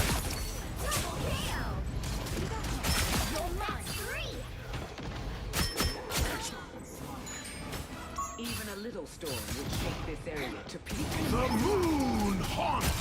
Wow, 4 in a row. Alright, well, she's dead.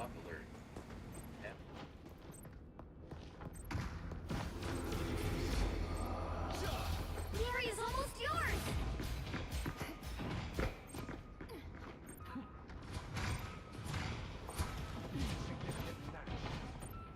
Out of sight. Fear Magneto! It's the grand finale. Oh. Disappear. I needed that. Hurricane incoming! You'll have to keep fighting until we have a winner. Farewell. Us against the world. Alright.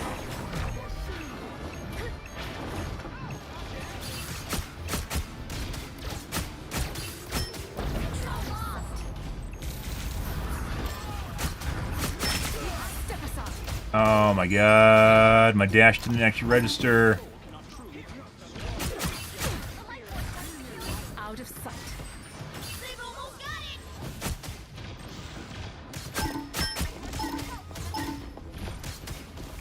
Pull me. No.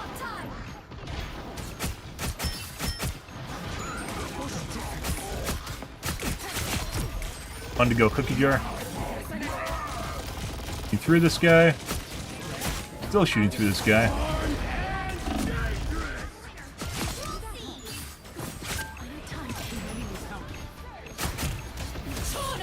Guys.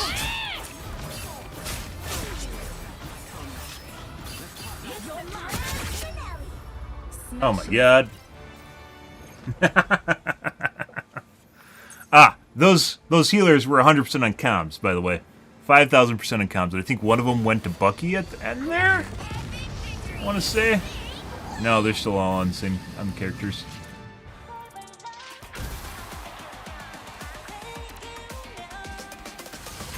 Hey, Dep song! It's so good, but actually I didn't sing anything. 32% actually, guys. Why is my actually so low?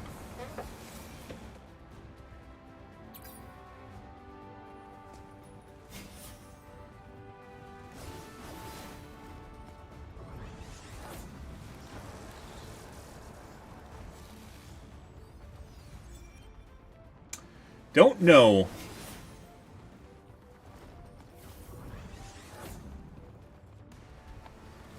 Felt that way in game. Did it? Yeah.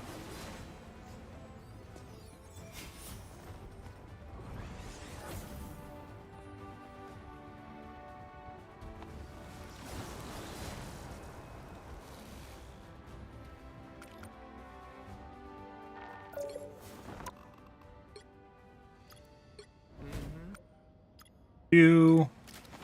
Bronze 3. GM1. Flash Shield 3.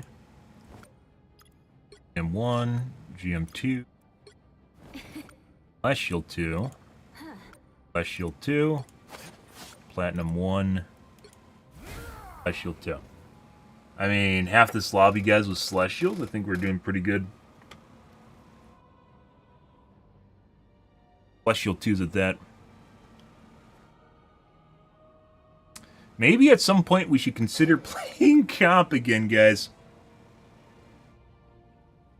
Last time we were playing comp though, like seriously, like fucking GM2 and 3 literally feels like plat gold all over again, like the transition point between the two. Just turds. Diamond 1 is actually better. You get like better, more consistent players in Diamond 1.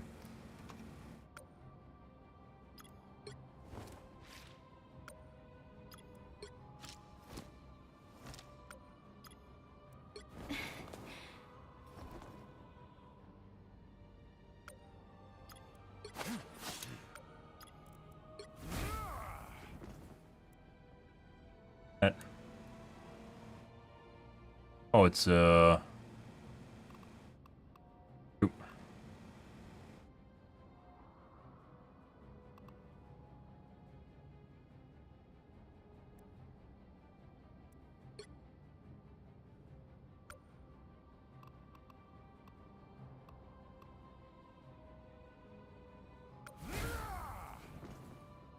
Like the clan thing, clan system. Surprising, it's limited. I think it's limited to 12 players. That's kind of weird. Guilds, for instance, in World of Warcraft have up to, I think, 1,000 players. No, alts, that is.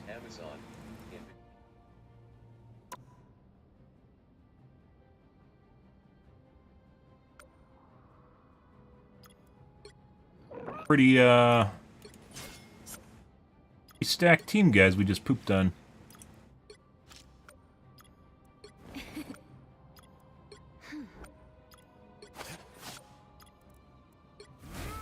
Three Celestial 2s in there, and GM. GM1, GM2, and then the last guy is a plat.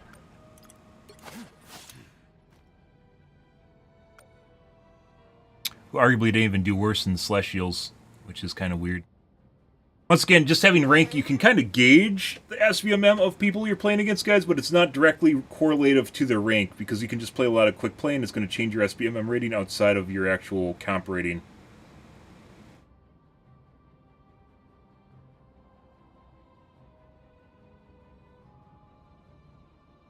Okay. We're to call things here for tonight, guys. We have to start playing comp again at some point here. I'm going to have to bite the bullet. I think we've gotten to a point... I mean... The weird thing is, like, most of the games tonight have felt good, except for the first 3 games were absolutely horrid. Especially the first one. Like, we had, like, 26% accuracy and nothing was registering properly. It's right here. Was it this one? It wasn't right either. 7% accuracy. Didn't even feel correct at all. Just shooting through people shooting blanks. I don't know. It's like the first 3 games. This was a bad one too, and then I just noped out of the second one or the last one, and then we got decent games for basically the rest of the morning. After I just quit out of the game.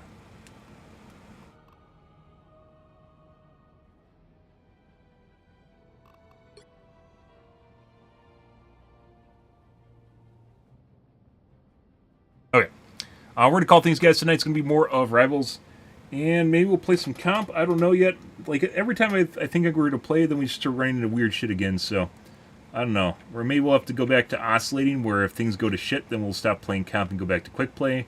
And if they feel normal, we'll play quick play. But or play comp. But at that point, guys, like, the damage is already done.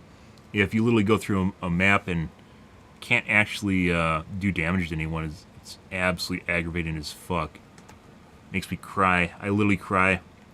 Not figuratively, literally cry. If my cam was on, you'd see tears, but boss, it's not. So you'll have to trust me. Moment of vulnerability, guys. But I am out here for this morning, guys. If you are new to the stream, you enjoyed the bullshit, enjoyed the fun, you enjoyed me absolutely destroying a Psylocke, make sure to follow button on your select platform. I stream to Kick, Facebook, YouTube, Twitch, Trovo, as well as TikTok every day from late night to early morning, GMT-6 to late night North America time. You stream for about 4 to 5 hours, give or take, depends on my life, what's happening, etc., etc., guys. We're out of here tonight. Earlier in the stream, we covered the launch, the Starship launch, even though it went boom. Still pretty good. They're making progress on that guy, but as we'll continue covering them into the future. But, yeah. Alrighty, guys, I'm out here for this morning, guys. Thanks for watching our stream as always, and I hope you guys have a wonderful, fantastic Friday morning. Have a good day, guys.